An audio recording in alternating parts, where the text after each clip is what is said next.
Cullen's world.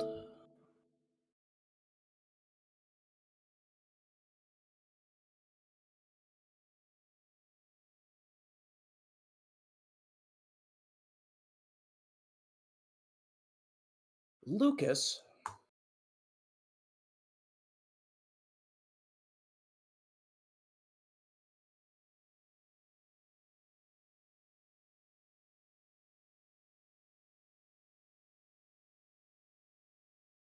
I love the thumbnail of this stream. Oh my god, bro.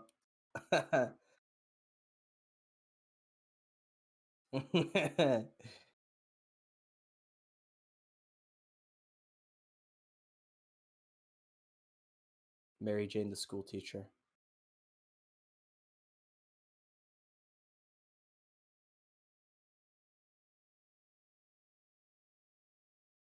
I wonder if you're streaming your fucking face again. Yeah, of course you are.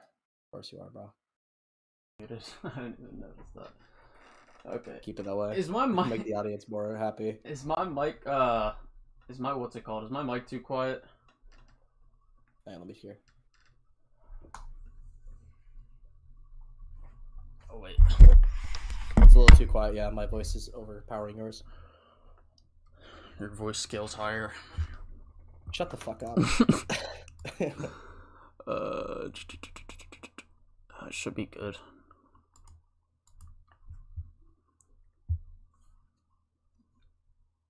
Paragon speaks in Lightspeed. That's why he speaks faster than he thinks. The only review I've seen from his was the Doom Eternal one, and it was awful. The moment I saw the video, I knew you just had to see it.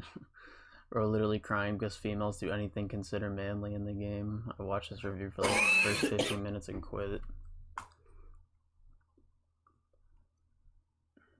This fucking video, man. I wish I would have streamed the fucking other one, the web physics problem one. That one was fucking painful. I'm probably gonna make a video on that shit. I think that requires a video because of the fact it feels like you need to show proof constantly to just disprove them. Yeah, it's like yeah, Benson. I've already watched the Dark Space video yesterday. He just blatantly lies and he's just completely disingenuous the whole fucking video. But I've got like 3. I'm gonna do part of the Griffin Gaming one, then I'll probably do a video on Synthetic Men, maybe.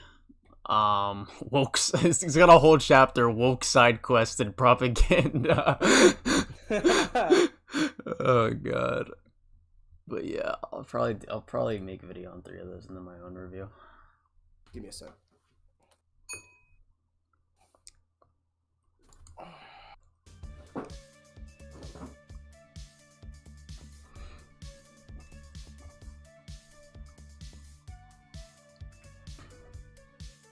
Can you please click skip ad? Someone said Cosmonaut Variety had the realest review. Wasn't his review shit? Probably. Cosmonaut's an idiot.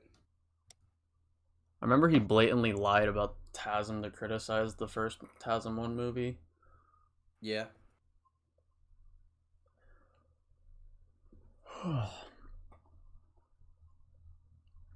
Cosmonaut's genuinely, like, terrible.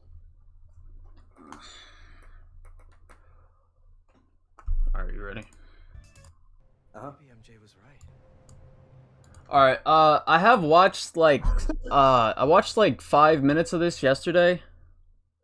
So just an FYI. Why would the city need me when it has you? Of course. How does it feel to have lived long enough to see all of your favorite franchises go down in flames? Feels great.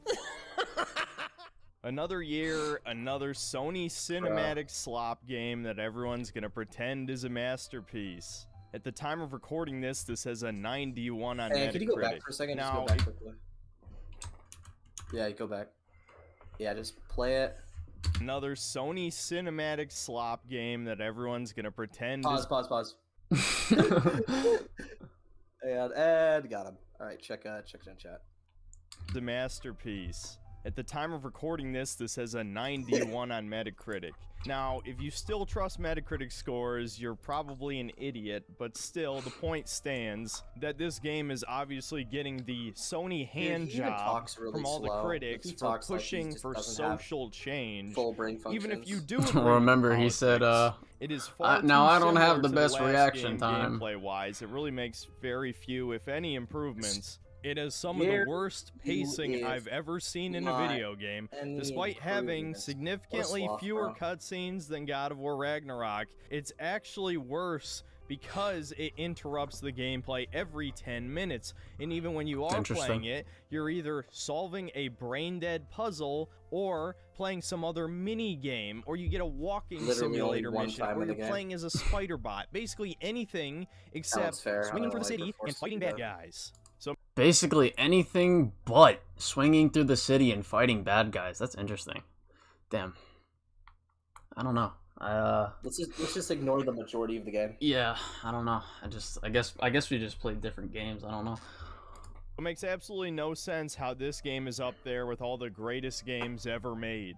Now, reviewing this game is going to be difficult because I am so utterly He's so mad about this. Like, it's like, yeah, it's not a good side mission, but like, Jesus, bro. Like, you're like seething over this fucking side mission.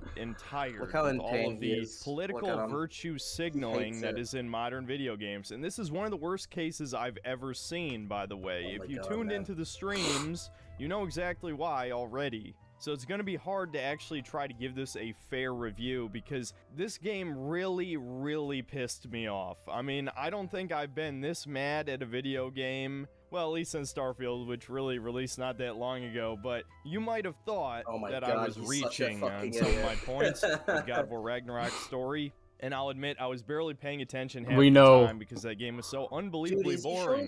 But Insomniac Spider-Man 2 is... Or just literally... No, that in that scene, the boss fight, once he realized it was Freya, he stopped fucking... He stopped trying. Like, because he didn't want to kill her. Yeah. Just almost as equal... Thank you for the $5, man, gay. Heard about the Ultimate Spider-Man returning and MJ and are having... Yeah, I heard about that.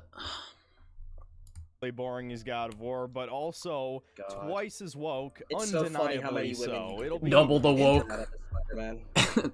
It's fucking hilarious because alright, so like him and the other dude, Griffin Gaming, like pulled up this scene where they're like showing a highly trained fucking woman fighting another highly trained man. It's like, oh my god, the woman's beating the man, and then literally 5 minutes later, Spider-Man comes through and beats the shit out of literally all of them, including the women, the white male protagonist. So if he wants to pull that, it's like, what? Interesting to see the usual suspects try to pretend that this isn't clear political propaganda being shoved down our throat. Now, because this review is going to come out over a week after the game's release, anybody who decided they wanted to purchase the game has already made that choice. So at this point, I'm just giving my thoughts because clearly a lot of you want to hear my thoughts on this game. And man, I'm finding it difficult to really drudge up the anger that is required for a game like this. I'm honestly more depressed than anything. I've said this a few times in the past, but Insomniac used to be one of my favorite video game developers. They've quite literally made my favorite game of all time, Spyro the Dragon. But it wasn't just Spyro. Those of you who've been on this channel for a while know that I really enjoy the Ratchet & Clank games, which was also made by Insomniac. The first 4 games in that series all have their place amongst my favorite games of all time. They're really fun, actually kind of funny games too. The humor is aged surprisingly well, and they're just a good time all around. Thank you for the $10, Jeremy.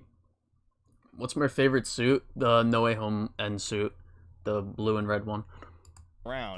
But fast forward 20 years and Insomniac is nothing like the company that made those games. It's happened to pretty much every video game studio that was big in the late 90s and early 2000s. None of them have maintained the same level of quality, which I guess Insomniac wasn't even big back then. But Insomniac, they didn't even get big. They didn't even become a big known developer until Spider-Man. I will admit this mission right here is fucking dog ass. What a big waste of my time. Yeah. Is the stealth better in the last 2 games? It's not better in Miles, but it is better in PS4. I think Miles has a better stealth than Spider-Man too. Why? The gadgets actually work. But the gadgets, there's only like one gadget you can even use really in stealth. You mean 2 at least? I mean, yeah, the gravity well, you can combine it with the electric shock, I guess. That's better than 0. I mean, to understand what made a game fun. This game is not fun 80% of the time. So fuck it, let's just talk about the gameplay. Now, unlike most of my other videos, I'm actually not going to talk about gameplay all that much because it's very similar to the last game. It's kind of fitting that Synthetic Man's wearing the fucking skin with the white hood. If you're interested in this, you've already played the game that released back in 2018, and even a few of you played that Miles Morales game. It's actually the only good suit in the game because it reminds me of the good days. Me of the time back when gaming was proper and right. But not nearly as many, judging by sales numbers. So you basically already what did played he just say? It's very to my other videos. I'm actually not going to talk about gameplay all that much because it's very similar to the last game. Chances are, if you're interested in this, you've already played the game that released back in 2018, and even a few of you played that Miles Morales game, though not nearly as many, judging by sales numbers. So you basically already played this already. So just sticking to the gameplay and not talking about the story or anything. No, Miles Morales, I think it sold 10 million as of right now. I don't know. I think when it first came out, it's like the first 2 weeks, it sold like 6.5 million, I'm pretty sure. But I could be wrong about that. But I don't know. This was fairly successful. It was really successful. I mean, it's still one, like, I think it's still top 15 PlayStation games selling-wise. But yeah, and I don't know for sure. Side game. I think it's perfectly competent, but as I've said multiple times, especially on the streams, I have never been a huge fan of Arkham-style combat. And this is like, okay. I'm just gonna say this now, like, cause I've said this in the last time when we looked at I think it was the last stream, yeah. Spider-Man 2 and PS4 is not Arkham-style combat. If you think it is, you're a fucking moron. There's like nothing similar to it besides the takedown button at this point. What else is even similar to it? But actually, you have to press square to hit the enemies. It's so fucking I do like dead. those games, and I also like Shadow of Mordor and Shadow combat. of War, Remember that? But I'm not particularly good at that combat system. What is even this game and Shadow of Mordor? I don't even think are similar either. Like, what the fuck? You can't even air combo in Shadow of Mordor as well. Well, you also, like, literally just look at the screen you're looking at right now. How is this Arkham similar? I don't fucking get this. It's like, bro. Yeah, remember when Arkham had like 4 ability chains and 4 gadget chains that you can use to mix and match to different combos? That was definitely in the fucking Arkham games. Yeah. And unfortunately, I played about half of this game while I was tired, so this gameplay isn't particularly great. Always tired. So I'm going to try to not hold that against the game, though I did have a lot of frustration with some of the boss fights specifically. So what's different this time around? Well, now we have a block/parry button, which really is probably the greatest source of my complaints with this game, because the muscle memory is so beaten into me from playing all these Arkham-style games. It's almost like it's not Arkham-style. It's crazy, man. It's wild. His criticism is that it's not enough like Arkham, while saying it was too much like No, wait. We gotta go over this one, though. Because the muscle memory is so beaten into me from playing all these Arkham-style games to press one button to dodge attack. Extra engagement? More engagement in my video game? Like, shut the fuck up, bro. So fucking stupid. I can't believe you were gonna criticize that this game's too much like Arkham, and then you're gonna criticize the fact that the game gives you options and like things you need to do in the game to stay alive that makes you have to play not like Arkham. And that feels too different, and that's why he got his ass kicked, because his mindset was stubborn and thinking it was Arkham when it wasn't. That's why he's so bad at this game, because he keeps pretending it's Arkham when it clearly isn't. The game keeps beating his ass and punishing him. But most of the time it wasn't a problem, as long as it was an enemy that you're specifically supposed to parry, like the big heavy guys. That's pretty intuitive. Really, what I had a problem with the parry system was with the bosses. because It the was style better with the boss fight has bosses. been shifted to be something much more similar to a Souls-style boss, where you're trying to Yes. memorize the boss's Every game with dodging and parrying is Soul-style boss fights. patterns and dodge or parry accordingly. This guy is like the representation of like the worst way to review a video game. It's like this, it's like that. They just keep doing this comparison brain thing all the time. It's also like he complained. Okay, so like I remember I don't know if we got to the part yet. I don't remember hearing him say it yet. But he complained that he doesn't have the best reaction time. There's literally an option in the settings where you can 1, turn down the difficulty of the game, and 2, increase the parry time window. Like, oh my god. Now, where I fucked up in particular is that I didn't pick up on the fact that a lot of these bosses are easier to parry than they are to dodge. Because if an attack just has the white spider sense symbol, I assume I should be able to dodge it no problem. But there's a lot of ending lag on the dodge, and so it's actually faster and more reliable to parry them like you would in Sekiro or some other similar... There is no ending lag on the dodges. The reason that you're stuck there some points when you dodge is because if you dodge too early, you're punished for dodging too early. And there's also a way to mitigate that, because if you press X right after you dodge, you'll do another dodge. But I fucked up a lot on these bosses because of the parry system, and ultimately I'm just not a big fan.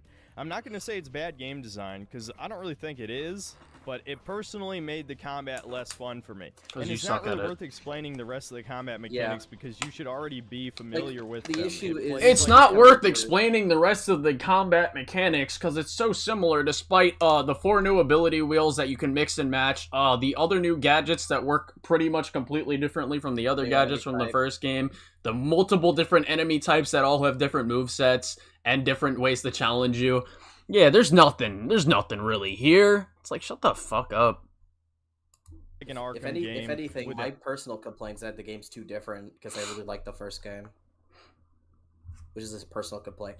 But what I find really annoying about these reviews, like from these morons, is like they always just use these buzzwords to describe games, to either frame them as unoriginal, and it really fucking pisses me off. Shit. Like, look, the combat's more cinematic-ish looking, and it's about stringing along combos, Arkham style.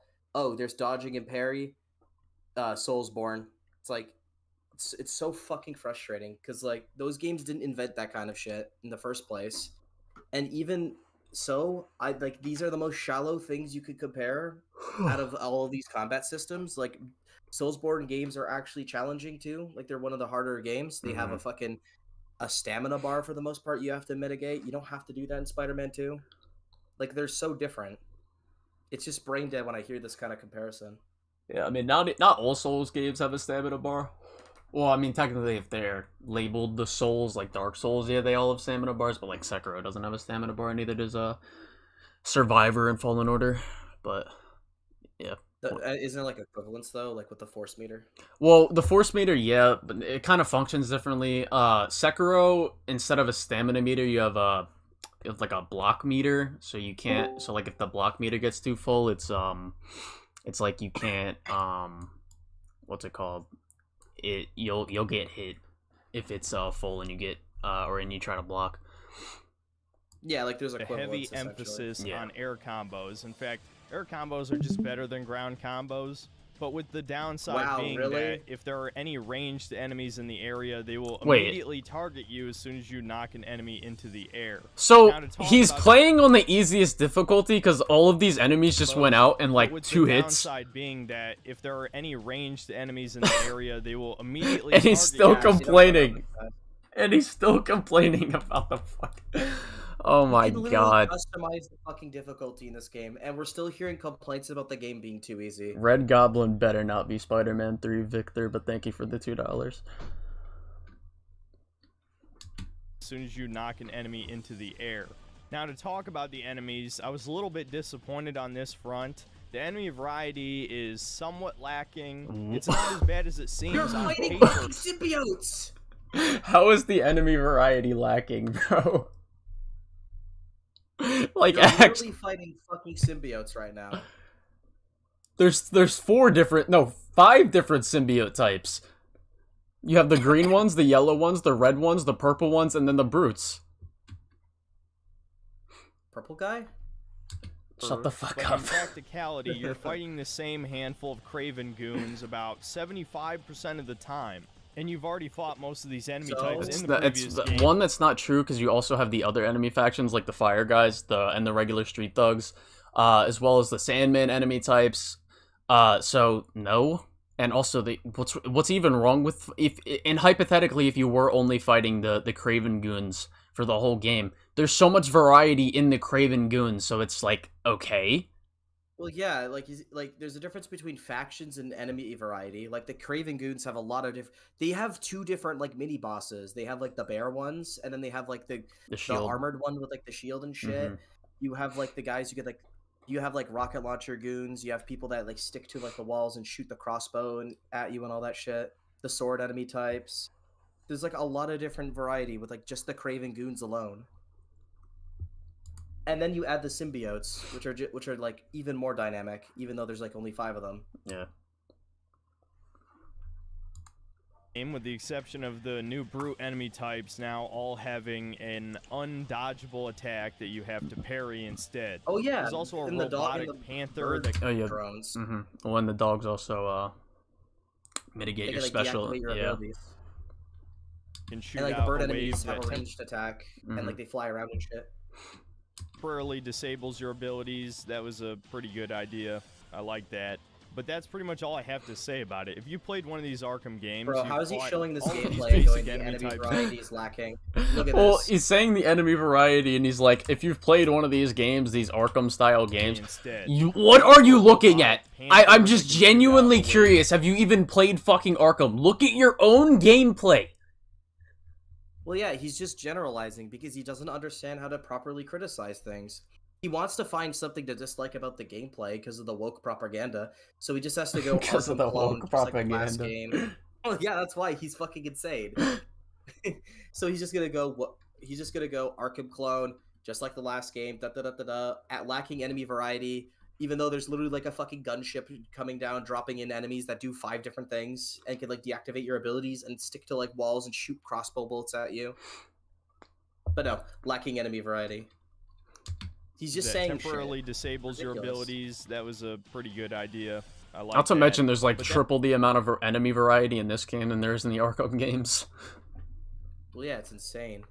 That's pretty much all I have to say about it. If you played one of these Arkham games, you've fought all of these basic enemy types before. Now the combat is the robot. Oh, what a basic enemy type. Yeah, I've totally seen that before in Arkham. Same goes for the flying drone vultures that can fucking like shoot lasers at you and fucking back you around in the air and shit. And the fucking symbiotes that can blast tendrils and shit. Yeah, I totally saw that in the Arkham games. The symbiote, the other symbiotes that you literally can't hit, and they attack you fast as shit, so you have to be constantly on your toes. You literally fight Grey Thanos. I don't want to hear it. You fight Grey Thanos. All that for a drop of blood after you use all your abilities on that. Well, he might not have experienced the drop of blood because he plays on the easiest difficulty, so you know. Yeah, they probably go down to like 5 hits, and he's like, "Why is it so easy, guys?" Most of the time, just because of how fast-paced it is a little on the brainless side because of you constantly spamming one of your four abilities and one of your gadgets. Easier mode. But it also lets you take out a lot of enemies fairly quickly. So while it's like, how are you looking at your gameplay right now and saying Arkham? You're so fucking dumb. This is so brainless. Guys, this game is so brainless and easy. Let's ignore the fact I'm playing on a fucking easier difficulty because of how slow my brain operates. because I don't have the best reaction time. I don't have the best reaction time. I don't have the best thinking. That's why I talk like a fucking sloth and make a hour and 21-minute video that's essentially just an IGN review, but reversed against the woke politics. Fucking loser. It's a difference in praising the woke versus shitting the woke. It's like Batman and Joker, 2 sides of a different coin, or the same coin. A different coin. Dude couldn't get through the intro jump section on Cuphead. Thank you for the $5, Victor. He wouldn't be able to. His reaction speed would be so slow he wouldn't be able to do the dash. the skill ceiling that the Arkham games have, especially since it has a little Wait a This has sec. a higher skill ceiling. Wait. more gadgets, but it also lets you count the time just because of how fast-paced it is. It is a little on the brainless side because of you constantly spamming one of your 4 abilities or one of your 4 gadgets. But How are you constantly spamming the abilities that have to be on a recharge? Literally a recharge. It's literally in his screen right now. Take out a lot of enemies fairly quickly. And also, they don't even start to come back relatively quickly until you like literally have the skill tree maxed. So that's just also untrue. And even then it takes a while. Yeah. You can't like rely on it or spam it. Yeah. It doesn't have the skill ceiling that the Arkham games have. It literally has a way higher skill ceiling. It's a way higher skill ceiling. Like the complex like air combos, the mix and matching of your gadgets and abilities and shit that you could do in this game, the ways you could just like bounce enemies and dribble them like a basketball and stuff, that's a way higher skill ceiling. It's like, well, even still, it's like, okay, so like Arkham Knight, the Iceberg Lounge, for example, right? To get to like the Killer Croc boss fight in the Iceberg Lounge, once you're relatively good at Arkham, it's not hard to get to that boss fight when, like, without getting hit. Like, it'll maybe take you 3-4 tries. It is like nearly impossible, or not nearly impossible, but extremely hard to do like an Olympus base in PS4 or a Hunter's Hideout in this game without getting hit. Yeah. It's like, and that's just going off like not taking damage. When you get into like the complexity of the combos and the shit that you can do in the combat, it is way more streamlined in Arkham than it is in this. Since it has a little bit of a jankness factor to it, it's hard to describe. Oh my god! The game doesn't always. It has some jankness to it. While it certainly doesn't have the skill ceiling that the Arkham games have, especially since it has a little bit of a jankness factor to it, it's hard to describe, but the game doesn't always do what you want it to do. Yes, it does. Whereas in Arkham, it pretty much works perfectly. Every button press. Oh, really? Arkham, the same game that literally will make you take damage sometimes, where you cut for hitting an enemy that you didn't mean to hit? That game? Yeah, cool. There's so many times where I punched a shield guy when I clearly didn't want to do that. That's like a common issue with Arkham.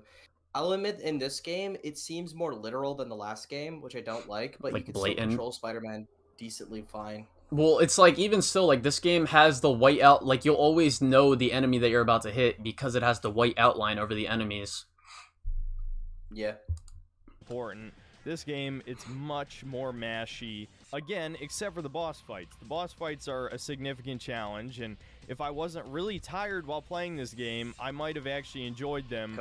With one small issue, maybe not a small issue, actually. I would say it's a big issue, that the bosses have way too much health, and every single boss Look at his fucking face, dude. Now, normally, a boss having multiple phases is kind of cool, but in this game, a lot of bosses, in fact, over half of the bosses have 3 phases, and 2 of them I never felt any of the bosses phases. were too long.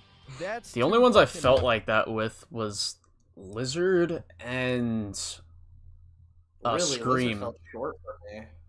That's the only one. It was like the first 2 phases, I think, felt a little too dragged out. Like, not even like, it's not even like, it's kind of like nitpicky at this point. But the only one that I think really did drag out was the was the Scream one. I don't think they did enough to differentiate the change in moveset from each phase to phase. Yeah, I felt like it was maybe just there for the story, but they could have done that better. Dude, there's no reason that an Arkham style boss needs to take 10. Oh my fucking god! This was not an Arkham. You just said it was a Dark Souls off boss. You just said it was a Soulsborne boss, bro. And now you're changing your mind. Oh my god, bro, he's actually fucking stupid. Why are you like this?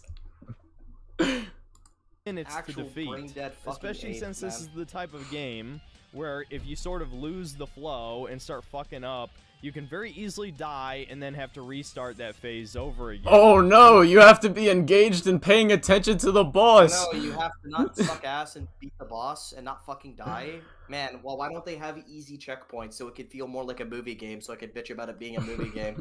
Because there's no winning with the gameplay here, because I think it's woke propaganda. I'm synthetic, man, and I'm an unfair, dumb, biased reviewer who is basically making IGN reviews, but hour-long.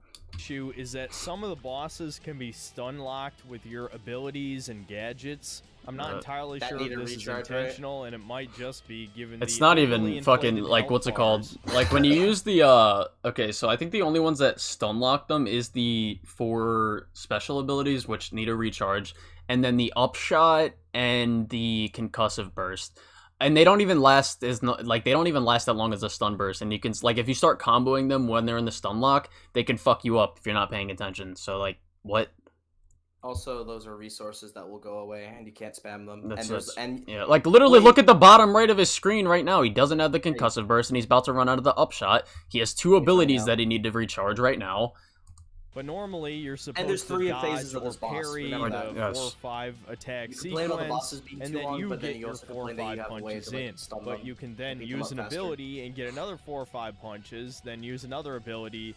Though usually they'll have a combo breaker And then that will go at through some one point, phase, and then you have nothing attack. for the next phase, then you'll die. That's literally how Mr. Negative killed me when I played as Miles, is that I wasted Parry everything on the him. 4 or 5 attack deal with sequence, them in a second and then phase. you get your 4 or 5 I died to punches Mr. Negative in, like 4 but you times. can then use an ability and Mr. get Negative another was like a 4 or hard 5 fight, I love him. punches, then use Great. another ability. Though usually they'll have a combo breaker at some point and then start attacking again, which in and of itself feels very jank because they can attack almost immediately after. Well, if you string your combos together in a smart way and you're actually good at the combat, you can actually combo these bosses after you hit them or after they're done their combos and they're like tired or whatever. And that's a skill thing. Like you need to learn how to manage your abilities so that you can continue your combos, but the bosses themselves also have complex combos that you have to study and like notice and pay attention to. It's almost like it's a proper dynamic between the player and the boss. How it should be. Yeah, like Sekiro also has the same sort of thing where you're, when you're good enough at the when you're good enough at the combat, a lot of people say this about Sekiro. It's like when you're good enough at the combat, you feel like you're the boss. Yeah.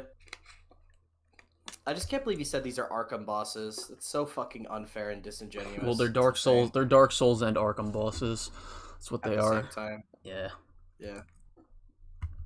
They do their combo breaker, and later bosses, this strategy doesn't work at all. And I don't think I need to tell you why it's a problem that it's not clear when it's the boss's turn to attack. Especially when the game relies on the player's It's so clear. They literally stop attacking you and they look tired. Use your eyeballs. Oh my god. And then when you stop, okay, and then it's the easiest way to fucking understand when you can't combo them anymore is when you're attacked, you don't get a sound effect for it, and you also don't take anything off their health bar, and then they start getting back into their combos. That's how you notice it. It is so fucking simple. Holy shit. Reflexes for half the challenge. Okay, that's pretty much all I got to say about gameplay. It's probably the best element in the game. I'm not going to say it's bad. It might not be my thing, but I can certainly acknowledge that it is fun enough, and it's the only reason why anybody actually enjoys this game. Oh, really? Being real. Okay, well, what about damn the it. sandbox? Damn, he's right. God damn it, I didn't enjoy the story. I guess I didn't enjoy the side missions either. Damn. Fuck. I didn't enjoy that Miles stole Mysterio, that's for sure. Fuck off. That is valid though. Box. Again, this is much like the first game. There's a lot of repetitive activities where you're basically just making your way to some rooftop or some alley and beating up a bunch of dudes to progress some side quests. He's using the random crimes to criticize the side missions when those are supposed to be repeatable. Lucas did the same thing. Do you want no crimes, guys? Do you want just crimes not to exist? You want the open world to have nothing after you're done the game? Like, what the fuck kind of argument is this?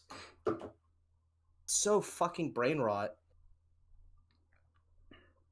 Sony said, I only have one true complaint about the game, and it's the end game content. Yeah. Yes, based. Yeah, but that's gonna be fixed in about a month.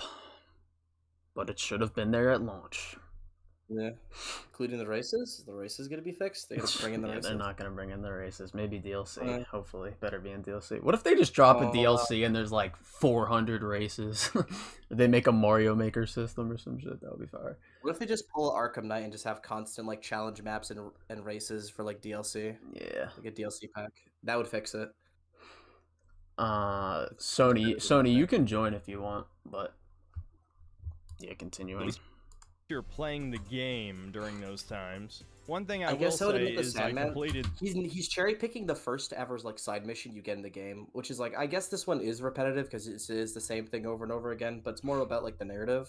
Well, like Sandman. I mean, yeah, I'd say the Sandman enemies are the weakest enemy types in the game, probably. But like you do get a different piece of lore and build up with Sandman's character from each one. I guess they could have differentiated the combat scenarios a little more, like how the hunters' bases, the symbiote nests are, and the Mysterio challenges. But it's not like you're getting what's it called? The main purpose of this was the backstory for Sandman. Yeah. But to cherry pick this one side mission and be like, oh yeah, they're all like this, they're all the same, they're all just repetitive, nonsensical stuff. It's like, no. It's not. Well, it's the same way I treat the firefighter missions in Arkham Knight. It's like it is mostly combat and stealth encounters. Just that's all you're doing. Yeah, but they're different. They're differentiated encounters. It's like saying, story. yeah, it's like saying, well, yeah, also it has a story, but it's like saying every level in Arkham is the same because you're either doing stealth or combat. It's like, no, there's different environments and different enemy types that will be in one specific level encounter from one to another. So it's like, no. Yeah. The Sandman questline, and the conclusion was incredibly disappointing and pointless. There was only one major. Why? It's pointless. It's pointless to figure out what happened to Sandman's daughter. How is that pointless, bro? Not even fucking just Sandman's daughter. It's like it gives you extremely good amount of depth on this character. It's like if they didn't have these things, we would be wondering, like, okay, why was Sandman attacking the city in the beginning of the game? We wouldn't know that. Flood the city. What? Yeah, it's an inside joke. Oh. Why did Sandman flood the city? Side quest line I actually liked, and here I'll give you your one and only spoiler warning for this video, because I'm just going to spoil basically everything from here on out. I like the build up to Carnage with this whole Cult of the Flame thing. Of course, now, the thing that I absolutely despise that you could probably guess is that Yuri, the cop from the first game who works with Spider-Man throughout the game, has now become a vigilante akin to the Punisher. She's a mall ninja dressed in purple with a fucking chain sickle. She had a gun as a cop and is now downgraded to a fucking chain sickle and swings around kind of like Spider-Man. And it's implied that she kills people, that's though kind we of never silly, see. I'll actually admit, now thinking about it. That's kind of funny. Well, I mean, she doesn't have like a no. She doesn't have well, like I mean, no guns rule. Well, I mean, yeah, she doesn't have like a no guns rule, but like fucking what's it called? She's not like we see in that side mission. She's not just killing every person. Like she wouldn't need a gun with her if she's not trying to kill every person. She's only trying to kill like people like Cletus. And that's the only reason Spider-Man doesn't stop her, is because she isn't going on a murder spree like he thought. Yeah, like if she was like if we're in the random crimes, she just pulls out the blick and starts blaming people. Like I doubt Spider-Man wouldn't be real. Red Hood from Arkham Knight. Yeah, he just shoots everybody. Just like I doubt he'd be too conflicted on bringing her in.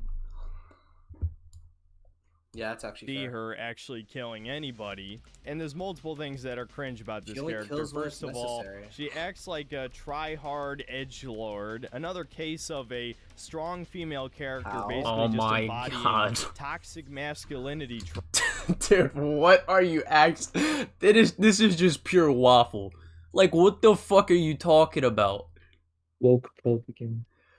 It's woke because she's he literally just pulled every buzzword out of her ass and didn't explain any of it. Maybe he'll explain it in the next fucking 30 seconds, but he just said, it's woke, edgelord, cringe, she's pulling out every toxic masculinity trait. It's like, dude, what are you talking about? There's women or any other race other than white. It's woke propaganda. Yeah, or no, they just can't be strong. They just have to all be housewives. Yeah. That's basically what he's saying. It's like, I don't know why we can't have female characters that are a little bit more hard-ass like Yuri was. What's wrong with characters like that? Sony said I'm gonna just watch the stream for right now. I'm gonna talk when I get home. Alright. It's all good. Wait, let me close this real quick. It wouldn't even make sense if she was like, if she didn't have any masculine traits, because she was a fucking police captain. Yeah, well, like you could probably, she has the same personality in this game pretty much. She's just a little more pissed off. Like, actually, no, she has she's acting pretty much the same in this as she was in the DLC. Because, like, in the mainline story, she wasn't as pissed off, but, like, we start to see her get more and more frustrated with her job and the way the justice system works in the DLC, and she's continuing her same personality from the first game. It's like, what? Yeah. Woke. It's literally just she's too masculine. That's the only argument. And she talked shit to Spider-Man the whole time, despite being buddies with him in the last game. And it's why? I think it's so funny that they let you do side missions with the fucking Venom symbiote on your back. It's like, of course he did it that way. It's just pure ludonarrative dissonance. Bro, he's gonna bring up the mission where she calls out Spider-Man and you beat the living shit out of her. Human with no powers, no real training. At least it's not shown on screen where she's a fucking cop. Oh my god, dude. Wait, who's you to say that she doesn't have real training? Where's it established she doesn't have training? You clearly see that she's trained and skilled in combat. I can't wait to see what he thinks about MJ. Oh god. Oh my god, man. Dude, Spider-Man literally is holding back too. And he wins. It's not like he loses against Wraith, so what kind of point is this? Being buddies with him in the last game. And it's implied she wasn't he didn't finish the last game. Okay. Human with no powers, no real training, at least it's not shown on screen where training is a match for Spider-Man. It's very obvious that she has training. She's fighting. Thank you for the $10, Riot. Love your streams and vids. Hope you keep up the YouTube grind. I pray that your channel keeps growing, that eventually you'll become bigger than Synthetic Man, so you can always ratio him and other weirdos. Appreciate it. Please. And because she has her own two-phase boss fight most of the way through the quest line. Which is a great fight. She got punched 10,000 times. Look how the fight ends. It's literally fine. Spider-Man slams her on a wall and it breaks the building. He literally bullied her. Dude, in both phases, like at the end of the phase, Spider-Man beats her ass and ignores her. Hold on. Spider-Man, because she has her own two-phase boss fight most of the way through the quest line. She got punched 10,000 times. She's completely fine. Are you fucking joking? Is gameplay canon? Does he not understand ludonarrative dissonance? Like, what the fuck, dude? Me? Is gameplay canon in modern games? I really have to wonder. So really, the only obviously not all the gameplay is canon. Otherwise, you'd be literally fucking murdering people. Exactly. Like you have, like it's a story, but then you have to differentiate it with like. Dude, you literally see in the cutscene there, she was about to attack Spider-Man, and he just grabs her like nothing and goes like, "Fuck off, yeah, worthless bitch, good, can't do shit."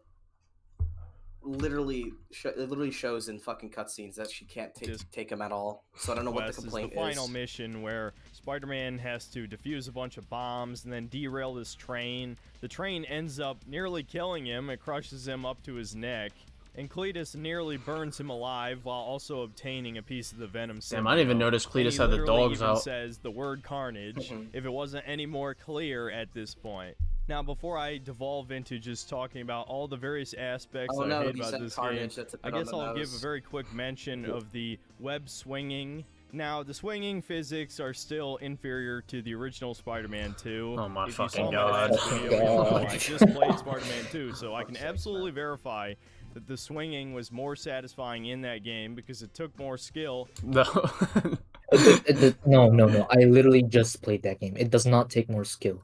It's so much easier to dodge buildings than to literally to optimize your distance between the ground. It's much easier.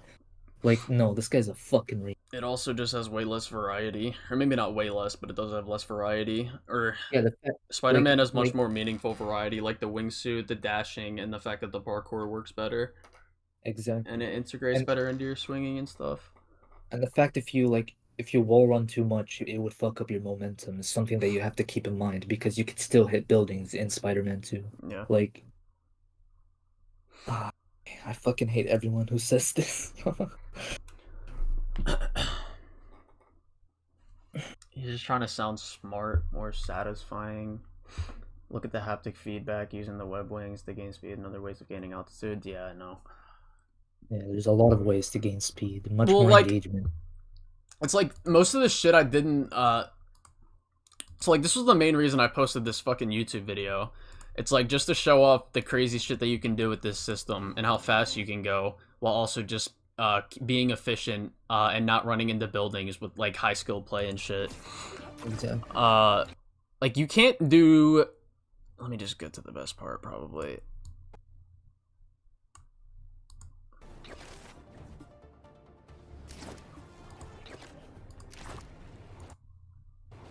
I don't know why this video is laggy when I watch it on my PC. You guys told me that it wasn't, or like my other video wasn't laggy. I think it's just my browser, but you know. But anyways, literally everything in this clip you cannot do in Spider-Man 2.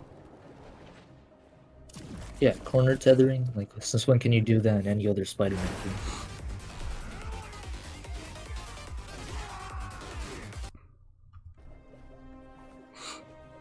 Except for the air tricks, I guess. But the air trick system in this game is way more advanced. And it also has a way better risk-reward system. Yeah, how the fuck did you do that?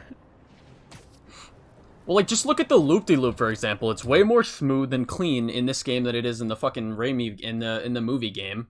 And then the rest of the shit that I do in this clip, you cannot do this in Spider-Man 2.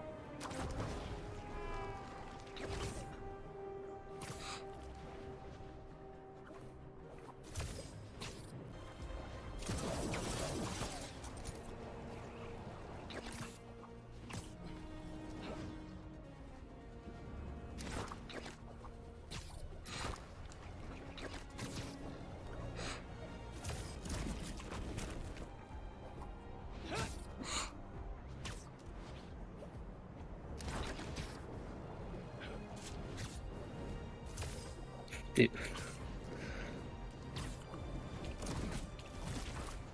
I honestly think corner tethering was the best feature they added, other than maybe the web wing. Yeah, I like it a lot. My favorite's probably the loop-de-loop, though. Also, the loop-de-loop does take more skill to do in this game than in Spider-Man 2. It can.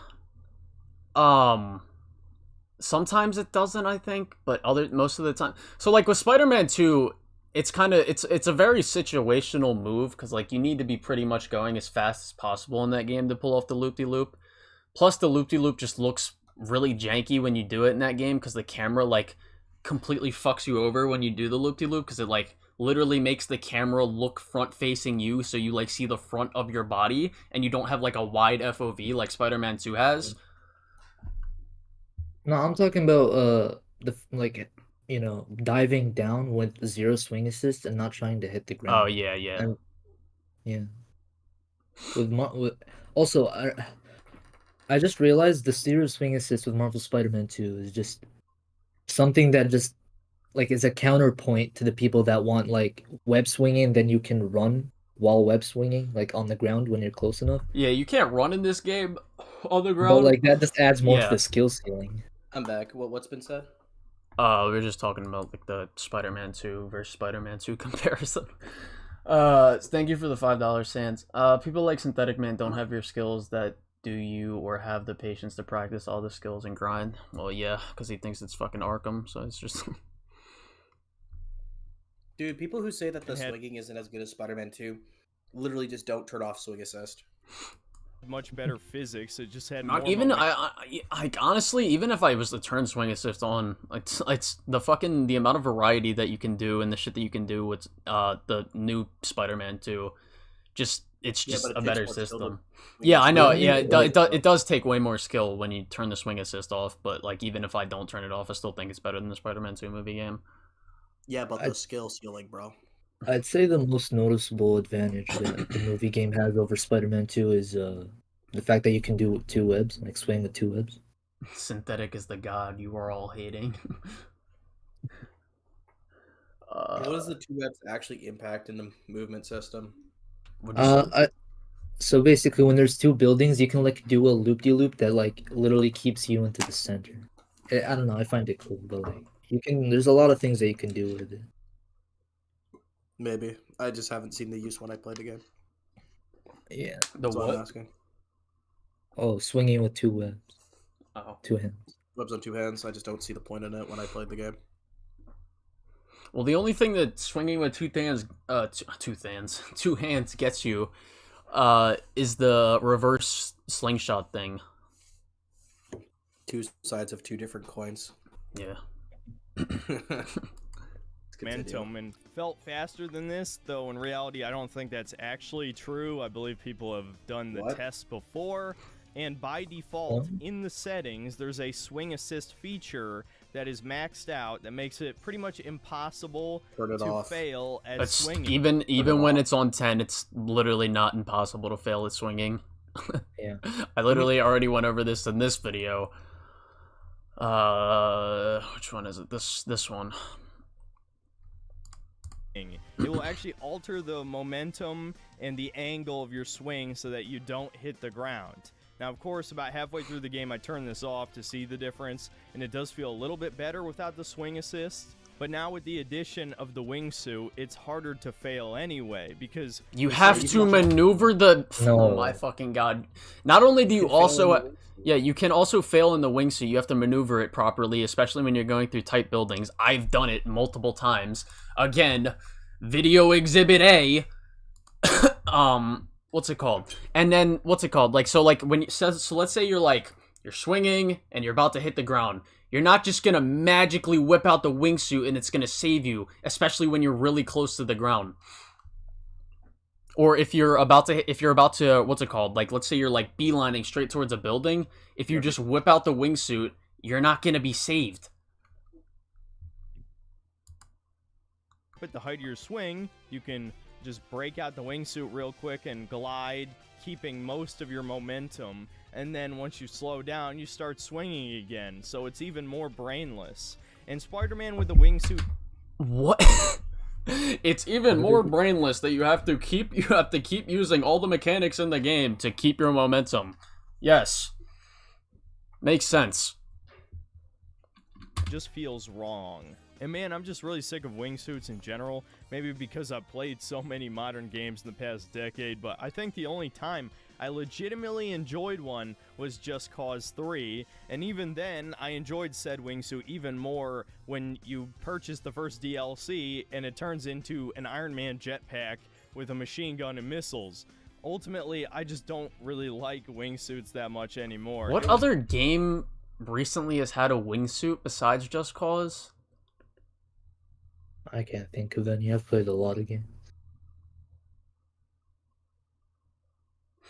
Like, even Arkham, like, the gliding in Arkham is a lot different from this game. The gliding in this game is better, ironically. Oh, yeah.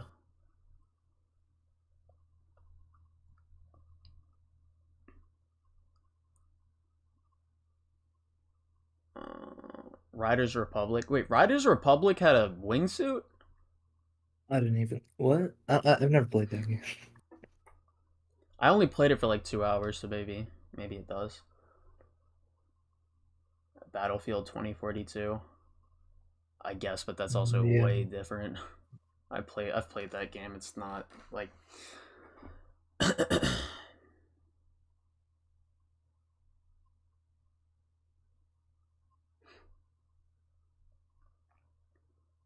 Saints Row? Which one? The new one? I don't think the new one has a wingsuit, but I could be wrong. I haven't played it. Far Cry has a wingsuit. Oh, yeah.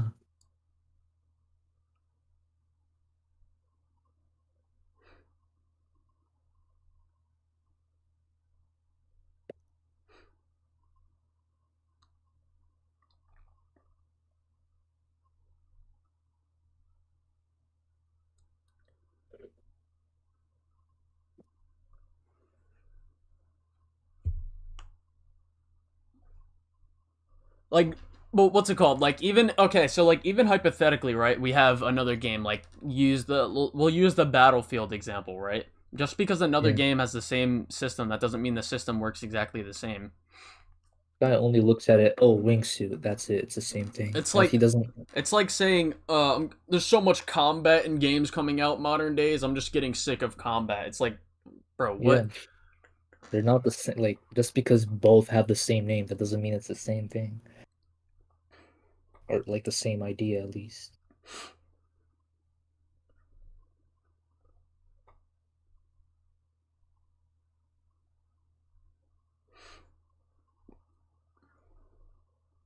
Wait, does this guy like?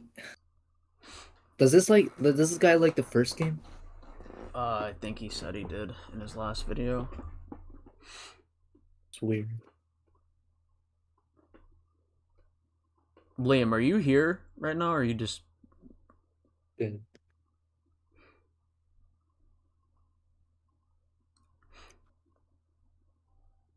Alright, I'll continue with it anyway.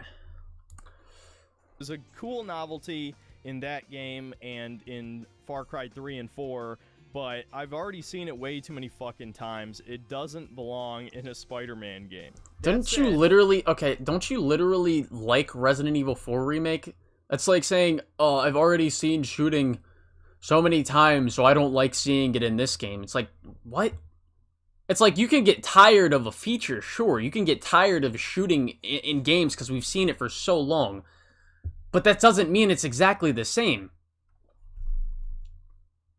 Like, even the wingsuit, you mentioned there's not even that many games that do it and do it this good.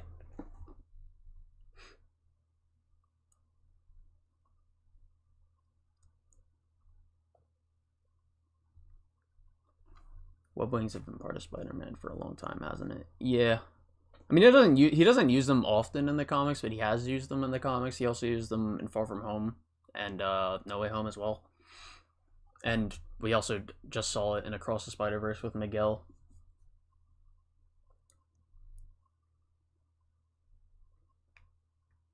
I really hope Carnage is not a DLC.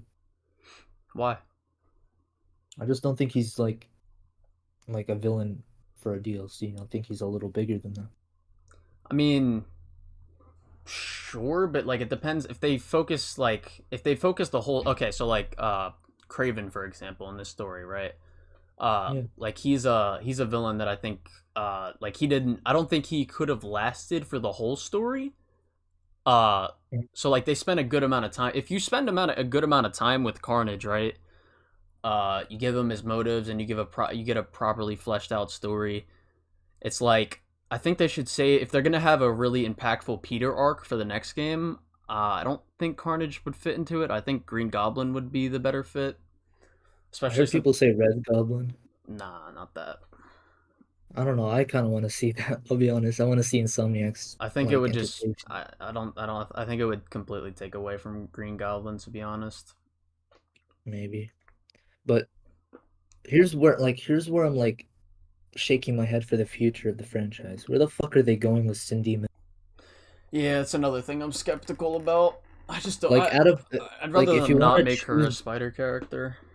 Yeah, if you want to choose a spider character that's a female, like in a game, Cindy Moon, in my opinion, is the best bet when it comes to combat, like gameplay, because I think she has the most unique, set of abilities. Like she has organic webs come out of all of her like fingers or something like that, and she has like a really sensitive spider sense, and like Jessica Drew is just like Miles Morales kind of, and like fucking Spider-Gwen is just Peter Parker. Nah, that's not true. What? Gwen has the symbiote. Oh yeah. But that wouldn't work either. Like in like Spider-Man, like Insomniac's universe. I think if they were to do it, I really want a Gwen game, but I don't think it should be in this universe. I think it should be a different universe. Yeah, that's what I'm talking about. Like in this universe, like when it comes to combat, you could like Cindy Moon isn't like not combat, just like gameplay in general. Like Cindy is not a bad pick. It's just story wise, where the fuck are they going with it? Yeah. All right. I might be a little critical here, but I do think swinging around the city is still fun, just not as fun as the original Spider-Man 2. Okay, that's pretty much everything that I even vaguely liked about the game. We're only going downhill from here. I pretty much have nothing else to say positively about this game. I honestly don't even know where to begin. I guess we can stick with the sandbox for now, and we'll cover the story later. There's a lot of story-based side quests in this game that are tagged with the superhero app that this fat Asian kid named Genki made for you. Wow. Alright. Okay. Never played the Miles Morales game for obvious reasons, so I had no Wow! Okay! Wait, what? What did he say? Wait, replay that back. I wasn't... tagged with the superhero app that this fat Asian kid named Genki made for you. I never played the Miles Morales game for obvious reasons. Wow! What? Okay. Wow! Holy shit! Hold on. I wonder what he means by that. I'm very intrigued. Oh, damn, I don't want to join that call yet. That's... I think it's pretty clear what he means by that. Fucking hell, Jesus Christ! So I had no idea who the fuck this kid is, and I really don't care if he's been featured in the comics. He's a lame character. I don't like him. Why? Spider-Man is a genius. He can make his own fucking gadgets, okay? Stop taking shit away from him. Oh, wait, this whole game takes shit away from him. But Such we'll as... get to that. This whole story is pretty much about him. He's like the center of the story, pretty much. Like, what the fuck? Oh my god. So through this stupid superhero app, instead of Spider-Man solving real problems like supervillains robbing banks or killing people, he decides to help randos who have some kind of trivial issue they could easily solve themselves. For example, you help some black woman find her grandpa who's gotten lost in Central Yes, Park. and this was a neat little story moment Yeah. to see with this girl's granddad. Like, what the fuck? Or something, and you legitimately waste your time walking around the It's park. not like we have a whole side quest dedicated to the setup of Carnage, which was also good even outside of the setup. It's not like you have a Also whole the Chameleon. Mysterio thing, which you could criticize for not being able to play as Peter, but still you have it with Miles. What are the other side? I kind of forget. Chameleon? The rest of the side missions Chameleon? of the game. Yeah, the Chameleon one. Let me I just think that should be a DLC. let me just pull up all the side missions in the game.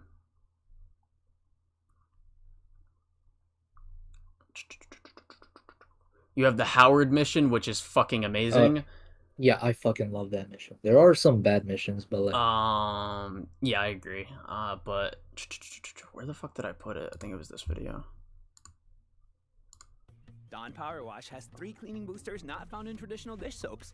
It's more than soap, it's power wash. Brushing your teeth? I'm all done. 70% of kids brush less than 2 minutes. You have the Sandman mission, which also adds to the character of Sandman. Yeah. You have the Prowler stashes, which are a bunch of... some of them aren't the most intuitive puzzle-wise, but Yeah. others are pretty neat puzzle-wise. You have the Symbiote nest. You have the Brooklyn Visions one with the... What's it called? I'll admit, the one with the gay couple's not that good. Or it's just... There's nothing really there gameplay-wise and narratively. It's just like, what the fuck am I doing? I like the one for ESU versus Alright, Brooklyn wait, thing. give me 1 second. I gotta fucking ban this kid.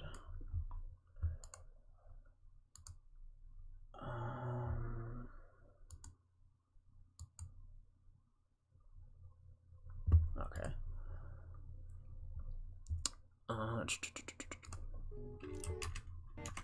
It's bigger supposedly than the first, but they're gonna have probably not any increase in the interactivity in the open world.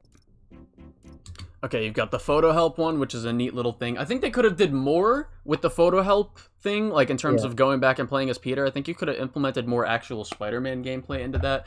But it was a neat little story section with J. Jonah Jameson and Peter. Howard, perfect side mission. Monster in Queens was also a cute little side mission with the little dog, which had combat and like detective work featured into it. The graffiti thing, yeah, not very good. Grandpa, great. The Prowler stashes, already went over that. The Flame, the best side mission in the game. EMF had a couple bad ones, but the rest were either good or decent. The cultural museum one was really good. The hunters bases gave Lord of Craven, and they were really good. And then the Spider-Bot one, I did not like the Spider-Bot one. It like played a pretty big role in the DLC of the last game, I'm pretty sure. What? Spider-Bot missions. And I'm finally back. Sorry about that, guys. Here, I'll let you listen to it. Oh, you gotta hear what he said, bro. Miles Morales, I heard. I was watching the in this stream. game that are tagged with the What? superhero app that this fat Asian kid named Genki made for you. He I hates never him played just the because Miles he's Morales Asian. game That's for my obvious assumption. reasons. So I had no I idea. haven't played the Miles Morales game for obvious reasons, bro. Like, That's something I would say to you as a joke, bro. like that ass. And that is literally what I said when I was hanging out with you and JP, and I went, "Yeah, I don't know what you guys are talking about switching to Miles. I haven't switched back to Miles since I beat the game for obvious reasons. That's something I would have done for like a joke."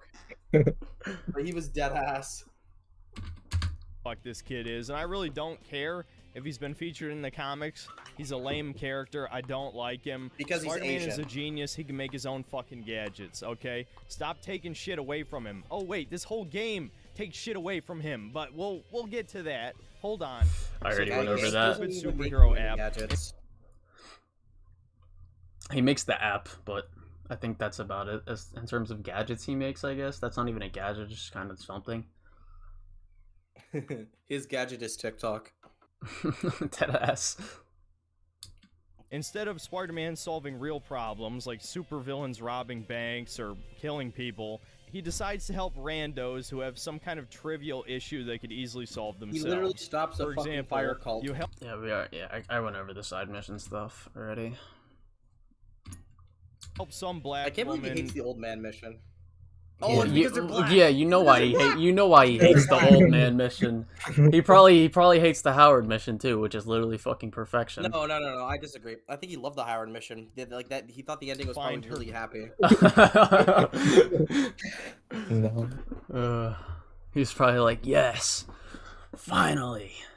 Grandpa Yes, no more woke who's politics gotten in this lost mission. in Central Park or something, and you legitimately waste your time walking around the park, finding some random evidence, doing a fucking god-awful mini-game. I don't even see the problem with these mini games. Like, these ones probably They're aren't better. that good, but these ones are. I love these ones. Like, these aren't even They're- bad.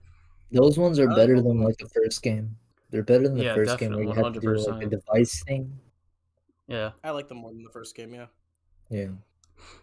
Finding Like, some if the whole game was based on this one gameplay function, yeah, you could say it's bad. But like when it's like a very little part of the game and it's something that is intuitive, it's like, yeah, what's the problem here?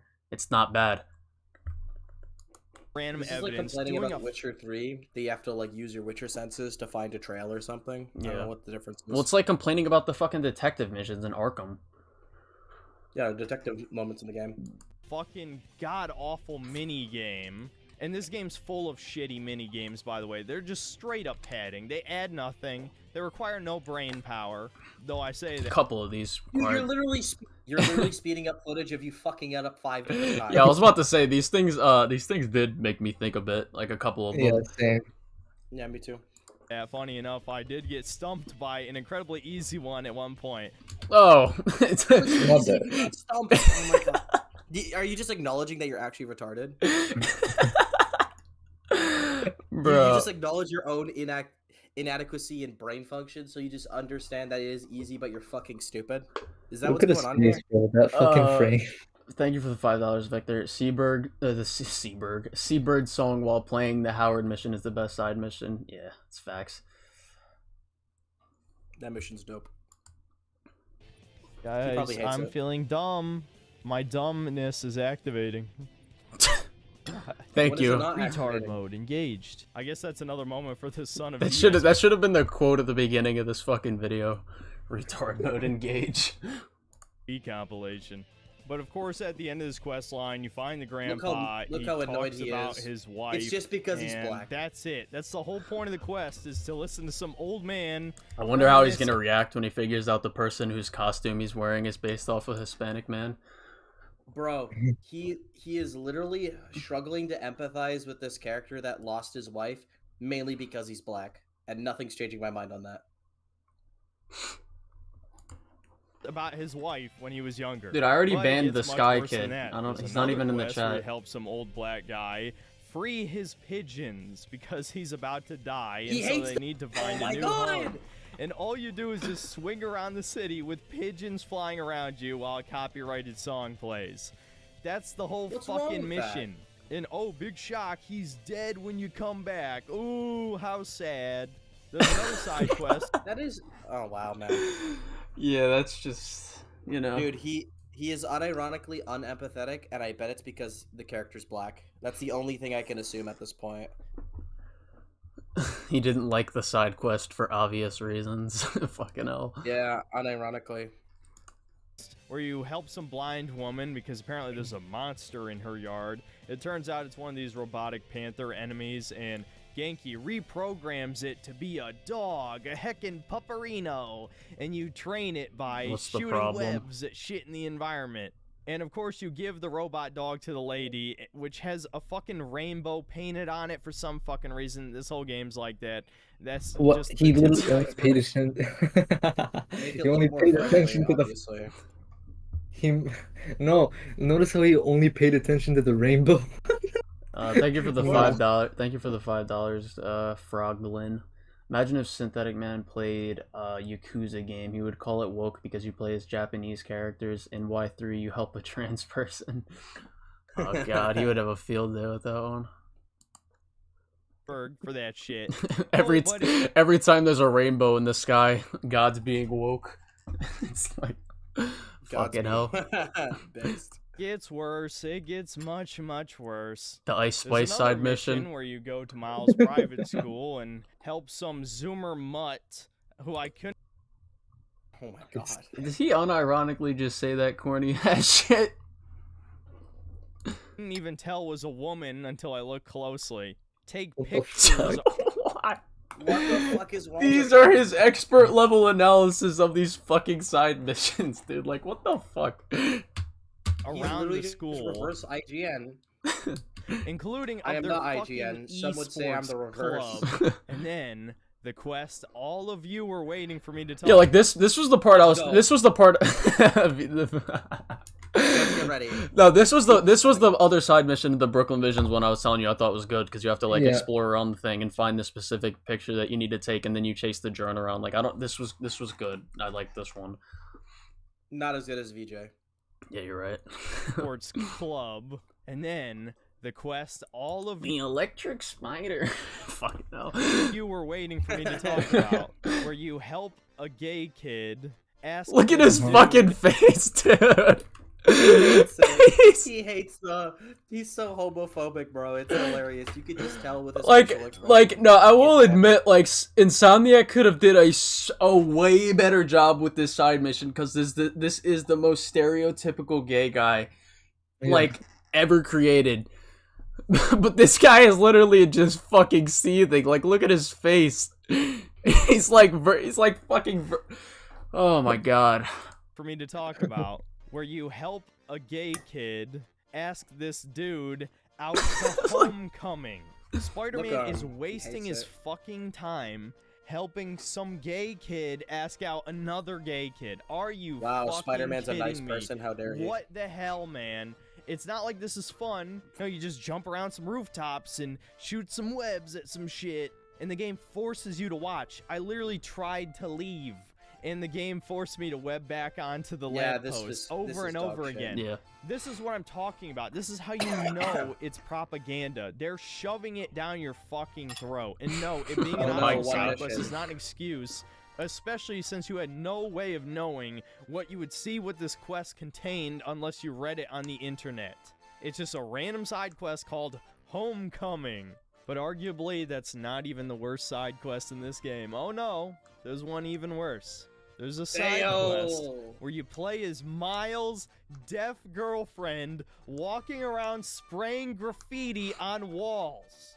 But what's one's actually fucking ass. hilarious Yeah. about this mission, well, two things. First of all, you can actually turn on audio for this deaf girl that's being read by a real deaf person, which is very unintentionally hilarious, and I made What? It's being read by a real deaf person. Do you know what a real deaf person sounds like?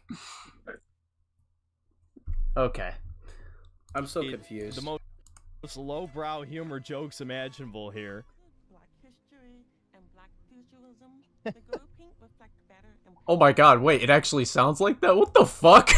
That's horrible. That is horrible. What the fuck? Dude, dude. The reason he even keeps it on is because he's so stupid he doesn't know how to read.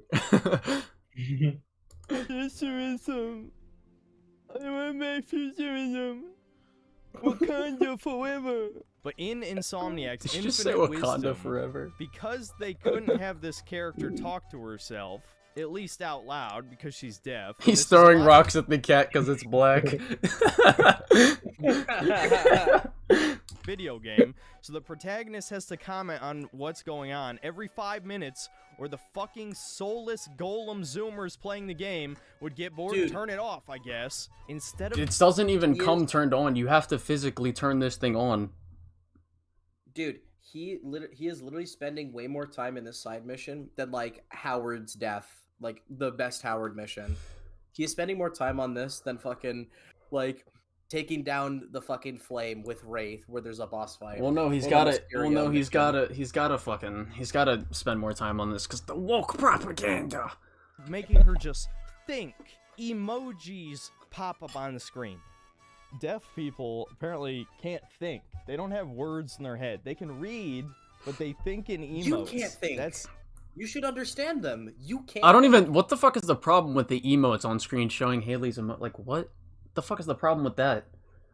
Thank you for the $5, Frog. I don't know why Synthetic talks so much shit. This dude is a mid-20-year-old. He still lives with his mom. He needs to move out of the nest instead of buying games. He's in his mid-20s. He look like in his 30s. What the fuck?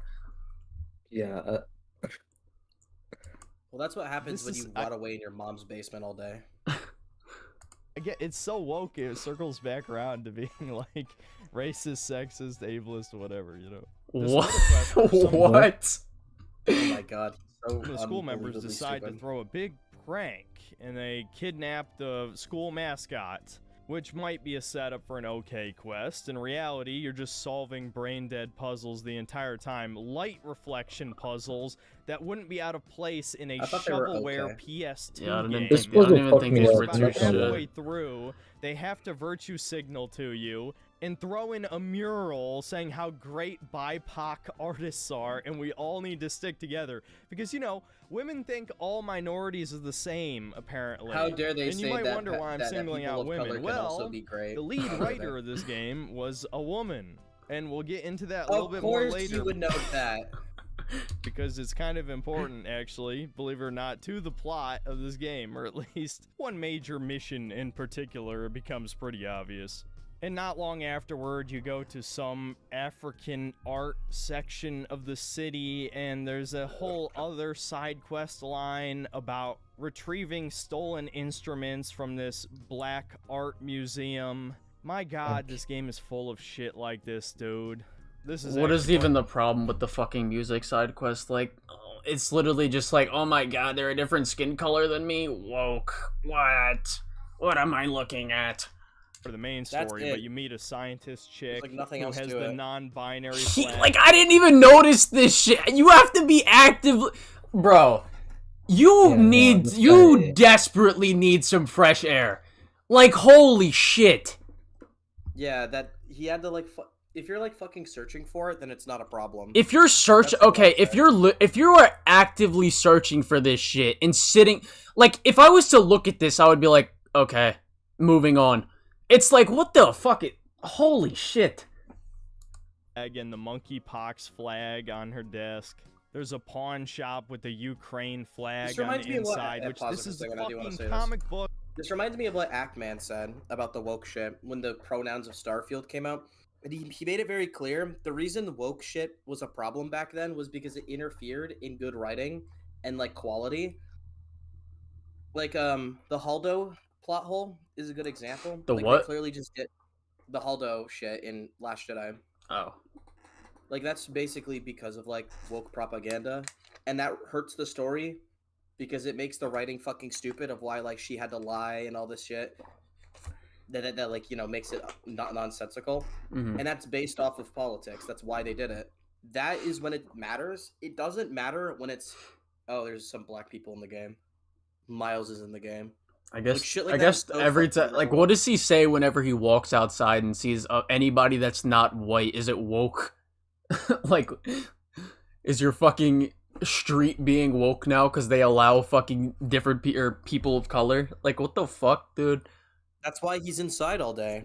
He's too scared. He might run into someone who's not white. Did he like Starfield? Did he hate it? He hate it probably. I don't fucking know or care. Looks, He probably this hates is it because exactly why I pronouns. made those 2 escapism is dead videos, because modern developers will not let you escape reality. You know, must escapism is supposed support- to be escaping reality by being in another world that feels believable. So whenever there's people that support LGBT communities in a world that's supposed to be similar to ours, that would make sense and be more believable. It would be less believable if there's no LGBT flags or anything out in New York in the Spider-Man game. That'd be fucking dumb, because that's just not how the world is now. That's what the current escapism is. It's about just being and this able to is a believe more you're in a minor different world. complaint, all things considered, but this Danica podcast with this purple hair feminist chick is so cringy and unbelievable. It's like the writers fundamentally don't they should get rid of her. understand what makes podcasts like Joe Rogan popular, and so they have Of this course he harmless, watches Joe sterilized, self-insert character who gives the most safe, politically correct opinions on shit that's going on. I mean, J. Jonah Jameson's podcast would be 10 times more popular in reality, even if you don't agree Based. with what he's saying, which a lot of the times what he's saying is absolutely correct. Inflation through the roof. Feckless government officials. Of course, this is the specific line of dialogue he chooses. Oh my god, bro. Oh my. J. Jonah Jameson's based. He just sounds way more interesting. He's actually giving a real opinion. He's enthusiastic. Danica is a face A for real opinion radio, 'cause it's and right she's wing. boring as shit. There's no way anyone would ever listen to her. Before we Like, I don't even disagree that Danica's podcast isn't that good, but the reasons why he dislikes it and why I dislike it are 2 different things. Nah, this is move like, on, this I is want to boring. talk about bugs real quick. This might just be the buggiest high-budget Sony release that has come out in the past 10 years. Now, Oh my I can God, make shut up, Holt. excuses for a lot of minor bugs that don't really bother me that much, but there are a few here that are inexcusable. The first of which being that this game hard crashed my PS5. It actually overheated, froze, and then shut down the entire thing. That's not the game. That's not the Wait, game. No, that is specific not the issue game. is not the game. It's happened to me numerous times. It's literally just a PS5 issue. Yeah. It's happened to me. It didn't happen to me specifically with Spider-Man. It could have been the reason why my Spider-Man crashed a couple times. I don't fucking know. I'm not fucking going into debug reports every time my game crashes. But fucking that specific issue that he just outlined, literally, like, that's just a PS5 issue. When your PS5 overheats too much. I bet the only reason I his thought he was gonna PS5 bring it. I bet the reason why his PS5 just crashed like that is literally because it's probably filled with Dorito dust, the dirty old cum stains. The fucking the stench coming from the bottom of his chair. I thought he was Never gonna bring up showers. the He actual sits in game that same room crashes. for the entirety of his fucking YouTube career. Yeah. He's never left his basement. I thought he was gonna bring up like the game crashing. More times over the course of the story, though luckily not quite as bad. He looks like a nerd I that also got had a bullied in weird high bug school. where the enemy AI would just Yes. glitch out and He stand looks like around Tobey and not even Maguire attack after me like at the multiple Brothers times. movie, He- but like the he- bad ending. He's a Oh, school shooter. No, he looks like a school shooter, especially if you find him in that fucking Punisher uniform. I know what you're talking about. It's from his last video. He showed a clip of that. Yeah. Hey, by the way, I just got off work. I'm walking home right now. Alright. How far? You're not too far in. We're like 23 minutes into the video. Oh. Make sure you try and avoid every single black person out in the streets, or else Britain's gonna be really woke for you. Yeah. Yeah. Might ruin your experience. Yeah. Nah. Oh god, Jaden joined the call. It's too woke now. God damn it. No. It's too woke. This Discord's too woke. Get Jaden out. It's too woke. Yeah. We're drowning in wokeness right Yeah. now. No. Oh, so I went through this video already. Oh, I didn't feel bad for Howard's death. Did you hear the point? Wait, did you hear the part where he unironically, like, no joke, said this fat Asian kid, and then I didn't play the Miles Morales game for obvious reasons. Like, bro, what? Yes. Did you get to the bit where he said? You get to the bit where he said, "Is gameplay canon?" Yeah. That's an SK quote. That's an SK quote. when you said, what's he gonna say when he goes outside and sees a black person? Well, no, witness. There's a flaw with that. He doesn't go outside. That's true. It's not even like for food. Like he orders exclusively fucking Uber Eats, and he doesn't leave his room. I'm so confused. What's the? I wonder what the I wonder if he got like a pH fucking stick and put it on the bottom of his chair, what it would read. Oh, it would be like just pure. It would just be pure red. Crazy, bro. I joined in when he was complaining about the LGBTQ cars that you had, bro. What? You had to be intentionally looking for those. That's what he pulled out the woke detector. I found it really funny that he had zero empathy for Howard or the grandpa who like lost his wife and Howard who like tragically dies. He like has no empathy for that. It's so fucking. It's like it's because they're black. Like that's why. Wait, did you do you know the timestamp in his Tears of the Kingdom video where he's like fucking this game is like it's anti-Christian devil propaganda or some shit. So. I think it's like 1820. Oh, let me. I think so. I think it's 1820 off the top of my head. Also, Colin, isn't it kind of hypocritical to flame him for not liking black people? What? Why is that? Because you don't like black people either. No, I just don't like you. Bro likes the anti-Venom suit because it's white. Yo! Thank you for the $2, hype nerd. Wait, where's the Tears video? Yeah. Oh, it's right here. You said 1820? Off the top of my head.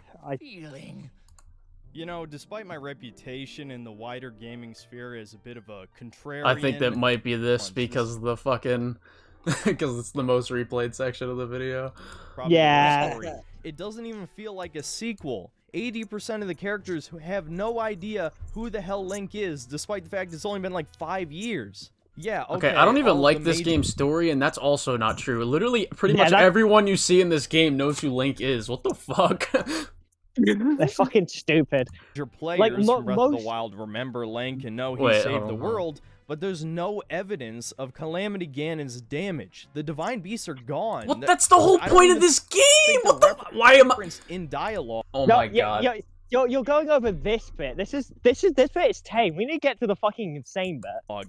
This is a bit of a spoiler, so feel free to skip if you, for some reason, care about the story of this game. Zelda goes back in time to when Hyrule was founded, essentially, or a little bit after that. Meets the first king and queen of Hyrule, which the king was a fucking goat man, and the queen was a, we'll say, dark elf. So despite the fact that the Gerudo are clearly supposed to be like the Middle Eastern-inspired race, I guess you could say, but they might even be a different species than Hylians, I'm not sure. They are. Could be like they literally are. Just take genetic material from Hylians to make more Gerudo, right? I have a That's how that works, yeah. Thank you for the $2, Frog. I have a vid where Synth talks about the Tears of the Kingdom Satan part. Here, put it in my Discord. Put it in tag me if you're in it. I've seen it. His justification was, well, I said I was being conspiratorial beforehand, so it's okay. I'm like, okay, what you said is still fucking stupid. There's actually a lot of Hylians that are various shades of brown throughout the world. And of course, one of the founders just has to point that out. It's like, dude. Oh my god, the there are entire black series NPCs. created a wonderful Wakanda-esque utopia. Is one of these brown Hylians. Almost literally, we was Kangs and shit. So much for Skyward Sword being the beginning of the series. And to dip into the schizo paint a little bit, the king being a goat man, who are the Zonai people who came from the heavens, is borderline satanic imagery. Why is this fucking picture, bro? I think that's like a picture of like fucking what's the name of the demon? It's like I've actually seen that demon before because it's not that's actually not Satan. I think the whole point of that demon is like he's like, ironically enough, I think that's the whole point of that demon is that he is genderless. Oh my god. Alright, back to Spider-Man. There was also this weird bug where I was supposed to solve this laser puzzle by pulling down a bunch of chains to block the lasers, but if you pull down 2 of them, it creates 2 holes in the floor. So I thought, oh, maybe I can just jump in the holes. Yeah, whatever. Just go through the hole. Wait, what? Yeah, that's a bit gay. Yeah, I was gonna say. I thought he was gonna say it was a bug that it created 2 holes. I was like, no, that's the point. But yeah, that was a bug. I thought. Wait a minute, what? So that one was more funny than it was annoying, but I thought it was worth pointing out. And when Miles gets this is like the shit I'm talking about with like saying this game's like a buggy mess or some shit. It's like, okay, you died, you respawned in 2 seconds. It didn't, if anything, like he just said, it amplified his experience more than it hindered it. Yeah. Yeah, it's hour in the story, the game just straight up soft locked. I couldn't press that happened to me. Luckily, a quick load they fixed. They just actually put this in their patch notes. They just fixed this. Fixed it, but you'd think that one would have been pretty easy to catch. So I'd have to guess it was broken by the day 1 patch. And I know this isn't technically a bug, but this game has a really bad camera in certain. Wow! No. No, it doesn't. No. You're a guy that plays Spider-Man 2 on the GameCube. Get the fuck out of here. If you like Spider-Man 2, you my can't say fucking character model. You can. Okay. This part, a little bit hard. Fine, but you are literally being a fucking idiot. His face, and I couldn't. This happens I mean, this type of shit happens in literally any game, whether it's old or new. Like if you're standing literally right next to a wall. And I couldn't even see my fucking character model. Like, look at his fucking. Oh my god. You're on purpose fucking over the camera. Just go to the middle. Which makes it a little bit hard to dodge attacks when you can't. I mean, this guy's openly admitted he's bad at this combat system. There were system. a whole bunch of minor bugs that are not really worth going into, and there were some performance issues, but. For the most part, I think the game ran fine, but it is definitely worth noting that this game was a little buggy. It's got much bigger issues, but I thought it was worth bringing up. Okay, I think I've stalled enough. Let's finally talk about the main story and how Insomniac's writers, or at least the lead one, absolutely hates Peter Parker. Now, this story was a bit of a convoluted mess. Hates Peter Parker, yet Peter Parker takes up majority of this game's main story. Okay, sure. So much so that just 2 days after finishing it, which is the time I'm recording this, I basically already forgotten 80% of it, and I had to go back through my footage just to create this synopsis, which is really not a sign of a good story. And I promise you, I actually tried to pay attention this time, unlike with God of War Ragnarok, where I was looking at chat for probably half the game, because once again, that game was boring as fuck. So the story begins with Sandman attacking the city. Why has he attacked the city? I guess his brain is scrambled. Maybe if you paid attention to the fucking side mission you were criticizing earlier, you'd know why. That's pretty much as far as it goes. It's explained He's later. Not the main villain. Why does he need to have the most complex? Wait. I guess his brain is scrambled. That's pretty much as far as it goes. It's explained later. What's wrong with that? Wait. By Kraven, but Sandman, a guy who's made of fucking sand, is afraid of some random Russian hunter guy who has a magic potion that makes him somewhat stronger than a normal person. Because of his daughter? He literally could have. He literally thinks he kidnapped his daughter. You fucking idiot. Also, Kraven killed like the rest of the Sinister Six. I think anyone would be scared of him. Yeah, bro killed fucking Electro, who would beat Sam. If he's killing Electro, he's gonna kill me. Why did he kill Electro? I kind of don't like that. I kind of want to see more of it. It's kind of like the... Yeah. I want to know how he managed to kill Electro. Yeah, I mean, Kraven is known to use prep. That's true. prep, invisibility, Someone- and the fact someone that keeps it's coming- well, it's prep, invisibility, and the fact that what's his name? Electro is just egotistical and overestimates, or I mean, just like that, and that causes him to lose a lot of the time. That's That's true. literally his Someone's only came problem. back on 'Cause like remember, 3 different accounts and has 'cause been remember- putting in the. Oh, go ahead. Yeah, because I was gonna say, because he used the bell against like Spider-Man when he had the symbiote, and as well as using some type of anti-venom against, like, Scorpion's poison, Hmm. so he wouldn't be affected by it. Someone's came back. I don't know if you're reading chat on like 3 different accounts talking about how black protagonist is a crime. Black Panther's the worst superhero because he's black. Wait, what? What the In fuck? chat. Oh, in this chat is the right Scott. now. Oh, wait, yeah, just keep banning the kid. Yeah. Is he like a fan of Synthetic Man or some shit? I don't know if he's a Yeah, troll or he's just a fan of Synthetic. I don't fucking know what he is. He's just an NPC. If you're a fan of Synthetic Man, there's something wrong He with keeps you. calling Synthetic is a god. There's It just always- 115,000. There's more stupid people on this planet than you think. 115,000 of them reside on this one YouTube channel. Unbelievable. This is why society's gonna collapse. All right, thank you for the $5, Cosmic Reader. Quick question: are you gonna make an official review on Spider-Man 2? Yes, I am. I just have. I want to make 3 response videos. I'll probably make a response video to this. I also want to make a response video to this really bad video saying the physics system is bad. From Dark Space, and then I also want to go through a portion of Griffin Gaming's review.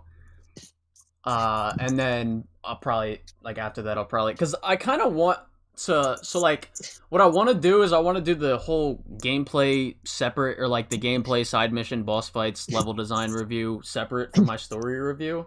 So, yeah.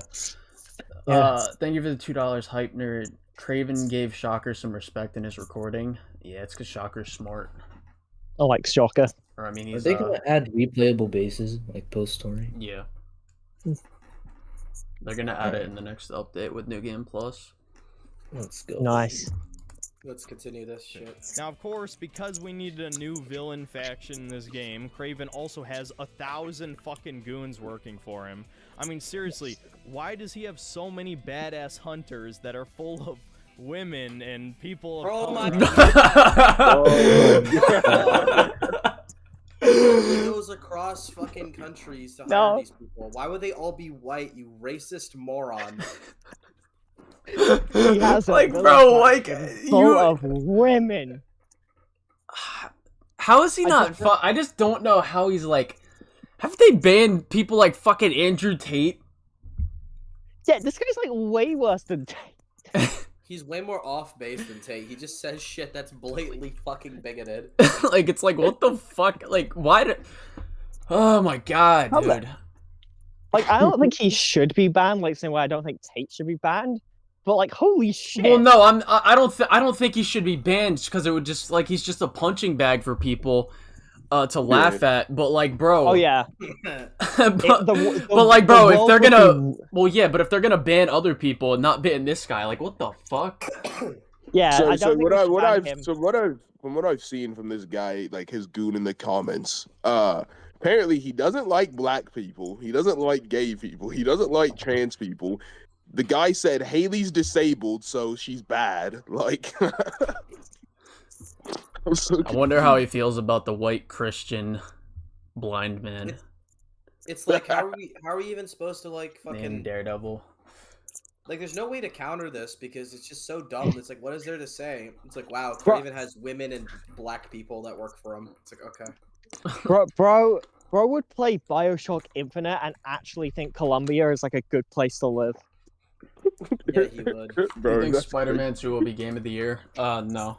It's my personal Game of the Year, but I don't think it's gonna win Game of the Year. You remember Yeah. how in BioShock Infinite you had the ability to, like, throw a baseball at, like, a mixed race couple? He probably actually just did that unironically. Continue the video. 1,000 fucking goons working for him. I mean, seriously, why does he have so many badass hunters? I wonder how he feels about BioShock 1. Isn't that game, like, one of the political themes, I guess, of that game is like high society. Yeah, but how many minorities are there? Oh yeah, you're right. Yeah. Someone said bro founded the KKK. Oh my god, dude. Women and people of color. I mean, this is the most diverse group of villains I've ever seen in any video game. I mean, yeah, they're literally. You mean to tell me the group travels across the world to get these people? Yeah. Travels to different nations, recruiting warriors from all around the world. Why are they diverse? Notice how he did not have any complaint about how a Spider-Man story should go in the story. Dude, He's Synthetic literally Man would just lose going, his fucking mind if he literally just left his room. His only criticism about the story is woke propaganda. Guys, listen. By the way, it would make sense for Kraven to have this big group because he's trying to capture superhumans to fight them. He probably would want an army to do that. I honestly hope fucking Synthetic Man's mom just like brings home a dude and the guy's black and he just listens to him recording this video and he just comes in and beats the fuck out of him. Someone sent you £2 and said later in the video he calls MJ the Cheesler. Wait, hold on. Thank you for the $2. Oh yeah, Hype nerd. The way he said "woman," that shit felt personal. He's upset. Thank you for the $2, Alex. Beat the shit out of women. Spider-Man hates women so much that he'll break every bone in their body. Oh, but I thought it was woke. Yeah, but I thought it was woke, bro. No. Majority of the bad guys are women. Spider-Man beats up women because he can. Video games are so woke that beating women is no joke. But whatever, that's... What That doesn't even make sense. That like literally goes against literally everything you believe, you fucking moron. I guess a minor complaint in the grand scheme of things because so many other games are doing it now. So after you defeat Sandman with Miles' bullshit Mary Sue electric powers, which are good. Oh my god! What? Oh my!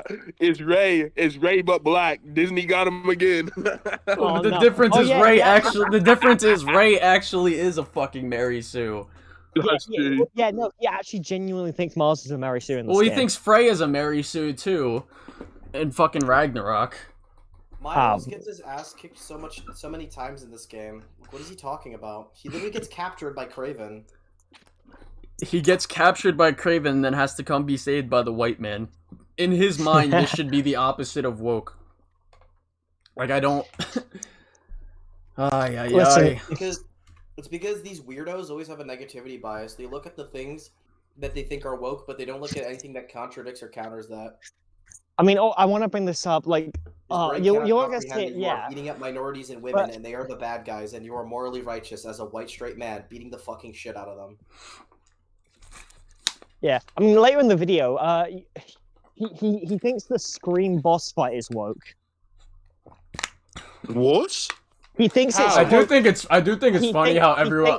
I think it's funny because everyone plays the same clip from that fight. You can't keep a job. You can't pay the mortgage. You can't get any bitches. Someone commented saying. Sorry. He thinks that you can't make me come, Peter. Fucking he thinks the Scream boss fight is quote feminist propaganda. I'm not joking. Yes. That's ridiculous. The feminist propaganda that requires the white straight man to break out to fucking help the woman get out of her mental troubles because of the symbiote. Yes, very woke. Yeah. Someone said probably thinks Spot is a bad villain because he turns black. He's better when he was white. He's like his Across the Spider-Verse review is Spot was pretty good for the first half of the movie, but then the second half it just takes a dark turn, literally. I didn't watch the second half of the movie for obvious reasons. Yeah. But that would contradict it because Miles is is throughout the whole movie. So fuck. God damn it. Did he even watch it? He probably didn't even watch. Didn't even watch it for obvious reasons. Yeah, for obvious reasons.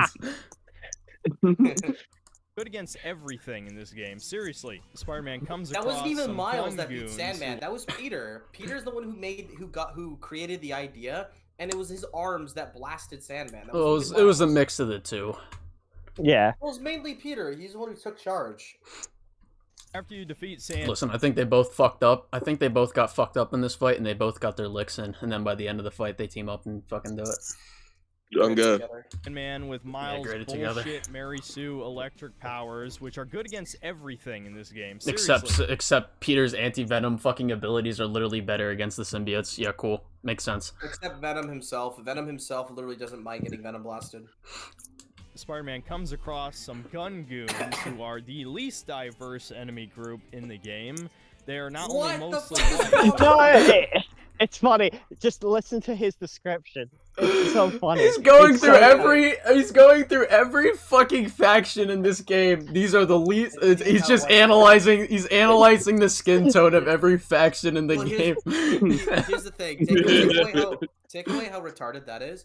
And think about it this way. It's a lose-lose. If you have the bad guys be diverse and you get to beat the shit out of them like Craven's goons, it's woke because there's black people and all that. But if they're white, then it's diverse because like the white people are bad people. There's no winning. Hold on. I'll be honest. Thank you for $5, Jarvis. I'll be honest. When MJ told Peter he couldn't keep a job or pay the mortgage, I actually put down the controller and went for a walk. Why? It's crazy. It's probably funny. Someone said if Kratos loses the Ashes, Synthetic won't play for obvious reasons.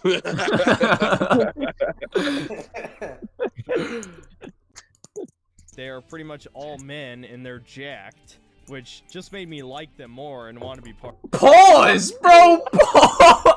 He literally is an incel. Wait, how are you homophobic and gay at the same time? How does that mean? He's projecting. We figured out. We cracked the case. He's projecting. Gay. Oh. Part of their club. But we get a little piece. He wanted to be part of their club.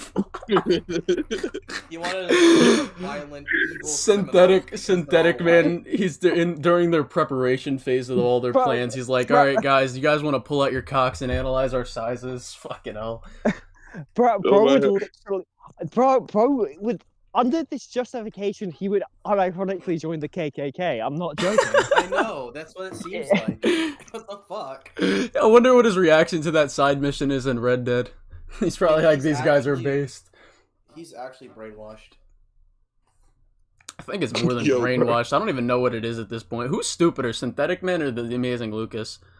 Synthetic Man. Synthetic Man. Just exploded. We need a. I would love to hear a Synthetic Man. That would just eclipse all debates. Synthetic Man versus Amazing Lucas. Oh my god, that would be it would be named the Boundless Debate. That literally just transcends reality. Bro, chat just exploded, but fucking fifth dimensional outerversal multiversal stupidity. And someone commented saying that Synthetic's least and favorite movie is 12 Years a Slave. He doesn't know if he wants to hate him or own him. Oh god. Propaganda in there. I think I'm gonna start a petition. Replace all the gun clubs with something better. Oh my god. He pulled the Griffin Gaming thing again. Vote the Second Amendment, Spider-Man. I agree. Oh my god. Oh my god. He makes a joke because these people are using guns to do fucking criminal activity. Yeah. That's different sides of two different coins. Shut the fuck Yeah. That's actually there's much bigger fish to fry here. At the end of this mission, we end up rescuing J. Jonah Jameson, and he is one of the very few based characters in this game. Oh my god, dude. Of course he is. J. Jonah Jameson base. I mean, I don't know. He's not wrong. Who doesn't fucking love JJ? Well, the point of JJ is just supposed to be a blatant fucking idiot. Of course he thinks he's fucking based. Bro, someone commented a debate between them. Synthetic would just say Lucas is one of the good ones. They'd have a fucking peace treaty. They would actually get along and then team up against you, Colin. I'm literally Unicron. All right. Obviously, unintentionally, as he's just meant to be a right-wing caricature, which is actually hilarious because he's almost always correct. Oh my god. Has been found dead.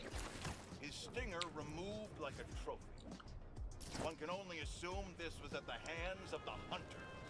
Are they doing what the ineffectual Spider-Man won't?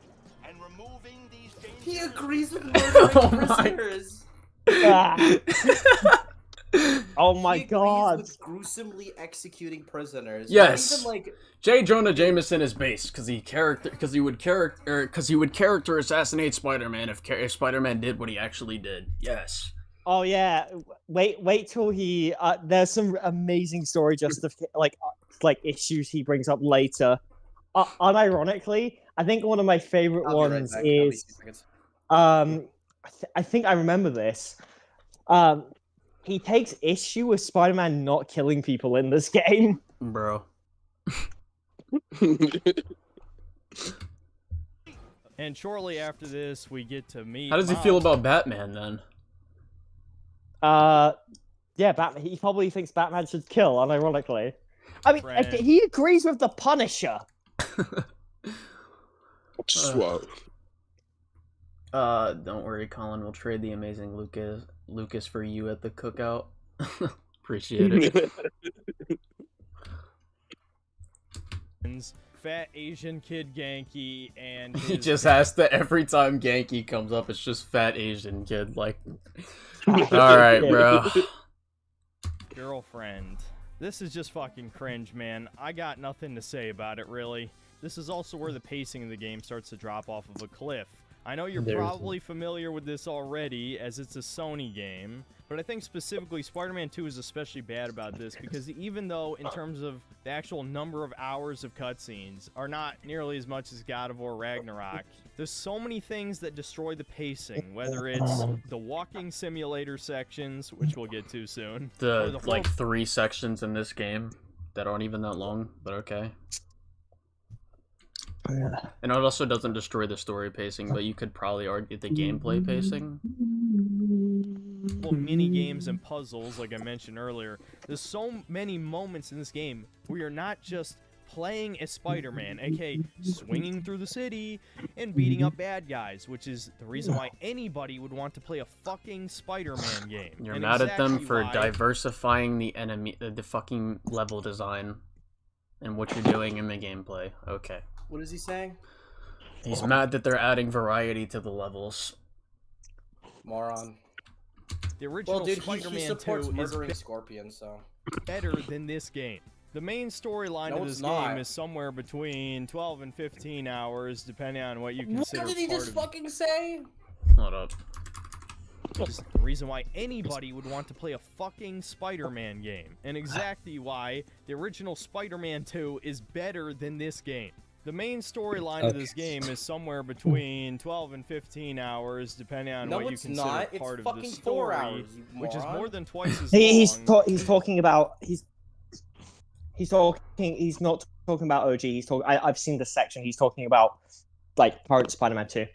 Oh, okay. As the entirety of the original Spider-Man 2 on PS2, but if you cut out all of the fluff, and I mean basically anything that isn't playing as Peter or Miles and swinging around the city or beating up bad guys. So 90% of the game? Cool. Guys, this story would also only be about 6 hours long.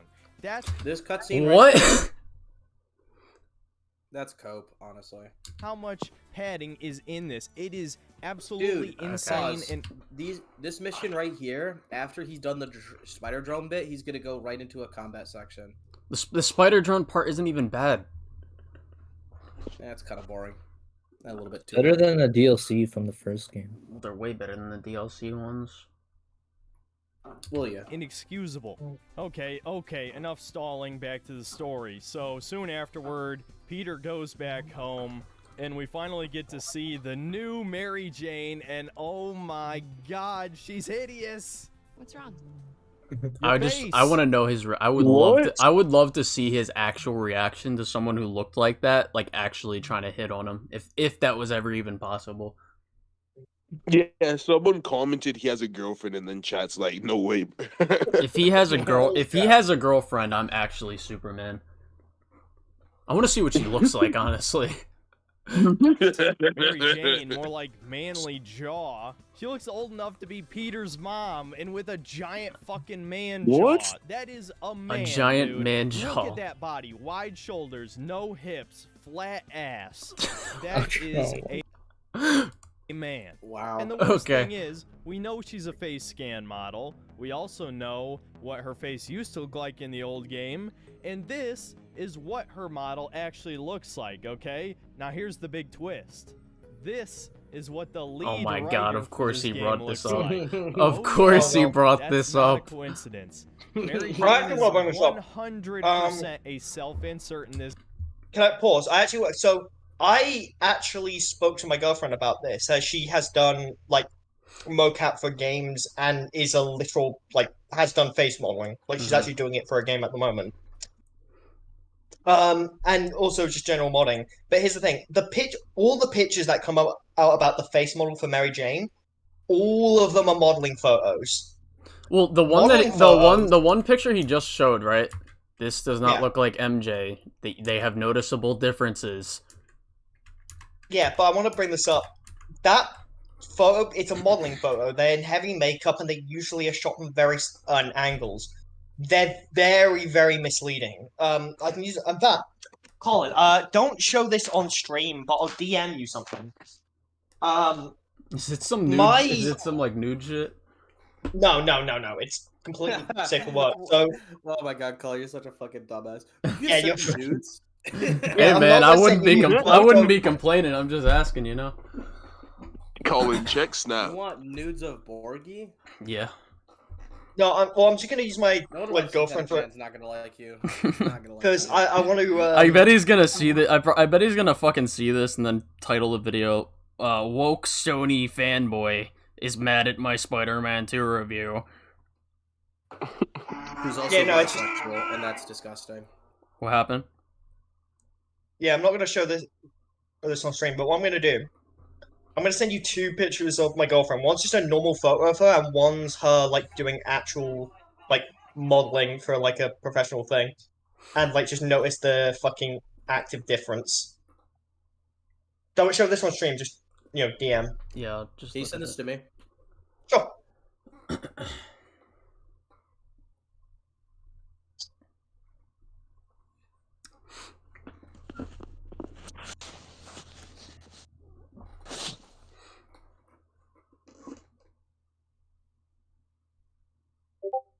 Scroll through and get the photo again.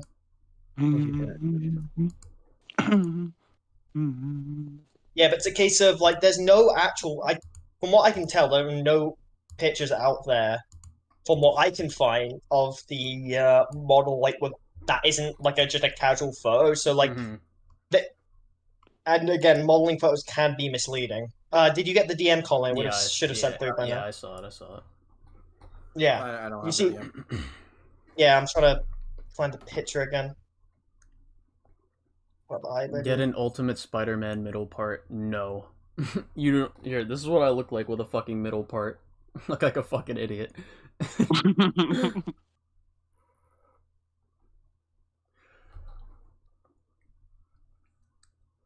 don't even like the way my hair looks now. We let it ride.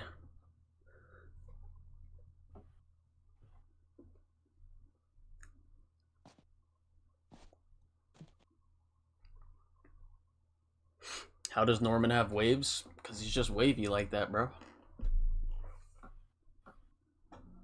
I'll send this one as well. Alright, I'm continuing. Norman's black in the inside. Yeah, Liam, I just DM'd it too. What her face used to... Well, this is what I'm saying. The thing with MJ, she looks different in lighting. Yeah, those look way different. Yeah, you see how yeah, those are the same person, but they look wildly different. It's literally because obviously one's just a photo of her hanging out with me, and the other's an actual modeling photo. Are you having trouble finding a place for your precious bundle of fur? So I want to bring this up, like the new Swiffer Power Mount. I can actually use this now because she's actually doing this like for like an indie game at the like look at her face right now. Yeah. The issue is like a lot of people are using active modeling photos, which like are no shit they're not gonna look like Maybe that because like the hair makes her look more like the insert, like more of an insert. But I assume the hair's like that because it's more like how she would look in the comics. My game of the year is Spider-Man 2. Alright, continuing. Look like in the old game, and this is what her model actually looks like, okay? Now here's the big twist. This is what the lead writer for this game looks like. Oh yeah, that's not a coincidence. Mary Jane is 100% a self-insert in this game, and that becomes very obvious near the end, but we'll get to that later. Sure. And now in a fucking superhero game, we spend the next 5 minutes cleaning up a house. And we get a flashback to when Peter was a teenager and you're gonna hate this bit. On his wall, and Aunt May helped him. Don't care, Aunt May had it coming. In fact, I hope they bring her back and kill her a second time in the next game. Wow. Bro hates Aunt May. You fucking monster. Bro, he doesn't like black people. He doesn't like old people. He only doesn't like her because she's a woman. What the fuck is wrong with this person? It's woke, bro. I don't like it either. Holy fucking shit. Paw Patrol Mighty Pups game of the year. That's facts. Decides to waste the next 30 minutes building up Peter and Harry Osborn's friendship. As we saw in the beginning, they're not even pretending to make it a twist that he's Venom in this game. They pretty much gave it away. So the Venom symbiote is helping him fight off his cancer, so now he's completely fine to do physical activities. There's a walking simulator mission where you ride bikes. Oh, it's really have a bike ride. You ride bikes for 20 seconds to build up their character, their relationship a bit more on a grounded level, because it would make no sense to be swinging with the Spider-Man costume to build up the relationship. Especially when he's first coming back, Harry doesn't even know who fucking Peter is Spider-Man at this moment. 2, you get a cool little interactive basketball section, which I personally loved. And then you get a stealth mission as Peter. It's like, yeah, what a walking simulator. Just fucking make it a cutscene, please. No, dude, don't do it. Don't make me ride my bike in a straight line. It better be a cutscene. Fuck you. Fuck you. And then you have a flashback back to when they were both in high school. He's complaining about an interactive medium forcing you to interact. And I might as well bring this up now, but this game has some How is it a waste of time when that's character dialogue. building and establishing ripped straight from Reddit. his mom? Wait, I don't even know what he just said. And I might as well bring this up now, but this game has some god-awful dialogue. I mean, ripped straight from Reddit. Paparazzi's bad enough. The paparazzi with guns? Oh What's my wrong God, with that? Paparazzi with guns! Epic. An impromptu shot of Ponage in action. I'm Yeah. not a gamer. No takers. That was supposed to be awkward. You come to me for the real, so I'm just trying to deliver. I'm like a B real estate agent. A B real estate agent. At Universal Technical Institute, you'll learn from passionate, experienced welding instructors. Okay. You sound... I'm peachy. Just peachy. I'm very Reddit. What the fuck was She's wrong being with that? fucking condescending. What the fuck? She's not condescending, just sarcastic. But Well, I don't even see the problem with that. Like, what the fuck? Chungus right now. Hey, he isn't at the gardens either. That was cornier than... Okay. But I found his inhaler and was able to science my way into creating a trail. I was able to science my way. What the... He's like, what are you talking about? Please, I'd like to keep my fight parties. Could you not? Alright, that's fair. How many gay jokes are in this fucking game? I shall be your first. Oh my... Oh, okay, they're doing it on purpose now. So on our next mission are two He's actually brain dead. Like, you can make a joke out of saying, like, yeah, like, the harder shit when Craven's like, harder. Like, yeah, that shit's funny, but, like, obviously, it's like you have to have you have to be actively making it a joke to fucking perceive it that way. Yep. Spider-Man, and yes, they call each other Spider-Man. Gee, I'm sure that wouldn't be confusing at all to the public, especially when one sounds black and is clearly wearing a different... What sounds black? Fuck off. Oh my god. Pretty sure they differentiate them pretty. Don't they call I think they call Peter just Spider-Man. I think they refer to Miles as like the Harlem Spider-Man because he spends most of his time in Harlem. Nah, bro, what you mean? The Great Electric Alright. The whole side mission was fucking gay as hell. Pause. Not pause. Alright. In costume are guarding a ship carrying the Scorpion and some other prisoners from the raft as Kraven shows up to break them out for his great hunt. As it comes up later in the plot, Kraven is dying of cancer. Even his magic potions can't save him, so he wants to fight the ultimate foe who can finally give him an honorable death. And as you can imagine, this makes him one of the only other based characters in this game. At least he has a pretty understandable motivation. His design is straight ripped from the comics. It looks great. Kraven was certainly one of the only good characters in this game, even if I don't really like the idea of him having 1,000 minions. I yes, mean, the murderous white man. Of course you think he's one of the better characters. Yeah. The sport in hunting this ultimate prey, if you have an entire army capturing them for you to fight them in single combat, isn't part of hunting tracking them down yourself? But whatever, the two Spider-Men fail, and there's this Do you not whole understand the term subplot hunting with in packs? Miles trying to resist killing Martin. Guess lions are character assassinated every time they hunt with their pride. Bro, someone said that he likes the fact that Kraven put Miles in a cage. Oh my god! I wouldn't even. That would be funny if he actually said that. That would honestly just be. It's honestly character assassination if he doesn't say that. Yeah, honestly. AKA Mr. Negative from the first game, because he killed his father, Jefferson Davis, which, yes, everyone has pointed out the funny irony of him being named that. That was kind of the point, yes. And you would think with Miles Morales being Peter Parker's student, protege, apprentice, whatever you want to call it, that maybe Peter would help him forgive Martin Lee, or maybe at least resist the urge to kill him. Almost like he was trying to do that. What the you have like literal fucking like major attention span issues. Holy fuck. Well, the guy, he's admitted he has ADHD. Well, I have ADHD. I have ADHD. Like, just take Adderall. Problem solved. He's just genuinely stupid. With we literally see a fucking cutscene of Peter and Miles talking about it literally right after that mission and before it. Like, what?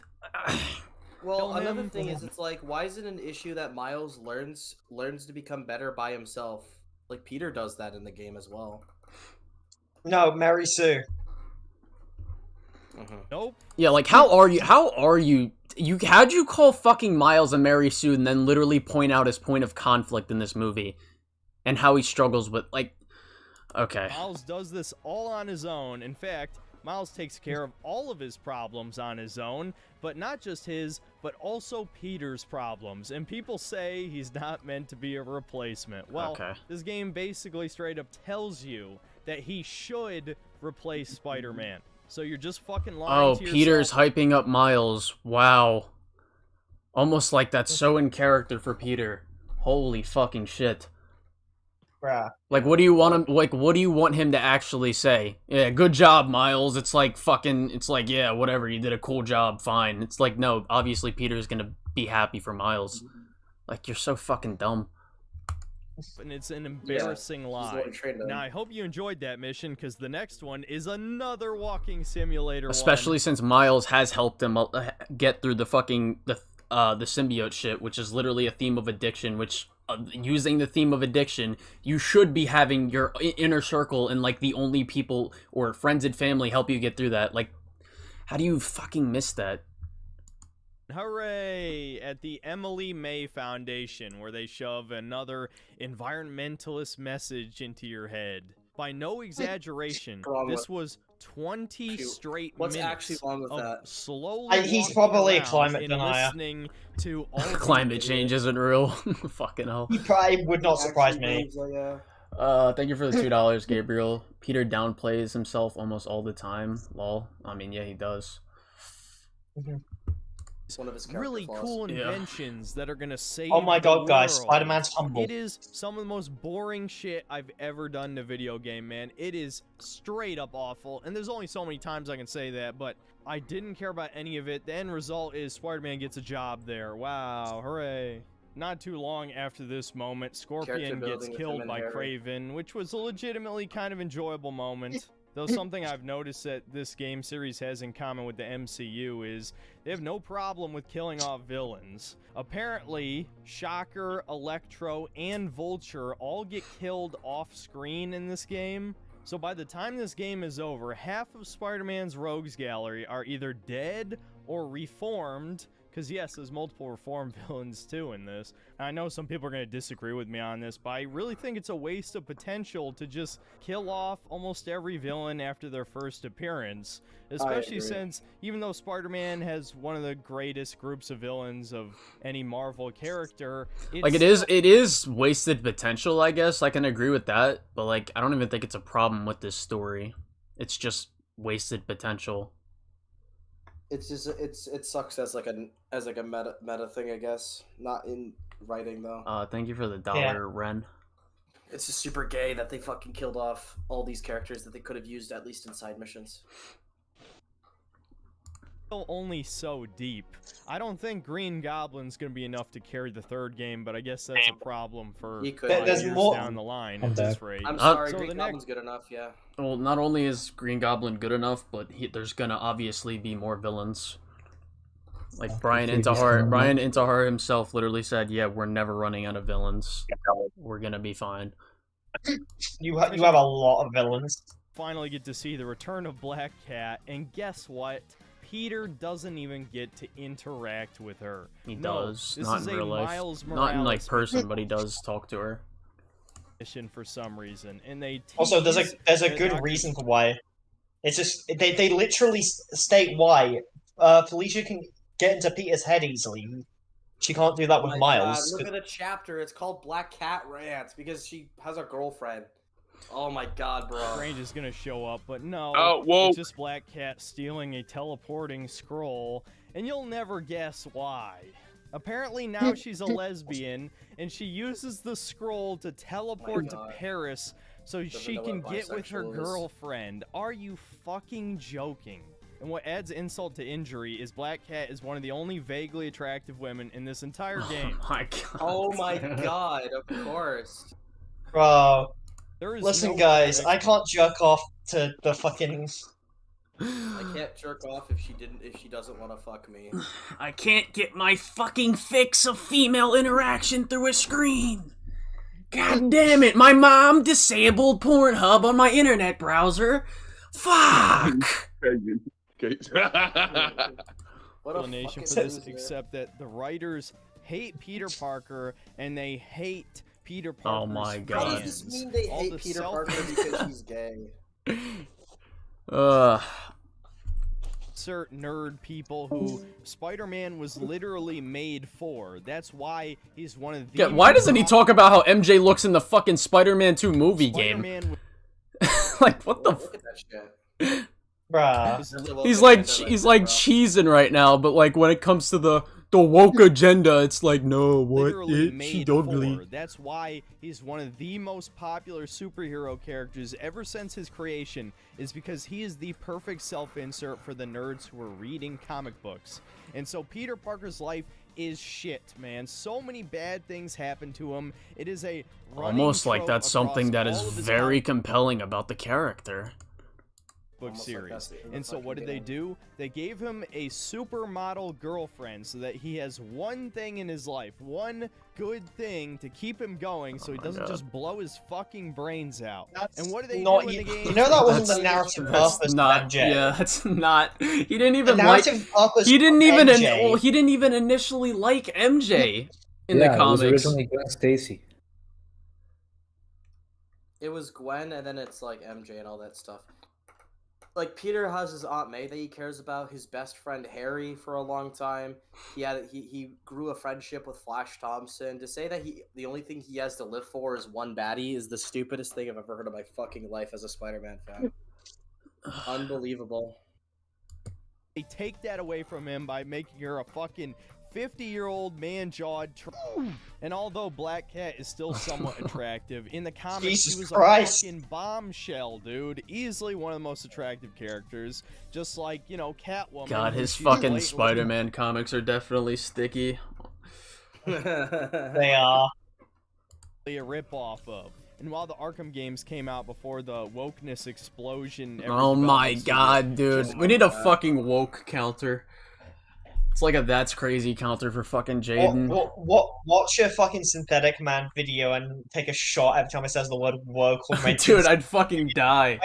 mentions women or says the word woke, mentions women or minorities. You literally get alcohol poisoning. Oh my god. This is so Compare fucking painful. what Catwoman looked like in Arkham City or Arkham Knight to this. I mean, shit, in the 90s cartoon, which was for children, they made sure to make Black Cat hot as fuck. You were terrific back Okay. then, and I'd be Is she proud to not have you hot fight in the by my game? side. Really care about you. Partners? Oh, she's gay. Silk almond milk uses 3 different kinds of almonds to form its rich.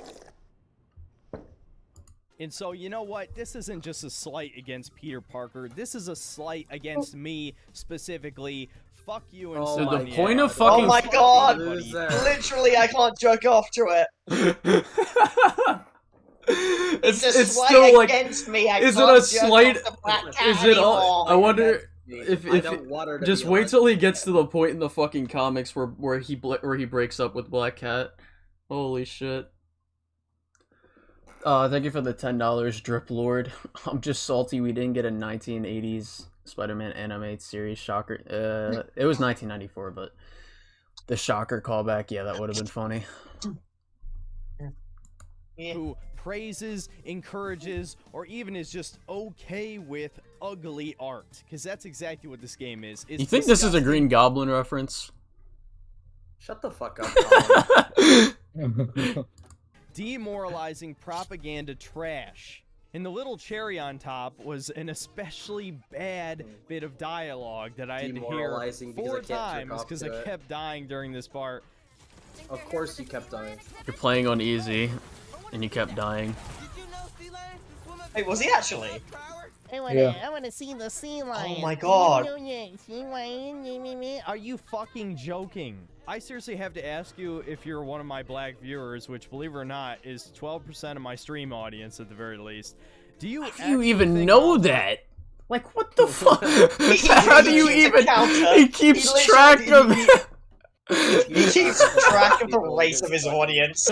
Like, what the fuck? What a fucking freak, man. He's just got like he's got like a Batman database of all his black viewers so he knows which comments to not heart. Morales is cool, and I mean Insomniac's version. I think the Spider-Verse one is completely fine, but Insomniac's Miles Morales is fucking Urkel, and you can't change my mind. Okay. They tried What? to make him just Peter Parker, but with black skin, but he's actually... What? The fucking... No. Maybe if you played the fucking game, the whole point of his first game is to be different from fucking Peter. Like, oh! I actually am genuinely curious. When at all in the Insomniac games does Peter struggle with vengeance? Never. I guess you could say maybe this game, like, not struggle. He doesn't really struggle with vengeance. He just wants to kill people because the symbiotes, Yeah. like, taking control of him. That's still different from Miles. It's the easy way out than like yeah, than like dealing with the suffering, like losing Aunt May and all that. Than that, he's a fucking whiny nerd bitch.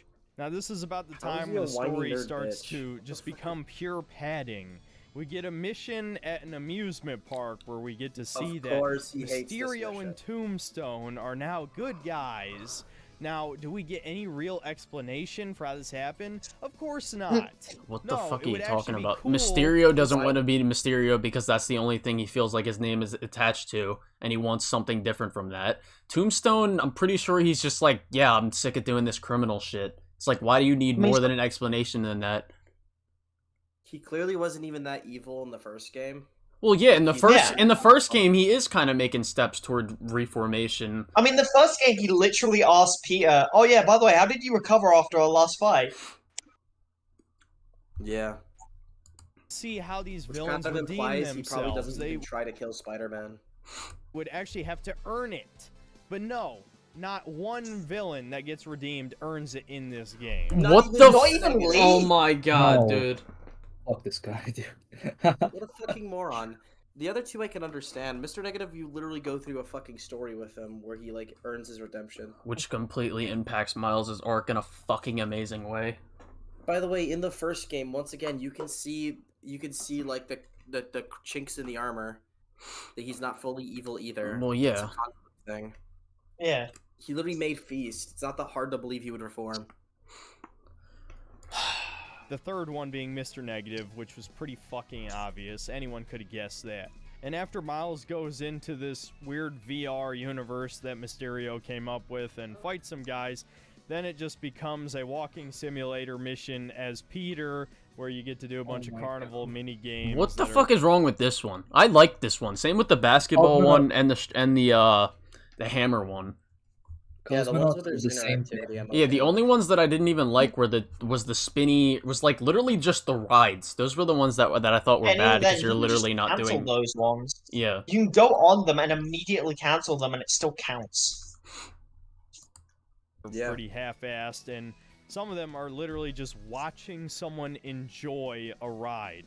As someone who's actually been to multiple theme parks throughout his life, including... I don't believe I'm you. something of a theme park connoisseur myself. Fucking hell. Yes, Synthetic Man. I have also partaken in a theme park. So has most people. Roller coaster parks in the world, Cedar I Point. think he's just flexing the one time he went outside in his life. Yeah, I like the fact that this kind of shows how little he goes out when he thinks, yeah, I've been to a theme park once. What the fuck? You should actually go and do these things instead of trying to live vicariously through a video game. Trust me, it's worth it. So But that's anyway, what Craven's you do. goons You show don't go up. outside. Ugh. Kidnap Tombstone, He's and saying that finally, people should after go a lot of outside when he's unnecessary here build-up, complaining about Harry women and uses the minorities Venom in a video symbiote to game. help save the day. And I actually kind of like this part of the story, even if, again, it does feel like padding. Harry's trying to be a superhero How is it too, padding? but It's he just- can't really control okay. the Venom symbiote all that well. And as a nice throwback to the comics, the next time they team up, he's wearing a costume very reminiscent of the Agent Venom costume, which is when Flash Thompson got the Venom symbiote. Yes, that really happened. So after saving Tombstone in the next mission, we kind of get to see just how ridiculous it is that he's a good guy now. I mean, he literally filed his teeth down into basically shark teeth. He's a giant fucking thug. Wait, did he? and I we're don't. What did he actually file his teeth? I thought that what happened to him was what made it like that. Either or, it doesn't matter. It's like, okay, yeah, he was really bad at one point, but he clearly like softened up over the years until he didn't want to do this anymore. That's not unreasonable. Yeah. supposed to accept that, I don't know, he just had a Dude, change what's of with these heart anti-woke off-screen. What's with these And then- anti-woke people going and like complaining about all this woke garbage trash shit, and then like getting mad that bad people can redeem themselves and become better? Like, do they just not care about basic morals? I think he just doesn't Or like lessons? Tombstone because he's albino. Yeah, he's technically black, and he knows that deep down, so he can't like Tombstone. Yeah. And we get to see a little bit of a tease that the Venom symbiote wants to be attached to Peter, not Harry. Could that possibly be foreshadowing? After some more padding with Miles that isn't even worth mentioning, we get one of the worst missions in the game. Insomniac heard everyone's complaints about the Mary Jane missions in the first game, and instead of addressing criticism, like many modern egotistical... They literally did. They made them way better. And one of them is literally in the best way. The second MJ mission is literally the best one of the best missions in the fucking game. Yeah. Developers, they decided to double down. Now the Mary Jane mission double down by having less of them. Double down by having less of them and making them better and more fun. Yep. What a moron, dude. Addressing criticism, like many modern egotistical developers, they decided to double down. Now the Mary Jane missions have turned into glorified The Last of Us missions. I mean, seriously. And Sony games have so little confidence in the average player's abilities that the tutorial extends not just beyond some simple prompts. No, the very first enemy you sneak up to can't kill you. Okay. How's it going? I'm actually curious if that's a bug or not. Yeah, I actually don't know if that's a bug. What the I want to fuck? see if that's a bug. Maybe it's just like a tutorial thing. And maybe. even when you get to It's like introducing you to new mechanics. Okay. Yeah. The actual gameplay part where you can die, these enemies are so deaf and brain dead, you can straight up sprint up to them and stealth kill them. In fact, you can do it to 2 enemies in a row if you're fast enough. You can't do this on the hardest difficulty. Yeah, you're playing on the easiest difficulty, so why should we There's take it enemy seriously? awareness, like literally Well, I was a playing on enemy fucking awareness. friendly difficulty. Yeah, when you're playing on the hardest difficulty, they are actually very aware. And they one-shot you. Yeah. Also, like a setting specifically for enemy awareness. Yeah. Yeah, I was confused when I watched this gameplay because he was taking Yeah, just turn multiple it up. hits. Yeah, and I died in like 1 hit when I played as MJ.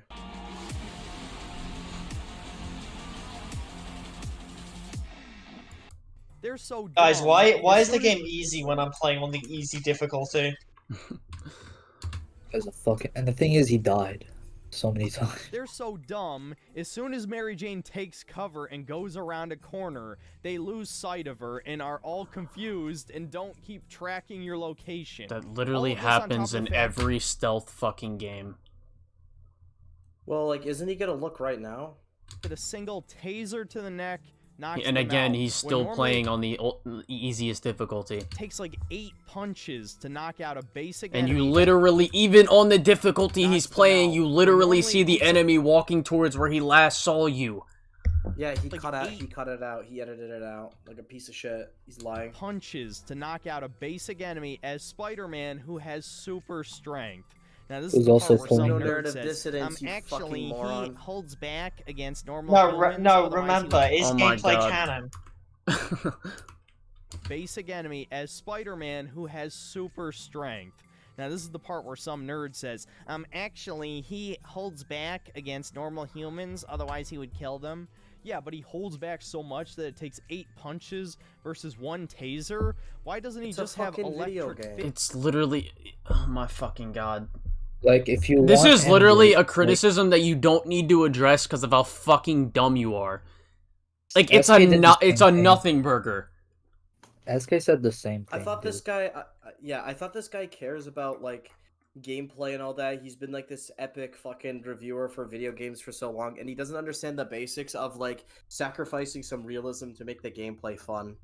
Yeah, like you don't want to play as MJ for like 50 minutes because you're trying to kill one dude just so you can make him. Well, remember, the is gameplay canon thing. Do you think it's canon that fucking in Spider-Man 2, Peter actually fucking pile drives people off buildings and kills them?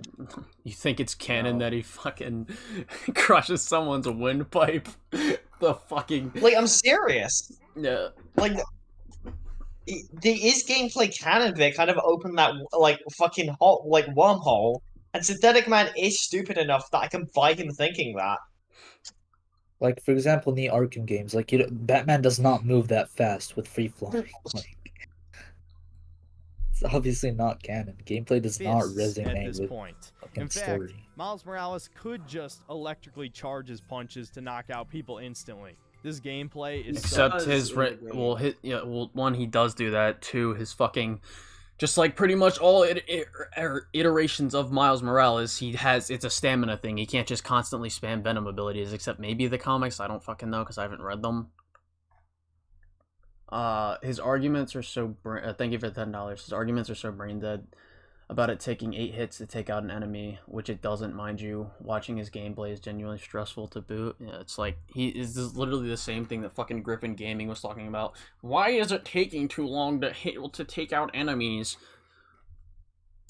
So unbelievably bad, dude. It is truly an embarrassment. And when we finally make it through this segment, the whole point of this mission was to rescue Dr. Connors, aka the Lizard. It's funny because in this exact sequence, we literally see Peter knock out 2 of Kraven's goons in 1 punch. Exactly. Kraven shows up right before she can rescue him, and actually we get the whole point of this mission was to rescue Dr. Connors, aka the Lizard. But of course, Kraven shows up right before she can rescue him, and actually, we get a pretty cool moment where the girl boss finally gets defeated. Oh my god, dude! Holy shit! We get to play as Spider-Man again, only for them to take away control in just 5 minutes by having Peter get stabbed by Kraven. We don't even get a boss battle here, no. Why would you have a boss? Why would you want a boss fight of you losing to Kraven? It would be more interesting for him to get stabbed during a cutscene, and then we get this major fake out as if Peter Parker's gonna fucking die halfway through the story in a Spider-Man game. And to the shock of absolutely no one, the Venom symbiote attaches to Peter and he gets the black suit. Dude, this is like criticizing a movie you've already watched for what's it called? For this scene not hitting the same because you already know he's not gonna die. It's like, dude, the whole point of the scene isn't about Peter dying being sad. I think it's more just about how the characters react, because it's interesting that how Harry's gonna care about Peter dying. Well, you know, it's funny. This scene where Harry is like screaming because Peter's about to die is literally parallels the end of the game where Harry's about to die and Peter's like screaming. Yeah, exactly. I think there would be a lot of tension right here because now Harry is gonna start dying from his cancer again. Which honestly, if you think about it, doesn't really make sense. You would think the Venom symbiote would just kill all of the cancer cells in his body. It's not cancer. It's not cancer. It's literally not cancer. Idiot. It's a fucking genetic disorder. Why are you writing an issue that isn't existent in the fucking story? There's nothing establishing that the Venom symbiote kills diseases in your body. If it killed diseases, then Peter. Well, if it fixed his genetic disorders, then Peter's powers should be taken away when he loses the symbiote, because that would fix his powers. Exactly. Because that's literally a genetic disorder. It would take away all the radioactive cells in his body, so he can not give Mary Jane cancer when he bones her. But I guess that wouldn't be dramatically interesting.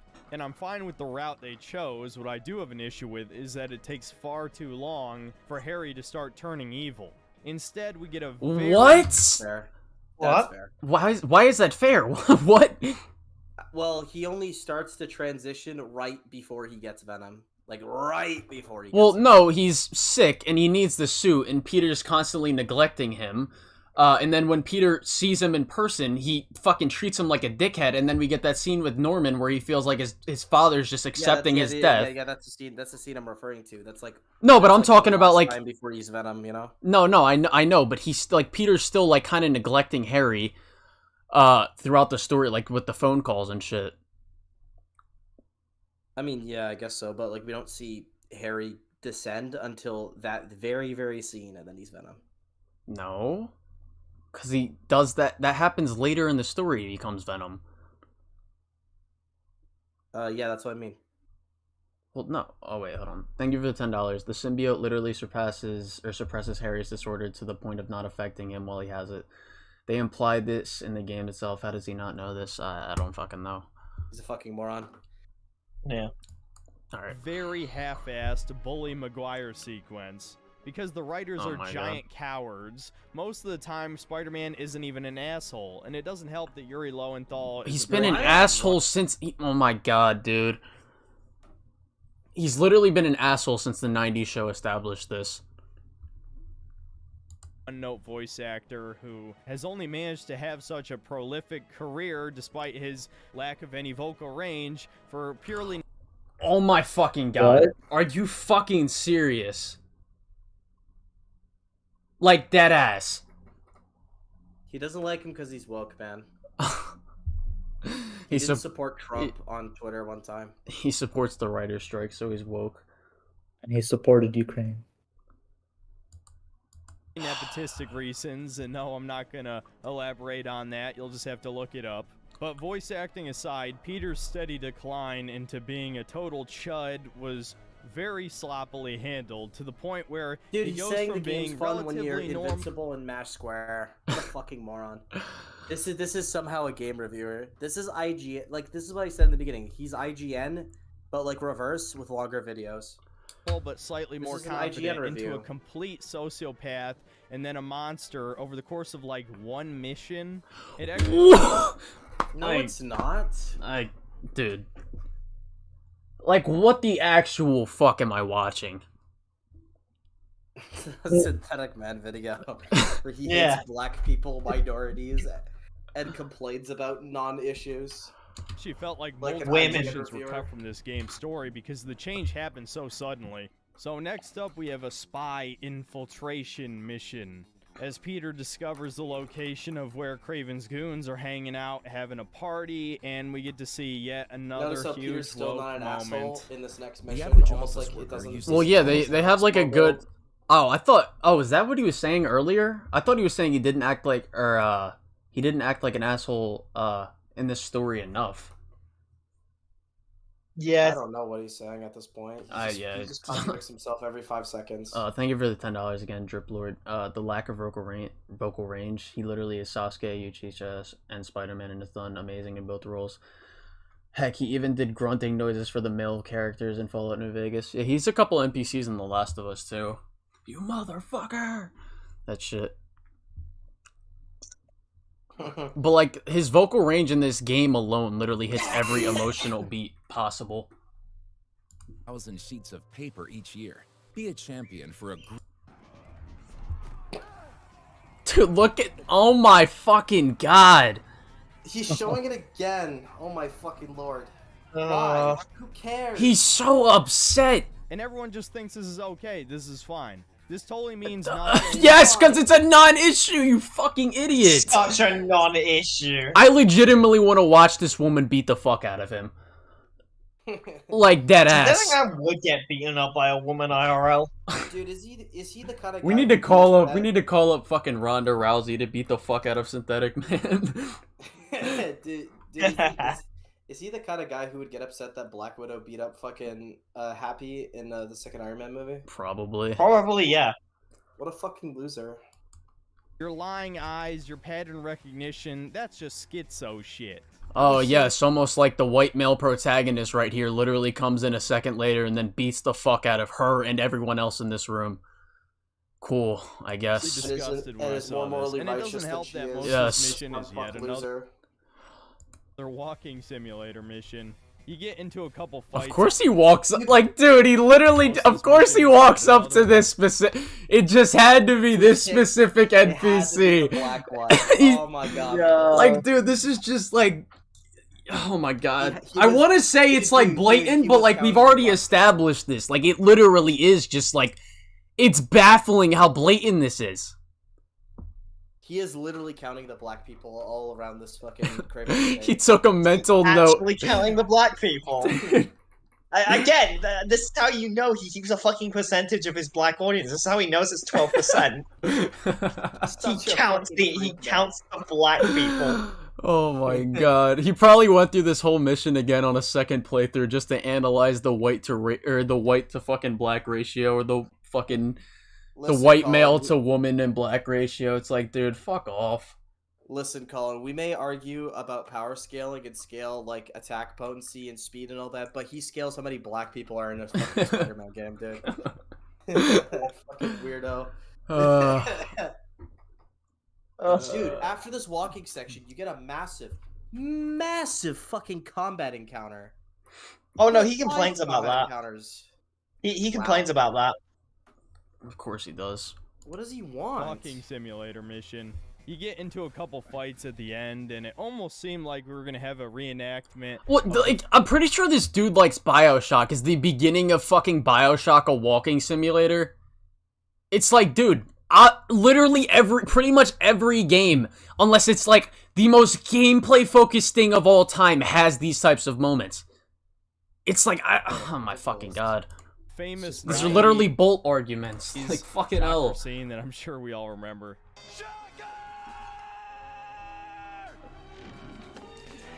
What does this have to do? Oh my god.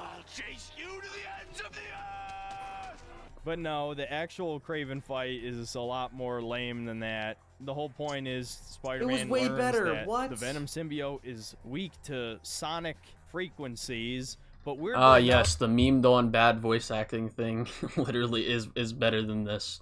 Sure. Okay. the symbiote's not weak to fire in this game, at least not directly. Who There's even a part where Venom later on walks straight yes, through and fire this shot is fucking fire. and doesn't get hurt. Yes, that seems like kind of an unnecessary change from the comics, but I guess it doesn't really matter that much. So now we're up to 2 moments where we could have had a boss fight with Colin, Kraven, did that but sound like didn't. Reddit I want to dialogue remind to you, you, bro? Like Spider-Man 2? Yeah, it was probably too much Reddit dialogue. Dude, they honestly, they probably stole I've the whole seen script this from Reddit. Colin, I've seen this on Twitter, and this actually pisses me off. There's people out there that legitimately are mad that in this game, the symbiote isn't weak to fire because it's not accurate to the comics. Oh my god, go outside. If you think that hurts the adaptation of Venom is that he doesn't have one weakness, you're a fucking loser. Is it a bad thing in the Fuck off. comics when he eventually becomes immune to some of his weaknesses? By I that know, it's logic, so the dumb. Ultimate Comics is dog shit because he's not affected by sound. Well, yeah, they hate that in the Ultimate Comics. When it's like, why is that an issue? It's not like Venom doesn't have a weakness; he just has a different one. It really doesn't matter. Like, he's not weak to sound in the Ultimate Comics. Is it just fire then? It's like electricity. Yeah. Yeah. Even though he beats Electro, which is kind of funny. Well, doesn't he overcome his electricity weakness in that fight? He just kind of throws cars at him. That's all I remember. Yeah. that we're over 5 hours into the game story, and the only boss was at the very beginning. If I didn't make it clear enough already, the pacing in this They're game saving is Kraven completely for a off, better where it's boss. not just really slow, but after having to watch all It's these really slow, but cutscenes you're or just gonna ignore the holding fact that you were in forward at least in the 3 walking- different combat encounters before this fucking happened. And then you get into another combat encounter after this, multiple And of then them. you get into 2 more, and then the Kraven cutscene happens. Hold on. And then you go back to Harry, cutscene, little gameplay segment, and then another massive combat encounter. At least like 2 to 3 again. Yeah. It's filled with fucking gameplay. Thank you for the $10, Drip Lord, again. God damn, you're like fucking paying me at this point. But I appreciate it a lot, though. Hey, do you think Carnage will be the DLC? Yes, I do. I hope they just get rid of the symbiote stuff by Spider-Man 3, to be honest. Yeah, it has no place in a Green Goblin story. Simulator sequences or solving these brain-dead mini-games, you're then thrown a really long, high-octane action sequence where the game expects you to suddenly be on top of your game. Let's just say that didn't mix well with my ADHD brain. It was starting to piss me off. Of course it didn't.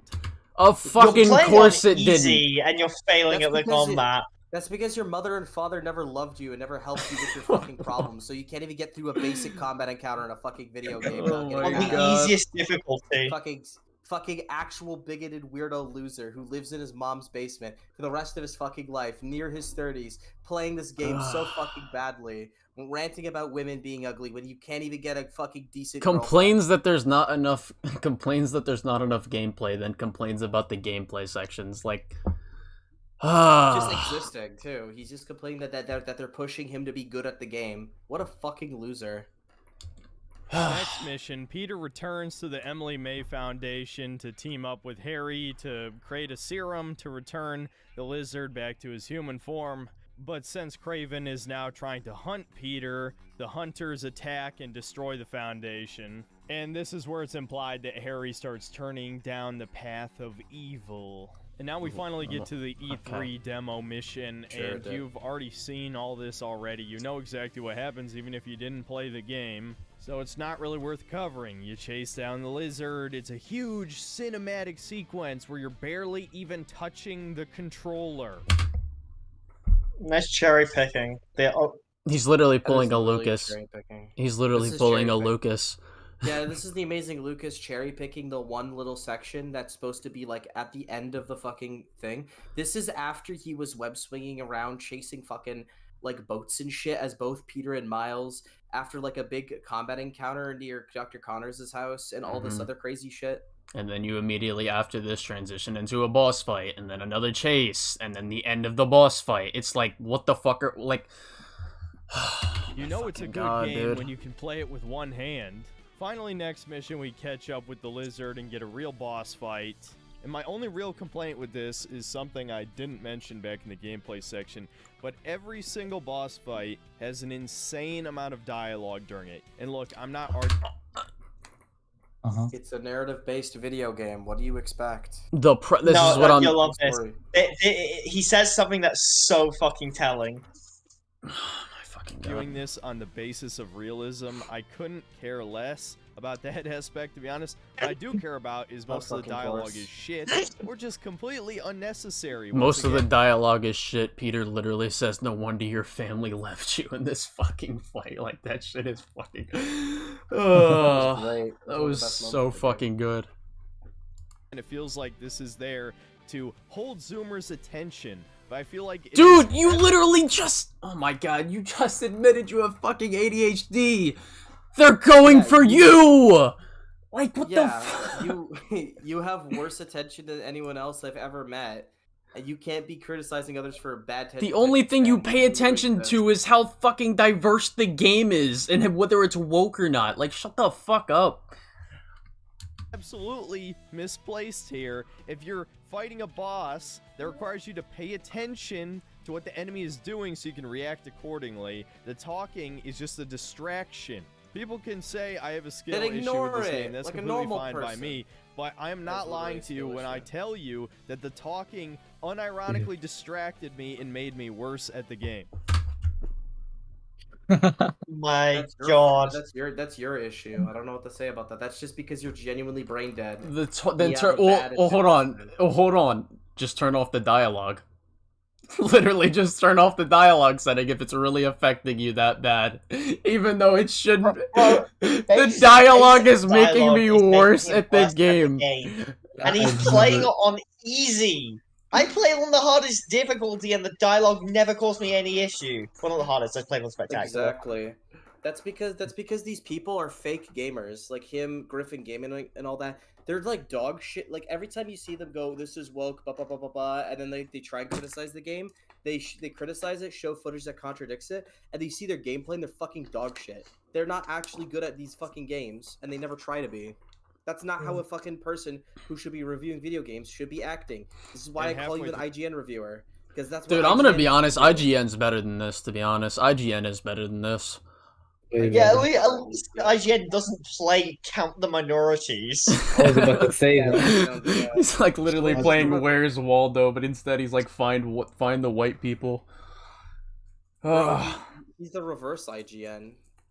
Oh yeah, something funny. You know how he was talking about like the thugs? So I'm actually playing the game in the background right now. You know how he's talking about like how he's happy the fact that the thugs are white? Yeah. I just found a handful of black thugs. God damn it! Even the thugs are woke. Fucking hell. Fucking damn it. Morgie, don't tell him that. He might get really upset about the few things he liked in this game. I just can't believe He might actually go out and start killing black people. And don't tell him this. Through the fight, it turns into a chase sequence across New York, which actually was No, the kind of he's gonna fun Lucas part, it. admittedly. But Kraven, I guess as an homage to King Kong, manages to snipe the lizard off a building with a crossbow. How even is though that just like King seconds Kong? ago we saw cops. Yes, the cops apparently exist in this game despite their extremely reduced presence. Yeah, that's something you'll probably The reason the notice presence is as a reduced is response because to a Yuri common isn't a game cop journalist anymore. complaint about He doesn't Spider-Man have a helping the combat. police. I know. Well, also fucking Spider-Man superhero handles a helps lot of the the police. stuff like just on his own. Like, and what's it called? He handles before the police could arrive, I'm Yeah. assuming. I mean, as You you know, see, it's police kind of a all the simple time to case get of to his places. contact is now a vigilante. His police contact is now a fucking vigilante. Who wins, Starfire or Spider-Man? Probably Starfire. Actually, no. Yeah. Doesn't Starfire struggle against Deathstroke? No. No. Yeah, I'd probably say Starfire. Police. What a crazy Me personally, I'd let Starfire beat the fuck out of me, but you know. idea. Horny Right? thought. Insomniac decided is to sad as remove the fuck. police from all but just maybe 2 or 3 missions in the entire game, and I don't think Spider-Man even ever directly interacts with them. But anyway, to get back to my point, Who cares? You have a whole mission where you directly interact with them. It's literally the fucking, the transport mission, where Kraven's first introduced. Oh my god, yeah! Please shoot at Kraven with assault rifles, and it does nothing, yet one shot from a fucking crossbow is enough to take Lizard off the building. Oh my which god, ultimately- the specialized high-tech crossbows that obviously would have better piercing power and have fucking explosives attached to them. The explosive was powerful enough to literally blow off his fucking tail. These are clearly advanced weapons meant to kill Lizard because he's hunting him. That's really different than doesn't matter police 'cause it's officers so who just enough randomly phase of hear the of a boss lizard monster battle, and try and shoot and it. Peter injects him with the cure and rescues him from drowning. And now we get one of the big plot twists of the story, that the Venom symbiote is in fact an alien, which everyone who's read any comic or seen the cartoon knows that. That is not true. In the Ultimate Comics, it was man-made. It was man-made in the Ultimate Comics. Yes, there are versions where it's man-made and not a fucking alien, and the first time we see it in this universe is in a fucking man-made scientific lab. So we don't know if it's fucking alien or not. Yeah, that's I was glad that it's actually an alien. I don't Thank prefer God it's the- alien. It's way scarier that it's a fucking alien. It would ruin the impact if it was man-made. It also adds more to the lore of Venom. Adds more to the character as well, because you know, I mean, as soon as it, Yeah. we don't need to go over that again though. Yeah. The only reason this is even a plot twist is because it seemed like a fake out that they were going to do the Ultimate Universe. It also version of shows this- us how Connors loses his arm. So. Oh my you know. god, he is literally admitting why people could have been like surprised by this because of the story Ultimate Comics. where he was made in a lab. So I'm kind of glad they actually stuck to the comics It's- on this one. it's not a And he. Dr. Connors I know you warns hate Peter women, that the Venom symbiote corrupts your mind. And now, of course, since we've been told this in the story, all of a sudden Peter's transformation into a monster skyrockets from this point forward because we got to rush this shit along. We Yes, got because Venom doesn't want to lose Peter. Like what? As soon as he sees the threat of Peter actually starting to lose or get rid of him, then How it's many when Venom did starts we to take have? more control over him. Huh? So in the end of the Zoom mission, he is when he has the black suit, and then we have it when he's hunting down Kraven. We have and it then, for the like- whole second act. It's literally the whole second act. Yeah, and then like after that, there's like the 2 lizard chases and the boss, and then it becomes this monstrous. That's like multiple missions, and he still doesn't even lose it yet. There's still like a few more missions before he finally gets it off. Yeah. 2 main characters. There's no time to develop one complete plot line. And ironically, What are even you though- talking about? How is this not developed? They literally show how it's affecting Peter and like you know how it's like ruining his mental state and all that shit. The like, only it thing you doesn't- can even say the only thing you can say in this story that could have had more development is the character of Venom after Peter loses him. That's the only thing you can say in this story that is really underdeveloped. Yep. It's rushed because he had contact with the Rock. He is abrasively ignoring what's happening on the screen. Wait, what? Thank you for The the reason the $5. suit turned like that was because he had contact with the Rock. Yeah. A lot of people kind of shit talk that you play Miles Morales for about half this game. Miles Morales has almost nothing to do with any of this. His sub- Oh my god, dude, pay attention! Bro. His arc with Lee is the reason he was able to save Peter from the black suit. Those literally with connect in the end. They go their separate ways, but then they connect in like the big final act of the And second it's act. literally how Peter is able to be... I don't even think they would have been able to defeat Venom without fucking Lee. And this whole arc with Miles. It's like, dude, I don't fucking know how you're this dumb. He doesn't Mr. care. That's Negative why. is Just cares the about if it's only woke or not. connection to the main plot. We really could have It's used woke, but he's wearing the Wakanda skin. That's funny. I wonder if he even notices that. Mr. Negative's the only connection in the main plot. Like, yeah, what about Miles or Kraven or like the place you're at right now? This place where Kraven is, that's where you fight him and almost kill him. Mm-hmm. Yeah. It's very important. Are you Mr. fucking kidding Negative me? is the only connection to the main plot. We really could have used more The only connection you development have with women are women that are literally fucking brain dead like you and can't see. They don't have eyes. Thank you for the $10 again. No, the there will only be... contact you have Wait, with hold on. women is if they're digital. There will be no Miles slander here, at least in regards to this game. That boy literally clutched up the entire game. It is facts. Peter, as I'm gonna call him, because he doesn't know. A lot of people kind of shit talk that you play Miles Morales for about half this game. Miles Morales Of course has you talk almost with nothing people to that do with literally any shit of talk this. that. His subplot with Mr. I should say Negative that, even I is should talk the that. only connection to the main plot. We really could have used more development Even I'm upset with that he takes up Chud Mode Mysterio. Peter, as I'm gonna call him, because he doesn't Chud really act Boy like Bully Peter. McGuire. He just acts kind of like a crazy animal psycho guy. Which I don't know. He is kinda acts just way more more boring. aggressive I and would like scary it if than it was fucking a more Toby. subtle Toby's descent. a joke. Wait, wait, he what just does it mean acts kind of subtle like descent? a crazy It animal literally was psycho subtle. guy, which I don't know is kind of just more boring. I would like it if it was a more subtle descent, and Peter It just was. That literally was. He progressively was. gets more aggressive throughout the story. It's so subtle that he didn't notice it. It was so subtle, his tiny little brain didn't notice it. He was probably arguing with his mom and dad about leaving the house while those subtleties were playing. Fucking loser. Look at his shirt. Look at those sweat stains, bro. The reason he always wears grayish shirts or like darker colored shirts is because it hides the sweat stains better. What a disgusting fucking loser.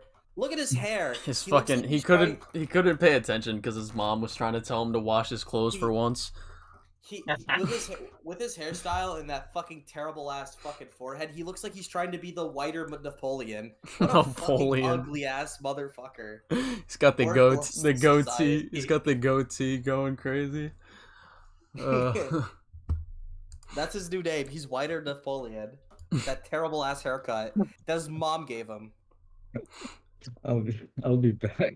Wait, hold on, wait. If Tears of the Kingdom is Antichrist because it's got the goat stuff, then what about his goatee?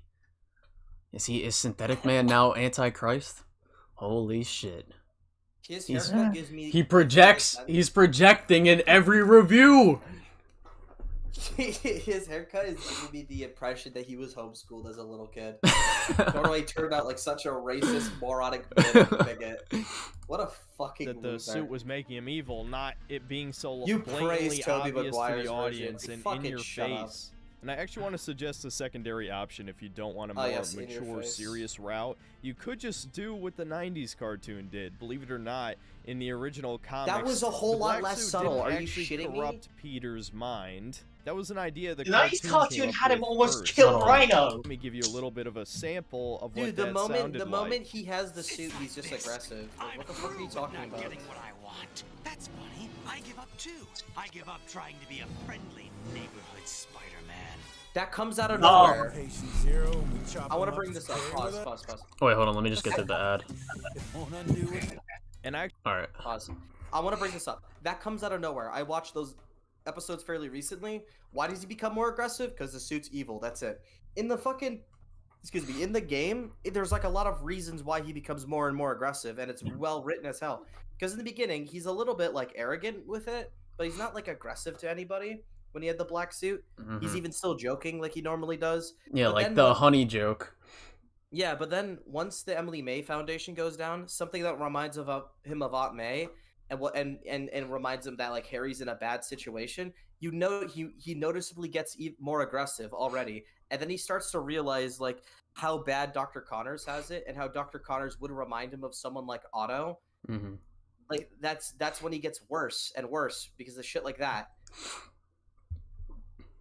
Until like finally he just descends because of all the bad shit that's happening, because it reminds him of shit in the first game. That's a lot more subtle and well written than he gets mad because he's in an evil black suit. That the '90s show did it. actually think this could have made for an interesting opportunity in the game as well. Maybe throw one of Peter's C-list villains at him and he just fucking brutalizes him, or even better, actually kills him. That would have set up a great no. Oh, well, first of all, he almost kills Kraven. Second of all, if he actually killed Kraven, it would have detracted from his fucking, like, what his arc in this game so much. He almost kills Kraven. That's the same thing as what he's doing to Shocker right here. And he literally brutalizes fucking Lizard. He beats the living shit out of Lizard, and he doesn't hold back. He beats the fuck out of Miles in the first phase of the fucking fight. Yeah, he does a lot worse than just be mean. Well, look, hold on. We could pull up this scene. Like, oh my. He almost kills Mary Jane. Hold on. Yeah, he literally. Well, I mean, technically that wasn't him, but you know, we let it ride. This scene, like, this shit was just straight heat. Wow. He's like doing this. He literally has this dude fucking shitting himself. Maybe he didn't like that scene because it was a fucking man. Should have abused a woman. Yeah, he should have abused a woman. Development moment where he realizes what the suit has done to him, and then he has to tear it off himself. Now, of course, that's not the story this game is going for. And speaking of all of this, this is when we get to the next Mary Jane mission. If you've been sticking to the main story, it hasn't even been 2 hours since the last one. We have to play as Mary Jane again. And this is one of the best fucking missions in the game. This is when I really pushed That is a straight up lie. It's been hours before you play this mission after the last And one. even if we want to run with this hypothetical scenario, this mission is fucking gas. Like, this shit is so fucking good.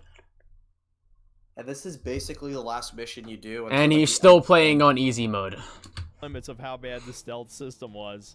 And the setup for this is just as cringe as the mission itself. Basically, Peter finally needs to sleep after, you know, saving the world a million times. And while he's sleeping, Venom takes over his body. Meanwhile, MJ has to defend the house and single-handedly tases like 20 hunters by herself. She almost and dies if this mission if it wasn't bad wasn't enough, for fucking it Spider-Man ends in with this mission. Multiple times she almost dies because Peter didn't fucking save her. Jane And then Peter almost kills her. cornering Peter in a tunnel, and she sees that he's become a monster, and so there's a little bit of a chase scene that is almost impossible to fail, by the way, and I had to let go of the controller for several seconds for Peter to catch up, and we get a very lame game over sequence. It's almost like they're transitioning from a cutscene, so they would set it up in a way where, like, if you're caught off guard by the transition to gameplay, you're not going to instantly fail. And again, if you do let go of the controller, you fucking die. Oh, thank God. Jesus Christ, that took way too long. Oh and my the cherry God. on top, failing the Bro, QuickTime events here does nothing. Yes, this That's is yet fair. another Sony game where the QuickTime events are meaningless. And so, what are the results of this mission? I will say, I Mary don't Jane- mind.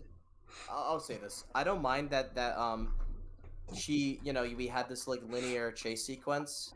It was fairly easy and all that. I don't mind it. I think my issue is after that, like, we don't do much else. It would have been nice if she runs into a corner or whatever. You have like a big open field with like hiding spots, and you have to sneak past like fucking Venom Peter jumping around the place. That would have been terrifying. I still Like, thought, actual gameplay with that. yeah, I still thought this shit was just fuego. Jane writes a scathing article about Spider-Man for J. Jonah Jameson. Okay, is that really supposed to be a source of conflict between these two? Yes! She's literally. Oh going my against God! him. She's literally going against him publicly. Like, what? Easily just reason it away as MJ trying to keep her job. Because he's fucking but ignoring her phone calls. We literally get that right before that mission. because Peter is in Chud mode now, he's obviously pissed about it. And luckily, right after this, we get the only legitimately good dramatic scene in the entire game. I need that suit back. You can't have it. Pete.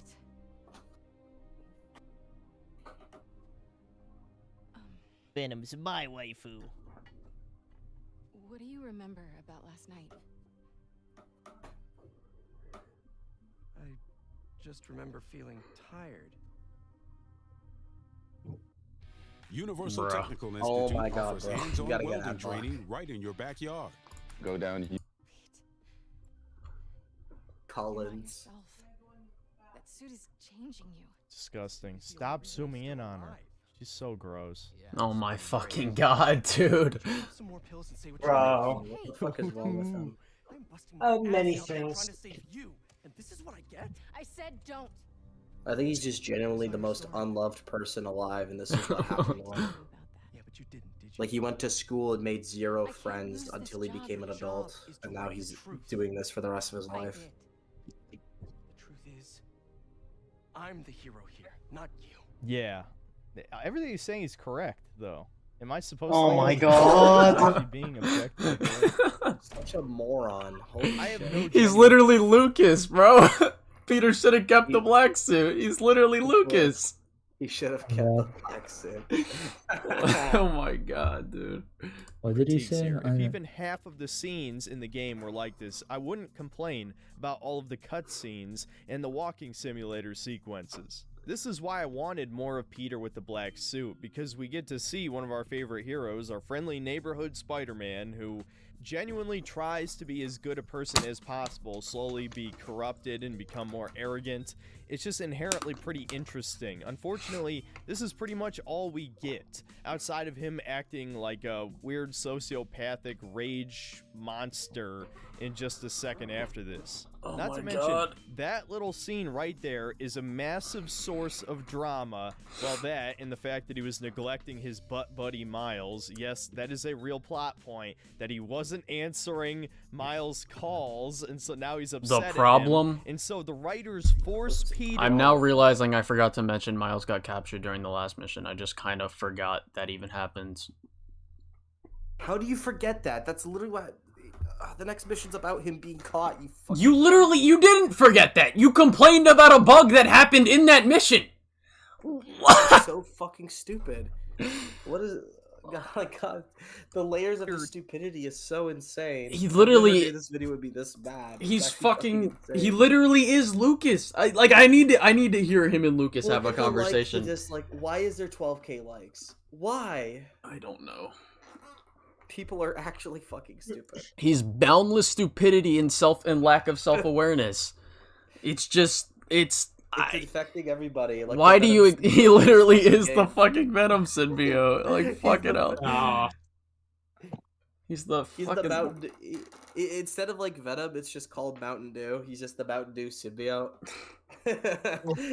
He's the Monster Energy drink symbiote. to apologize for the rest of the game, despite the fact it's not his So fucking funny. fault. Like most people that with Venom was ADHD are influencing usually his mind. commonly Get ready for known to this go outside point. and Oh do my push god! ups Wait, plus just listen to what he just said. Miles calls, and so now he's upset at him, and so the writers force Peter to apologize for the rest of the game, despite the fact it's not his fucking fault that Venom was influencing his mind. What? You still apologize for acting that way. That's like saying that you shouldn't apologize because that was the drugs fucking you over, not you. That's like being a dickhead while you're drunk and then not apologizing for it. It's like Listen, listen. I didn't drink and drive. The alcohol made me drink and drive. That's literally it. That's literally the argument.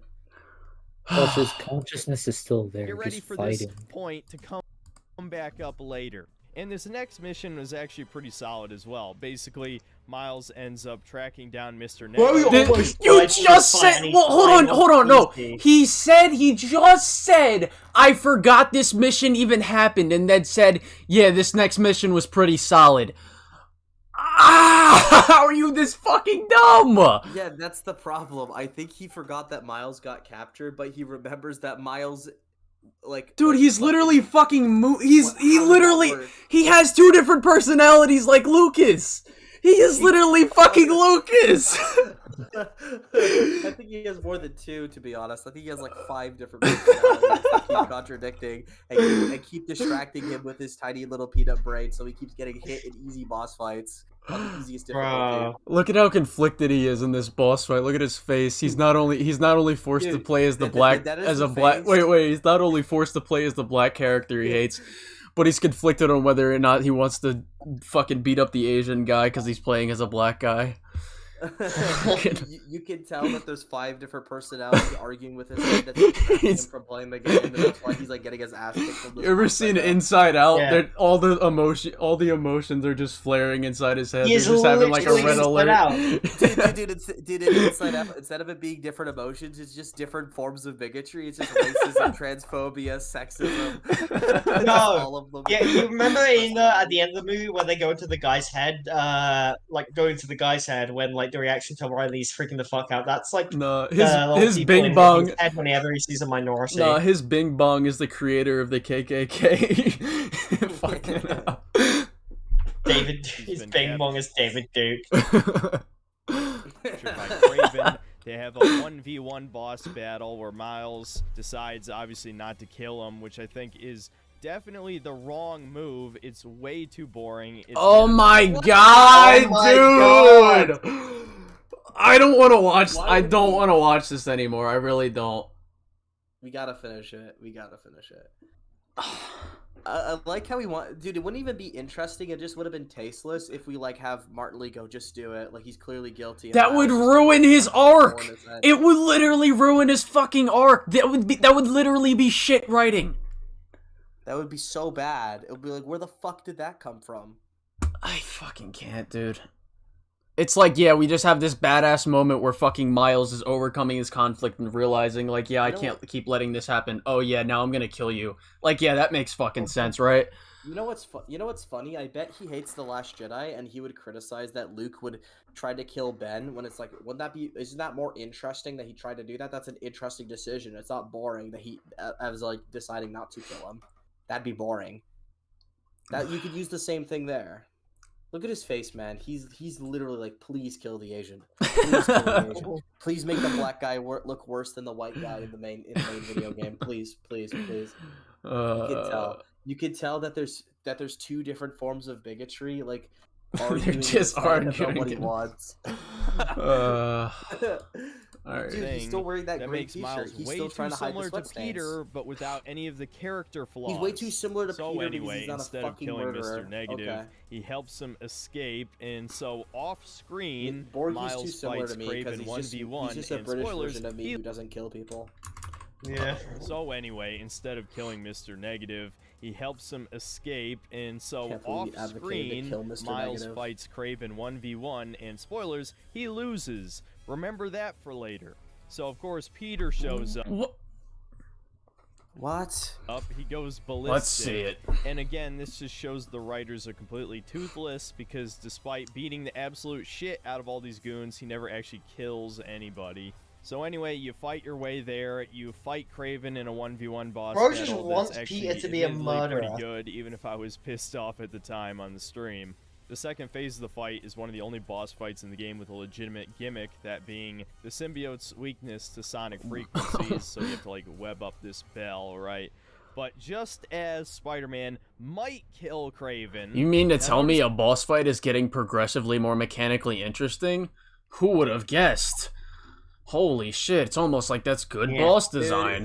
Dude, he's gonna get mad that Miles beats by Peter. He definitely is. I say might, Did he even beat him? Wait, we just gotta lock it. We gotta lock in for this part. Hold on. Frequencies, so you have to like web up this bell, right? But just as Spider-Man might kill Craven, now notice how I say might, because he hasn't even knocked Craven unconscious. That's an important plot point here. Okay. He's still choking him out as Miles shows up and attacks. First of all, that's not even Peter really choking him out. That's pretty much Venom. Like, he doesn't have full control over himself. Peter to stop him from killing Craven. Now here we have the first major moment of the story that legitimately pissed me off. Despite losing to Craven... Look at how happy! Look at his face! He's so happy! He's so upset that Miles is gonna beat fucking the white Spider-Man. He's so upset. Well, he's cheering right now, but then later his face is just gonna change, I guarantee able it. to defeat Peter with the symbiote suit on.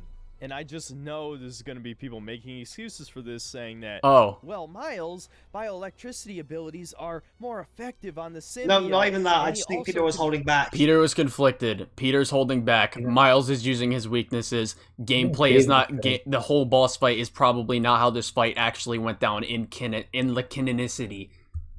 I mean, remember, here's Peter another thing, pulls here's off the another thing. symbiote himself. So he keeps trying to go, yeah, he beats Kraven and Kraven beat Miles. Not only is that what people call ABC logic, like there's more context to how someone could win a fight than just you beat someone that could beat you.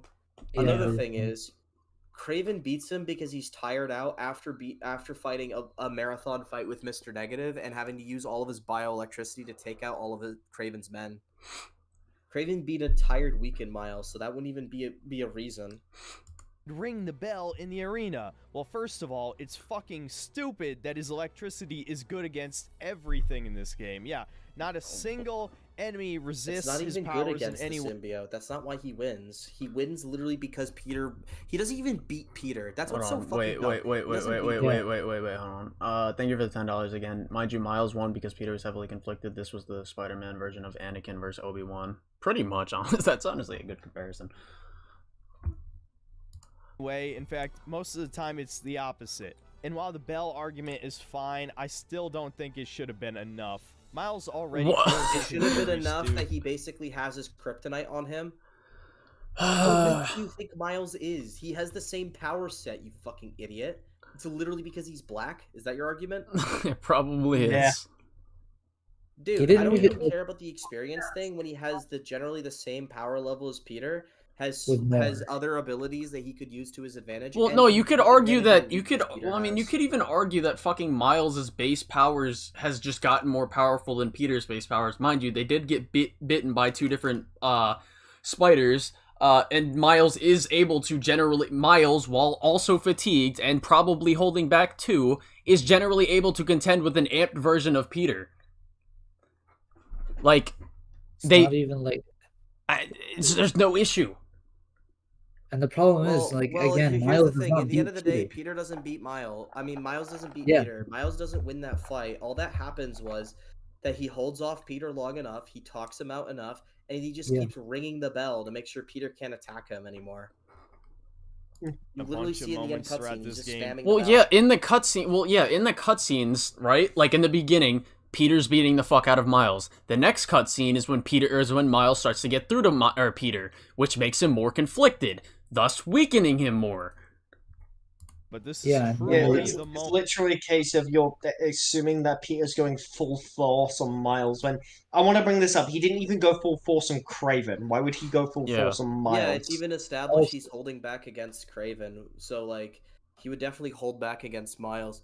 Keep in mind, even with the symbiote going after MJ, even the symbiote, like, trying to kill MJ in that scene, even then Peter was trying to hold back, like, subconsciously. Because it kept missing her and fucking up. When, like, obviously, if, like, he was fully conscious and not conflicted, he could just, like, speed blitz murder her. Yeah. Moment that solidified his place as the replacement for Peter Parker, because not only does the student surpass the master, but a more powerful version of his master at that.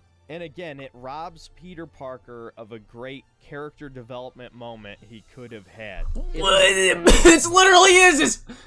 This is a character development moment. Just because it's spurred on by another character doesn't mean it's not character development. He doesn't understand the concept of fucking. He doesn't like how the black one had to help him. He doesn't know what an impact character is. Like he's just upset that the black one had to help him take off the symbiote suit. Is it a problem that Ellie helps? I'm actually is it a, well, I'm not like he's saying the same thing if Miles was white. No, I'm genuinely curious. Does he have the same criticism for The Last of Us 1? Maybe because it's the Sony game. Is he like an Xbox fan or a Nintendo fan, or He's just an Well, idiot? what's his opinion on the concept of like the idea of Nightwing taking up the Batman mantle? Hold on. Thank you for the $10 again, Drip Lord. Love the content, so I'm gonna keep sending money. I appreciate it a lot.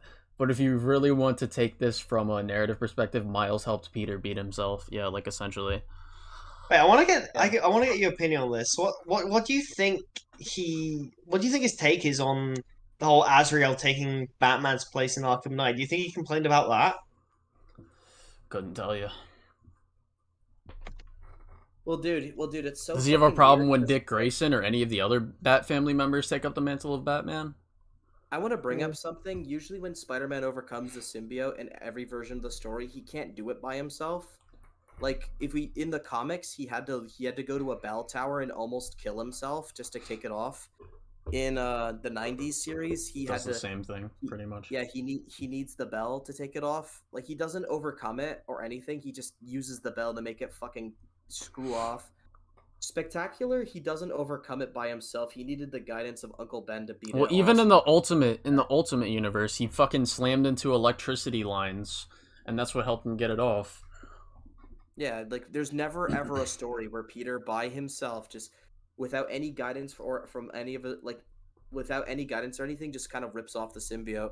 Even in the end of season 1 of Spectacular, where the symbiote grabs him, he uses the love and care of all of his family to take it off again. Like he doesn't do it by himself. It's because what's neat? Because of the support You know what's honestly neat? We kind of get a scene like that Spectacular scene with Miles in the Mr. Negative vision.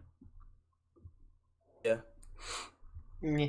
It's embarrassing when the 90s cartoon with its over-the-top voice acting handled this better than the $100 No, it did not. No, it did not. Shut the fuck up. There was no conflict or anything. He just spammed the bell and took it off. Like, this is just pure waffle. I don't even fucking...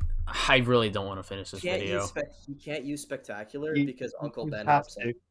We have to. We're like right there, dude. Play video game. So with the help of Miles, Peter rips the suit off and they capture it.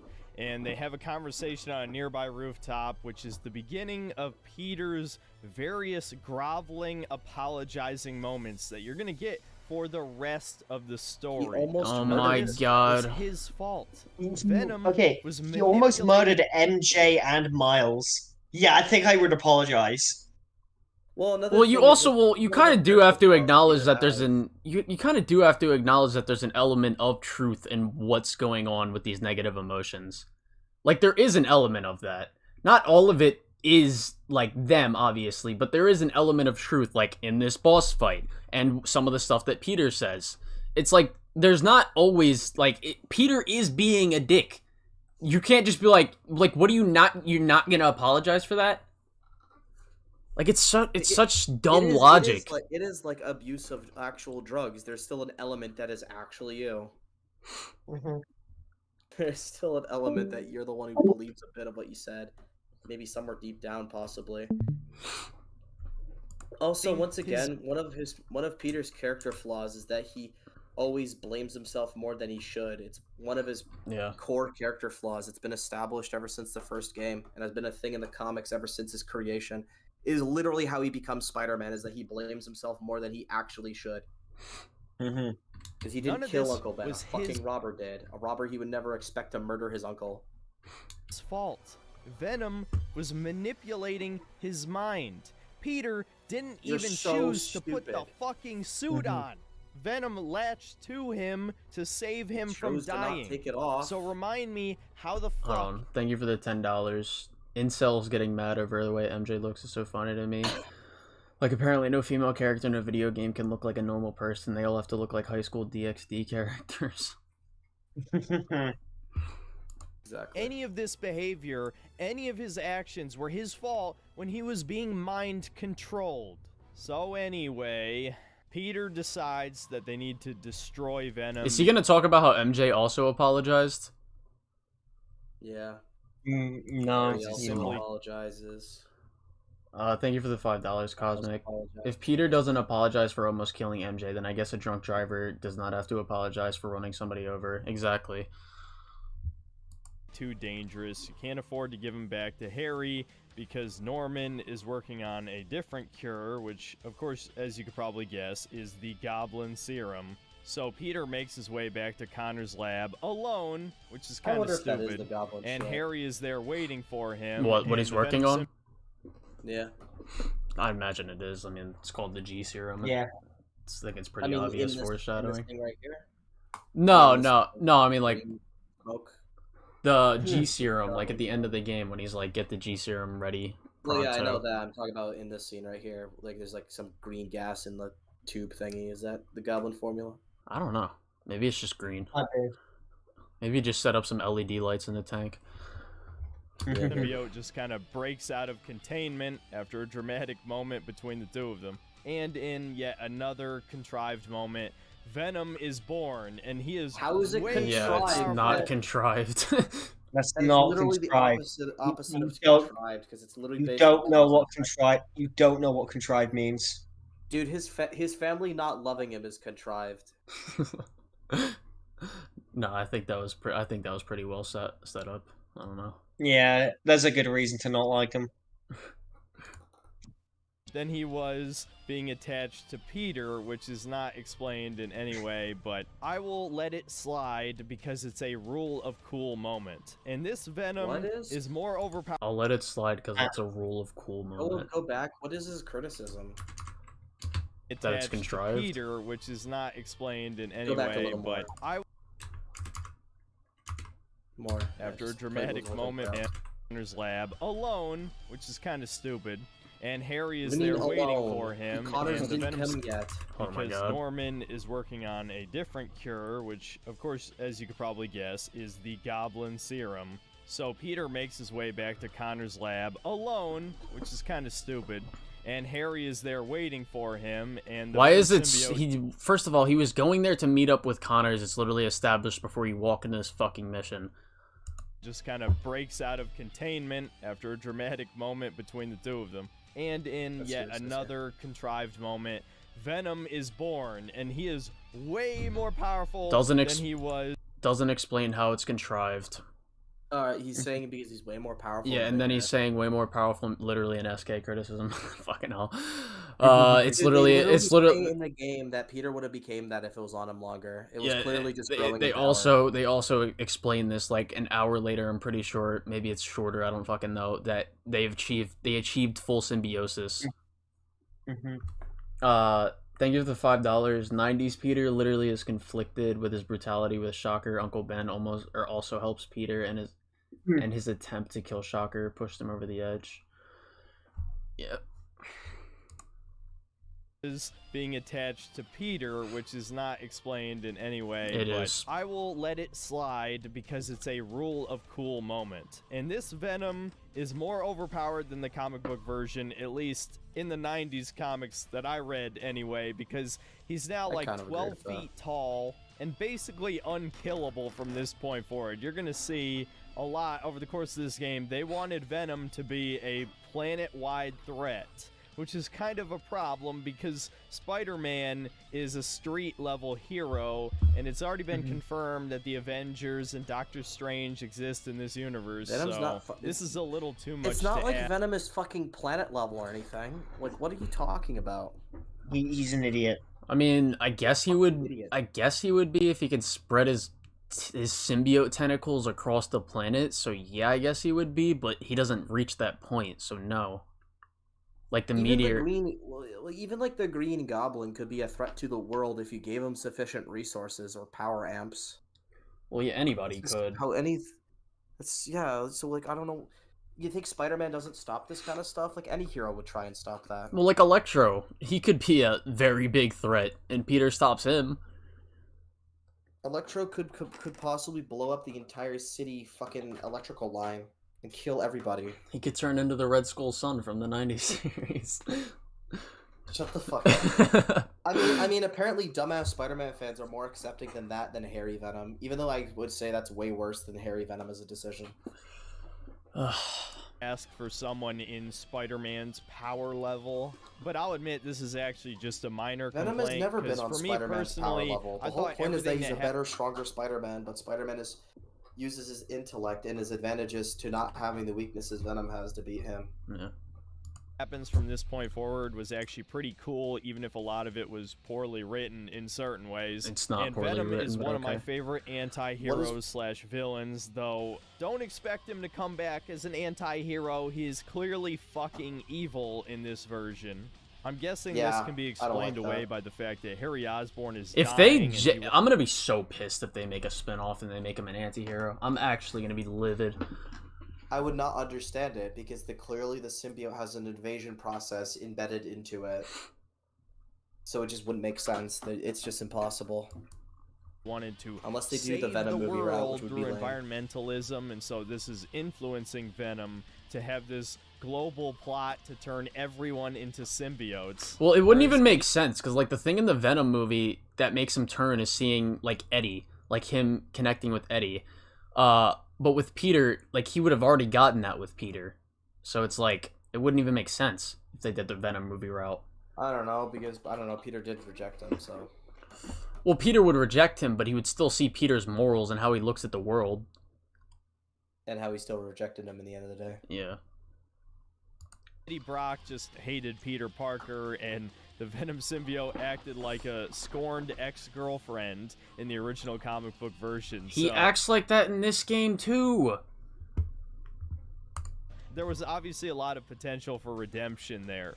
And I like anti-heroes who kill people, like the Punisher, so it kind of sucks that this version is just blatantly evil. Kill more black but people yet than again, white. I have derailed You're plot probably an unironic synopsis. fan of The good Peacemaker. news He is probably gets mad when fucking Punisher fucking like beats up bigots or some shit. He's probably like, no, that was Punisher out of character. He should have killed that guy. Some shit. This is the best mission in the game because you actually get to play as Venom, but only for this mission. And the gameplay is extremely basic. You're basically just spamming square and hitting circle to block or deflect projectiles.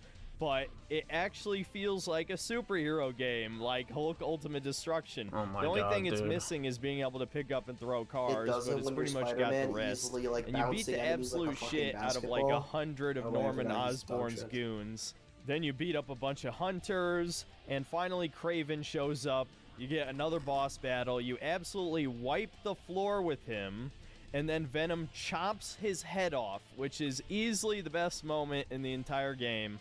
Finally, it felt like there were stakes, there were consequences to actions, and best of all, it was just a really cool and fun moment. It was very simplistic, but it doesn't go on too long, and the boss fight was decent enough, though more brain dead than the rest easily. There's no stakes to fucking Venom taking over the world, I guess. Simplistic the gameplay was for that There's no stakes with Harry literally becoming brain dead. Okay. mission, but I will take No, but why does fun Norman want to get revenge on Spider-Man? That doesn't make sense.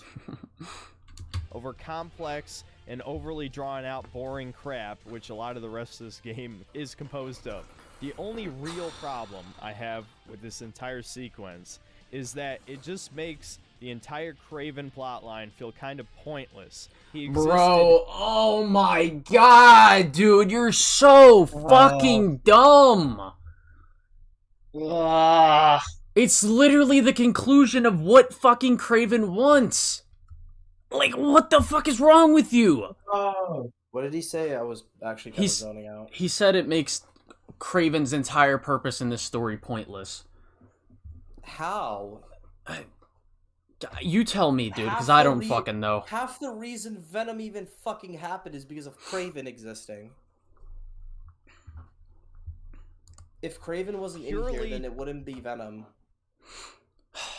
To be a jobber to Venom, to make Venom seem like a real threat, the most powerful thing that Spider-Man has faced so far, because we just got to see how badass Kraven was. He easily killed Scorpion. He was able to fight Spider-Man with the symbiote almost to a standstill. Spider-Man he was defeated holding Miles, back. albeit off-screen. Miles but was much tired. later, right at the end of the game, Miles Morales is a match for Venom. No, he is not! He was about to fucking die! Yeah, he's an He has to get saved by fucking MJ, and then Peter comes back to consciousness, and they beat the fuck out of them together. And even then, Miles almost died again because he like webs up fucking Miles, and Miles almost falls to his death. Oh my God.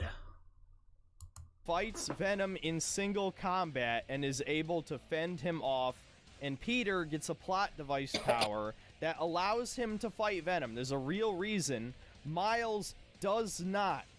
So the power Venom levels literally are beats fucked his in ass. this game. Peter Okay, I just had to performs rant better about that against for a Venom second. than fucking And now Miles. we're finally in the third act, and unfortunately, we get yet another hour plus of padding before Peter the end. took more damage from You also have to acknowledge that, well, even in that boss fight narratively, Peter literally is letting Venom, like, take control of him, essentially. Like, when he wraps him up in the tentacles, he's, like, trying to get through to Harry in that scene. Yeah, he's holding back more because Yeah. that's his best friend, and he still performed better than Miles. He kills the symbiote in the end. He does defeat Venom. He fucking uses the anti-venom powers to fucking murder him, essentially. Like, Should have Venom only dies 'cause gotten of maybe Peter. 1 or 2 more missions here, and then the final fight with Venom. But I guess they had to build up how crazy over the top the stakes are, because now Venom is turning normal people into symbiotes. And so Peter I actually will say uses this his plot line's smarts a little for bit once unnecessary. and recalibrates his Sonic Blast gadget to stun the symbiote, which I guess that makes sense. That's okay. But the game just keeps going. There's a mission where you have to rescue Miles. Thank you for the $5, Gillian. I'm a trans woman and synthetic man makes my skin crawl. Here's something for sitting through this garbage. Appreciate it. Thank you for the $2, That Frog. man makes my skin crawl, and I'm just a white fucking straight male. Anti-SJWs are just as bad as actual SJWs. Jesus. Oh, yeah. Yes, they are. Holy shit! Look at this mom. sweat-stain filled moron. They're two sides of different coins. Fucking hell. Shut the fuck up. And Frankie from a subway. Why the hell is this even a mission? Again, it's just padding. It's like they forgot that Miles has nothing to do with this fucking story, so they just had to insert this here. Now we get to arguably the worst part of the entire game, the Scream boss battle. Mary Jane gets infected with the symbiote, and she turns into Scream, who actually is a symbiote from the comics, and we get the most blatant, transparent, feminist rant I think I... Oh my... I don't wanna finish this. I don't wanna finish this.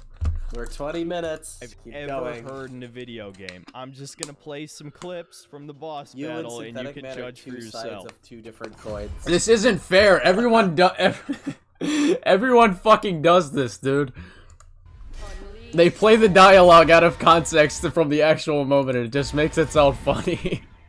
Unwrap good vibes with Brazilian-inspired beauty from Sao de Janeiro.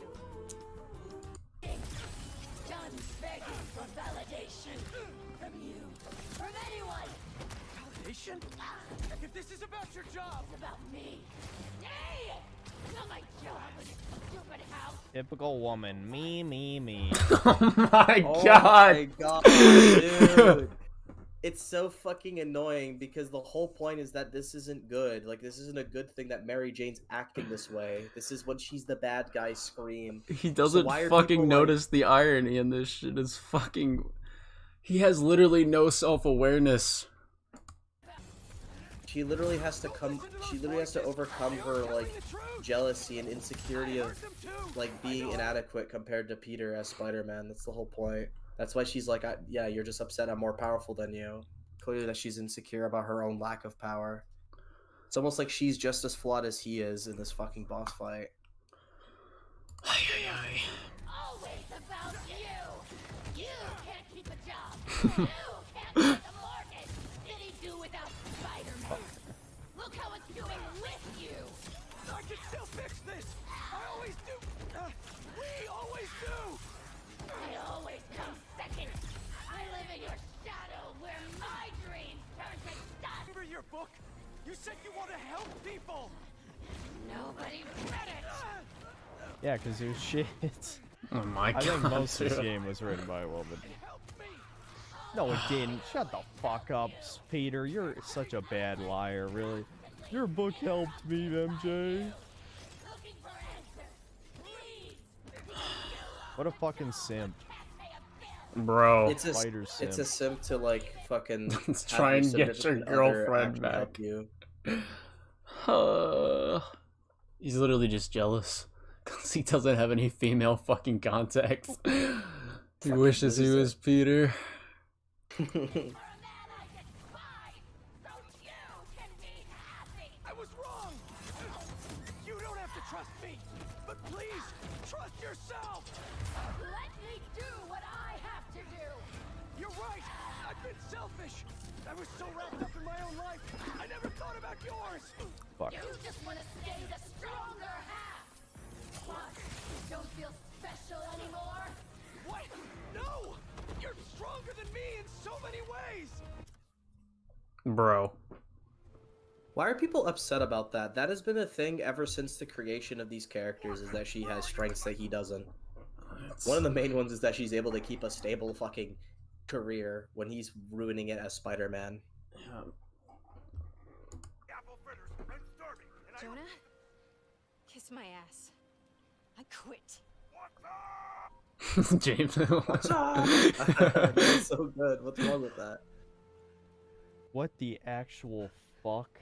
If anyone says this is a good story, stop listening to them, please, for love of God. If anyone thinks this is a good video, stop listening to them. For the love of fucking God. Thank you for the $5, Yuri. This is essentially a let's endure video. Good job on enduring this far. Dude, it's been rough. Man, I got nothing more to say here that I didn't already say during the stream. This was painfully bad.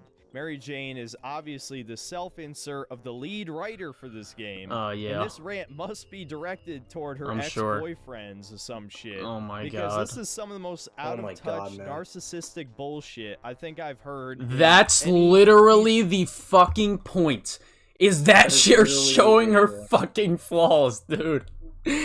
Holy fucking shit. The symbiote literally goes into people's flaws and exacerbates them. Like Peter's rage and resentment for his failures and how how he feels about others, like in the most negative way, comes out.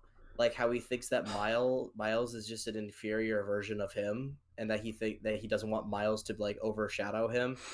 Like that's deep down in him. How he thinks that Mary Jane is inadequate when it comes to being a hero because she lacks powers is something he does feel deep down in a way. That's what the black suit did to him. So it's the same thing here. I don't get why it's so like this kind of shows that people are actually a little bit sexist with this shit. So they're okay with Peter revealing his true colors with the black suit and being a flat out fucking piece of shit. But when she does it and it's literally not even as bad, they have a problem with it. Hold on. It's fucking actually mind-boggling. Hold on. Thank you for the $5, Josh. Who would win in a fight, Anti-Venom, Peter, or Miles? Both not holding back. I don't know, honestly. Anti-Venom, Peter, I think would. Yeah, maybe the experience would probably give Peter the edge. Piece of entertainment. It reads like a parody. And before anybody says that, oh, that's the point because she's got a symbiote on her. Bro, he fucking... Dude. He had a moment of self-awareness and doesn't realize how dumb he's being. Holy fuck. That's not really what she thinks. No, the symbiote is enhancing what she already felt. And that's why Peter Pause again. I want to reinforce shit. this. So you're okay with Peter thinking that she is useless and isn't worthy of being a hero because of her lack of powers. You're okay with Peter thinking that Miles is just trying to overshadow him and is an inferior Spider-Man than him. You're okay with the fact that he considers murdering multiple people in this fucking game and brutalizing them. That is okay, that's what he truly feels, but Mary Jane just going, I want more, I want slightly more of validation than I get because I get nothing. That's bad. It's so fucking insane, the double standard with this shit. It's the same problem I had with the people bitching about MJ in the first game. They complain about MJ wanting to be more independent and all that shit, but they don't care about the fact that Peter's clearly acting like a helicopter parent around her. Yeah. They just don't consider both sides. It's so fucking ridiculous. Well, this is why I hate the criticisms. He literally is perfectly okay with letting his best friend die of a disease so he can keep the symbiote, and that is how he truly feels. That's the symbiote exacerbating those emotions. That he considers it being okay to let his friend die. I wouldn't say that was all him. That would be kind of nuts, but. Well, I think it's the addiction getting to him. Well, yeah, that's what I'm I'm trying to say. Well, yeah, that's making him consider letting his best friend die. Yeah.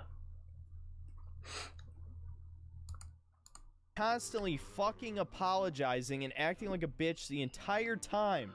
Fuck you, Insomniac. It's unbelievable. I've got nothing more to say. I'm sorry. Really. If it was the other way around and she was eventually, constantly apologizing to him when he was in the black suit, you would have no problem. Peter gets attacked by a bunch of symbiotes at the same time, and they're trying to bring his trace venom molecules in his bloodstream or whatever. And so Miles and Mr. Negative team up to go inside of the negative zone in his brain or something. I don't know how the fuck this works. It happened earlier in the game, and I just skimmed over it because who gives a shit.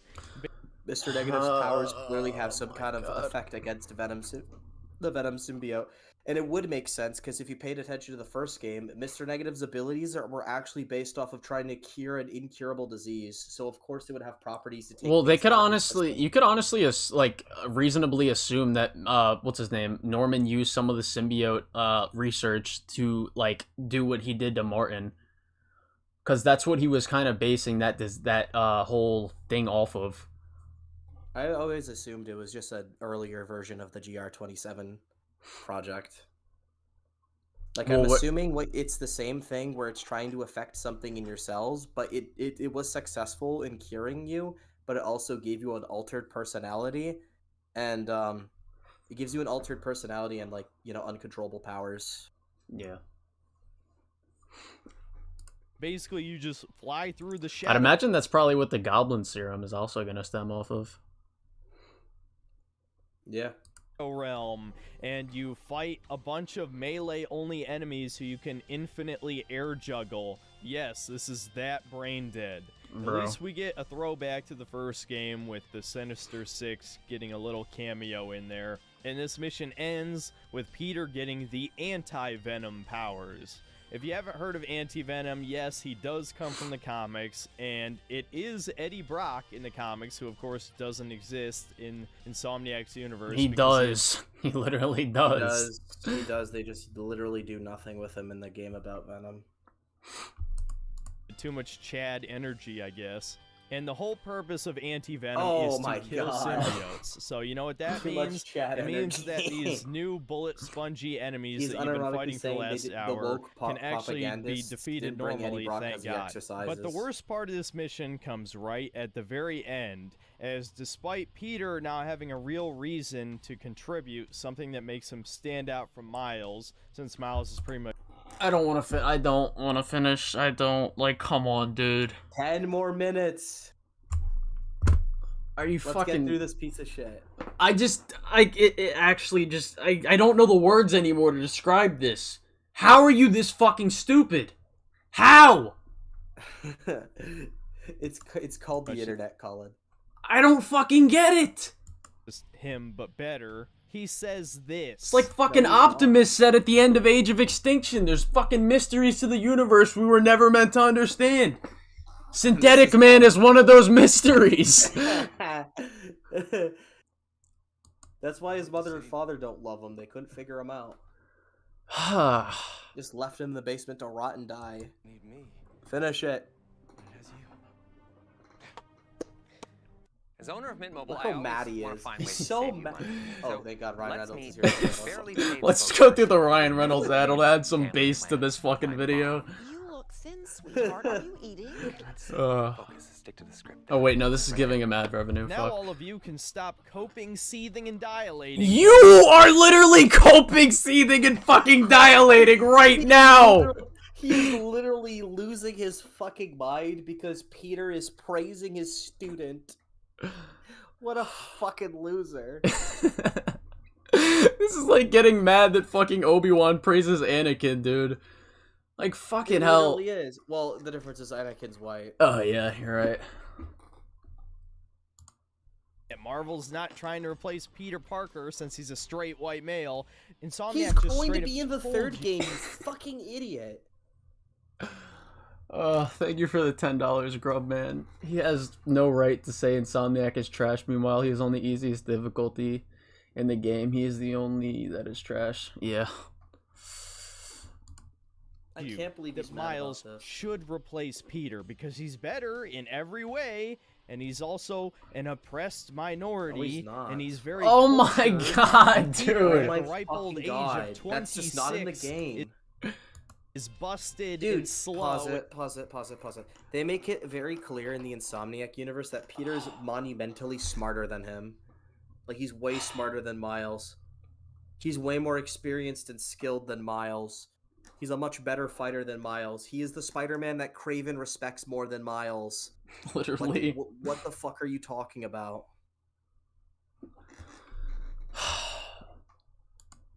And useless, despite just being given a power which would justify his existence in this I mean, plot. even if you want to look at the end of the game with Norman, Norman's pretty much specifically mad at Peter. He doesn't even really react to Miles. Yeah. He's just This is where they decide to put this line. This is the writers saying fuck you to the audience and that they hate Spider-Man. People who hate Spider-Man were put in charge of writing a Spider-Man story. I hope they add a fucking enemy AI or NPC in the next game that literally is just a face model of his fucking face. That would be so funny. That would be the best part of the game. Him and Lucas. They just, Him and but Lucas. yeah, they just there should be a side mission where both of them team up. and specifically Miles has to do that side mission. That's what Insomniac was saying when they were saying we will never run out of villains, because they know these fucking morons are just gonna use them for the final game. We're gonna just have a Lucas boss fight. Oh Lucas my versus god. Miles, where Lucas just keeps using the N-word on Miles, and Miles has to keep dodging the N-word. That's gonna be the boss fight. No, he has to he has to dodge the glare off the shine of Lucas's head. That's like a flashback movie he does. He takes the fucking hat off so that you can't see for a little bit. It's like Yuri. And then with Synthetic Man, he's got stench-based powers. Dude, just imagine, like, every time Lucas just does the attack, he just takes the hat off and he's fucking blinded. That would be so fucking funny. He's like the what's his name, the Shadow Man in Princess and the Frog, where he takes his hat off. He's like, come on now, won't you shake a poor sinner's hand? Yes. Oh, Jesus. Kind of just like comic books over the past, 15 years. But Sony fans are fucking idiots. They'll eat this slop Oh, up. yes. They don't care. They're the they idiots. Hate themselves. They are the soy. You hate yourself. You are literally projecting. Who hate themselves. Okay, back to the plot. Venom is trying to retrieve this meteorite from Dr. Connor's lab that he landed in from space. Somehow this thing will help him infect everybody with symbiotes. It's not really explained. And we get an almost good scene with Norman Osborn seeing what has become of his son. Why is it almost good? Spider-Man shows up right in the nick of time, but of course it's way too early for a boss fight here. So Of course it Venom gets a hold of the other piece of the meteorite, and I'll admit I don't even remember when he got the first piece. Again, I was trying to pay attention, but this shit was very boring. And we're given an actually interesting ethical dilemma. Dr. Connors tells Peter that he has to kill Harry to stop Venom, whereas Norman Osborn wants him to save his son. Unfortunately, because this is a modern superhero story, Spider-Man doesn't consider killing Harry for even a second. Oh so my god, it's not really a dude. real Fucking He literally does.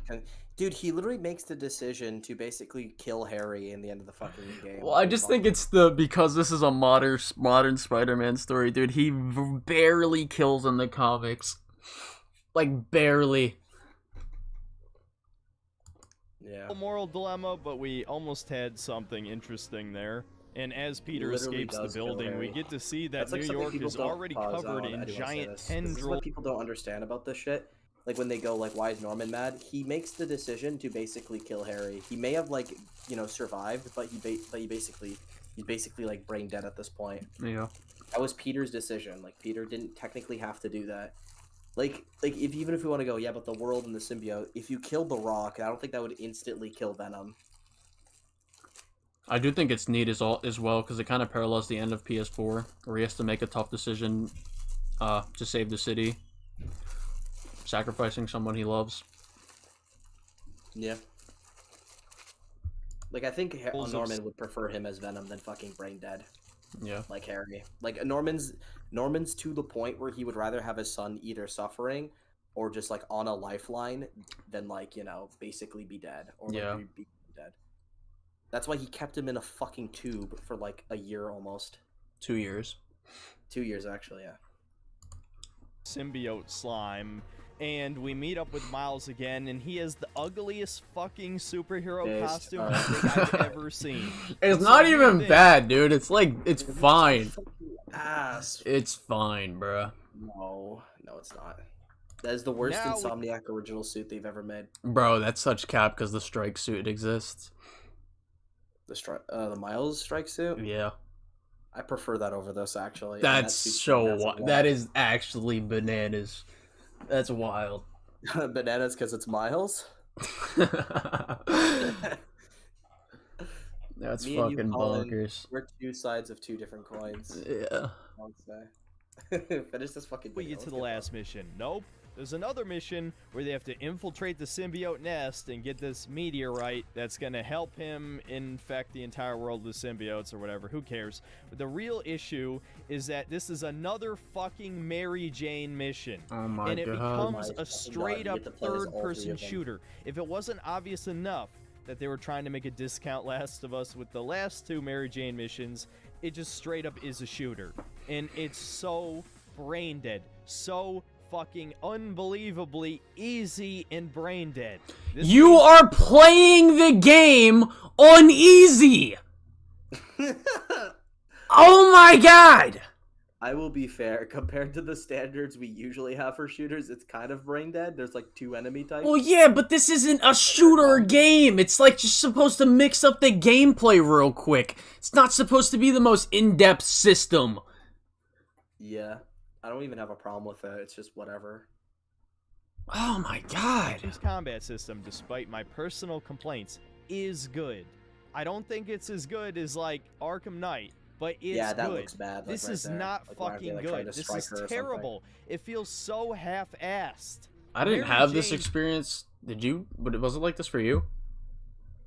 What, that they don't attack you? Yeah. Like, if you get close? Have you ever gotten that close to them? I just never No, when I was close to them, I kind of just blamed them, or I got shot. Or I mean, I got hit. Did he actually try and scratch you and shit? Yeah. Oh, I guess. Well, I it's mean, just- look at the one boss fight you have. You get one shot. If you get hit by that boss fight, you literally die. Well, yeah, I know one the shot. the green one and the brute does it, but do the ranged ones attack you in close range? I don't specifically remember, but I'm pretty sure they do. I mean, right, It's you just should- baffling to me that he's complaining about, like, even, I didn't even find this section hard when I was playing on the hardest difficulty, but, like, he's complaining about it being easy, yet he's literally playing on easy the whole fucking game. Shouldn't have even fucking been here. She has unbelievable plot armor at this point that she can go into a nest full of Okay. symbiotes and defeat all of them and come out unscathed. The amount of secondhand Why is it cringe plot I armor? got gun. from She playing literally this has is a gun that fucking like is a kryptonite to them. It's their weakness, which is like high voltage sounds. She literally has their weakness on her hand. that And she can majority of the nest is literally focused on Miles right now. Yeah, they literally established Miles as actually fighting the major ones. It's unbelievable. It's almost funny, but it's not because you have to This is play- literally how you know he's playing on easy. He got hit by the fucking thing and didn't die. Yeah, those So things now, crunchy. we finally get to the huge showdown with Venom. And guess what? Your anti-Venom debuff that worked on every other version of the symbiote suddenly doesn't work. Almost like Venom's more powerful than the other symbiotes. Oh my fucking god, Until dude. the second phase of the boss. Dude, even Why? MJ can I beat don't them know, with a because I sound guess we had to gun. drag out this boss They're battle clearly a for lot 4 slower fucking and less forms. strong. And 2 out of those 4 forms, you're playing as Miles Morales. Because he's there, he exists, he has to contribute. This is clearly Peter's moment to fight his best friend. That is my the God. dramatic buildup of the story, and they still... It's also Venom's moment. He's literally fucking, he's mad at Miles. Like, oh my fucking god, dude. Dude, the game ends with you as Peter beating the fucking shit out of him, not Miles. So what the fuck does this have to mean with anything? To have you play as Miles Morales for the second half of the fight, no less. So Miles gets the final in-game blows against Venom, against Harry Osborn, a character he barely knows, and yet they still force fucking dialogue between the two of them as if he has any emotional investment in what's going on. I don't care what he has emotional attachment to Harry because, again, they have had a few conversations with each other where they actually connected with something that means a lot to both of them. He also feels connected to Harry because he's connected to Peter, and he knows how bad Peter's feeling about this. And Venom also has a connection to Miles, and he's mad at him because he's part of the reason why he lost Peter as a host. Also, Miles is now a part of the friend group. It's Peter, Miles, MJ, and Harry. So, like, everyone's trying to help him. Mary Jane's trying to help him. Peter's trying to help him. Miles is trying to help him. It's a whole greater together message. Even somebody they doesn't know as much is trying to help him out. It's so fucking stupid. Anybody says this is forced as fuck. He shouldn't even be here. Yes, it's so forced. Anyway, oh my god, dude, he is just seething. He fucking hates Miles. More than me. Over the top bullshit. Peter finally purges Venom from Harry's body, and he starts dying from his cancer again. Meanwhile, MJ runs the meteorite through the particle accelerator. Yes, MJ's here too. And they destroy it, which conveniently vaporizes all of the symbiote webbing and all of the minor symbiotes. How was that? They fucking established that's a fucking hive mind. Ah. Yes, it's one of those shitty plot lines where it's like a hive mind that can be killed. Oh my, so it's convenient. You show the reason why it happens, yet it's convenient. But now it's just shitty because it's a hive mind. Fuck off, dude. So that there's no real consequences to the story. And speaking of Lex... except... Did you say this is worse than SK's review? Yes. Wow. No. This is like... God. This is one of the worst. He says there's no consequences, then literally cuts to one of the major consequences in this fucking game story. You can't make this shit up. You literally can't make this shit up. Of consequences, Harry doesn't even die here. As he's about to, Miles... He's literally fucking pretty much brain dead. He's worse than dead. He's brain dead and slowly dying of his disease. His heart with his powers, which ultimately doesn't even fucking matter because Harry's still in a coma, unless they're gonna turn him into Green Goblin in the next one, which is sort of an implication, but I hope they subvert I think Norman's the very obvious implication. He's literally wearing green and purple in this game. Wearing green and purple, asks for the G serum, and he's pissed at Spider-Man. Pretty sure it's gonna be Norman. Version and just have it be Norman Osborn be Green Goblin, because Harry being the villain twice in a row would be kind of shit. But again, it just shows how toothless these writers are. They couldn't even kill Harry Osborn. This would have been the perfect moment to do it, but no, Yes, they give him something worse. Literal fucking brain damage. They gave him your fucking disease, your disorder. It's also more interesting because it plays off the first game where he does endure a tragic death, but this time, thanks to the fact that he has a bit better friend group and is willing to work with others more, he has someone who could save him, which was Miles. Fucking hell. And once again, he is dying of some kind of brain disease shit going on now. He's brain dead, and he's gonna die from a disease. Also, like, there's a lot of ways you can play up this in the next game. Like, if he gets back into consciousness and sees Norman as the Green Goblin, like, how would that happen? How would those interactions work? Like, you could do a lot of interesting shit with it. Yeah. Like, he's still dying. Yeah. Yeah, continue. Miles has to be the Black Messiah, and he saves Oh. Harry, even though he might as well be functional. He did. And then we get yet another fucking terrible scene where Peter takes a break from being Spider-Man to be Peter Parker. That's wild. Synthetic Man interpreted that scene better than SK did. Wow, holy shit. What did he say? He acknowledged that Peter's not quitting and just taking a break. Holy shit. Surprised. Oh, that's crazy. Have interpreted this as him retiring and Miles taking up the mantle, but you and me both know that Spider-Man 3 would fucking bomb, much like Miles Morales did, if Miles It fucking bombed, but it's one of the best-selling Okay. What a fucking now permanently dumbass. Spider-Man. So of course Peter's gonna come out of retirement in the next one, but it's still Never mind. is I take cringe back as what I fuck. said. And then Oh we my get God, two it's credit called a scenes, one in the break. middle of the credits, where Norman meets up with Doc Ock. Obviously, they're gonna team up in the next one. Oh my god! How is that what you get from that scene?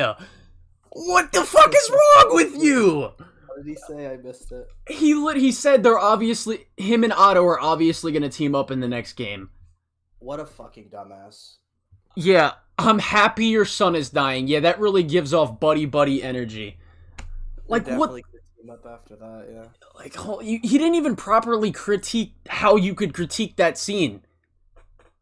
Like, bro, what you should have said is the fact that Norman should not know that Otto knows the identity of Peter or Miles. End credits scene where it shows Miles' mom is dating some dorky fat Asian guy. Oh my god, shut the fuck up. Dude. And pointing his out the race daughter and is gender. Cindy Moon, aka Silk. So we're now gonna have 3 Spider-Men in the next one. Instead of Spider-Gwen, it's gonna be Silk. Because Spider-Gwen and Silk should not exist either. But Spider-Gwen should get her own solo game because she's peak. wasn't enough to have a minority Spider-Man, we now also need a woman Spider-Man. In fact, just fucking kill Peter Parker already. I'm tired of this bullshit. This story fucking sucks. So in conclusion, should you buy Spider-Man? Well, you already did or you already didn't. But just in case you were waiting for my review, no, don't buy this woke piece of trash. YouTube is the new home of Okay, dude, can we stop now? Like, holy fuck. Watch all your favorite No, NFL teams out of finish market. it. Do I need to remind you of the gay homecoming dance mission? Oh my. By the game. One mission that you could just ignore. Do I need to remind you where you play as Miles' deaf girlfriend? Do I need to remind you that this is one giant story to set up Peter Parker's replacement? Even though Miles had almost nothing to do with the overall plot. You could have easily... We already went through this. Keep going. Finish this. Easily cut him out of this game and just had Peter team up with Mr. Negative, or maybe exploit Venom's you're weakness so to Sonic, dumb. or, you know, bring back his comic book weakness to Oh, Fire. you're so maybe dumb. Have Human Torch show up because he's actually friends with Human Torch in the comics. Of course he wanted the white guy to show up instead of Miles. Fucking hell. Yeah, wow. Other right there, than right playing there. as other Spider-Man for no fucking reason other than diversity points. And the Spider-Verse movies are it's so surprisingly painful. popular. That's pretty much it. So yeah, is the gameplay good? Yes. But you're not even playing the gameplay that much of this story, dude. I mean, sure, if you're one of those people who likes 100% in after the games, story? plenty of the sandbox is just fighting guys. But honestly, I'm tired of that shit. I just want a good fucking story. tired of a And not even fucking- necessarily a story, but a good campaign, right? Dude, But no, you're complaining about fucking... You want a good story, then you're complaining about the story and not even paying attention. You're a fucking idiot. campaign Dude, you missions in complained this are about the some of the gameplay worst parts in parts the of the game. campaign. Where you're just swinging around the city, having a good time, fighting some bad guys, kind of like the OG Spider-Man 2. It's actually a decent game, but as soon as you start doing any of these woke side quests, or the extremely terribly written story for the numerous reasons I outlined earlier... What about the Mysterio side quest where they literally make the women out to be the bad guys? What about that side quest? No, you're forced to play as Miles. Sorry, you can't. That one's over. Don't Oh even my think god. Mysterio I about agree that. that Spider-Gwen should get her own game, but it makes more sense for Silk to be Spider-Man 3 because Gwen works in her own universe. Yeah, that's what I'm saying, bro. I don't want Silk in this universe. I don't want Silk either. in the video. Then it starts going to shit. It's just terribly paced. I never thought I would say an Insomniac game has terrible pacing, given their track record with Spyro and Ratchet & Clank, which are both vast majority gameplay. Same goes for Sunset Overdrive. But no, this is another legitimate Sony-certified movie game, and it's not even a good movie. It's a mishmash of a bunch of different famous plot lines from the comics, but for no reason, really. I mean, Kraven's Last Hunt doesn't even play into this except just to set up Venom. That's it. And Literally the Kraven reason Venom was the best exists. character. So yes, Insomniac is dead, at least to me. I'm sure this game will make money. It's a Spider-Man game. Of course it will. But clearly, they don't have very many talented developers at their studio anymore. They blundered this game in a lot of different ways. And they clearly care more about pushing their progressive politics than they do about telling a good story. Many such cases. I want to remind you that I used to be a massive fan of Sony. I loved my PS1, my PS2, I even liked my PS3. And the sad thing is, I used to love superheroes too. I grew up on my dad's comic books. I played a bunch of because great your dad wanted to superhero not give you any attention because you're a fucking failure as a child. Holy fucking shit.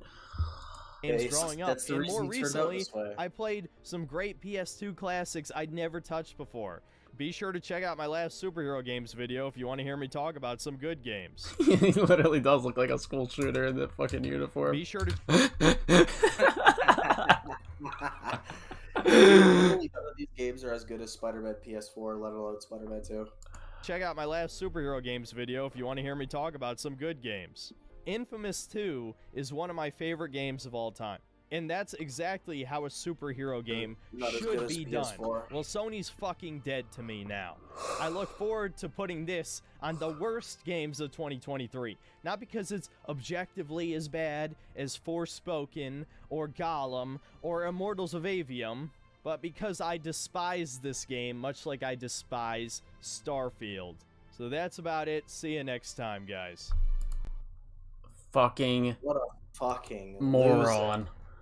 Like, actual fucking moron. These are the kind of negative reviews we get for Spider-Man 2. This is embarrassing. I have literally, I'm still yet to see an actually good critique. Yeah. Most of it's just bad faith, unfair bullshit. I'm so sick of hearing it. Oh my god, dude. Alright, I'm gonna end the stream. I appreciate all the donations a lot. I'm actually baffled how many I got. That was like, thank you guys a lot, holy shit. I appreciate everyone for sticking around for so goddamn long. And, yeah, I'm about to end this.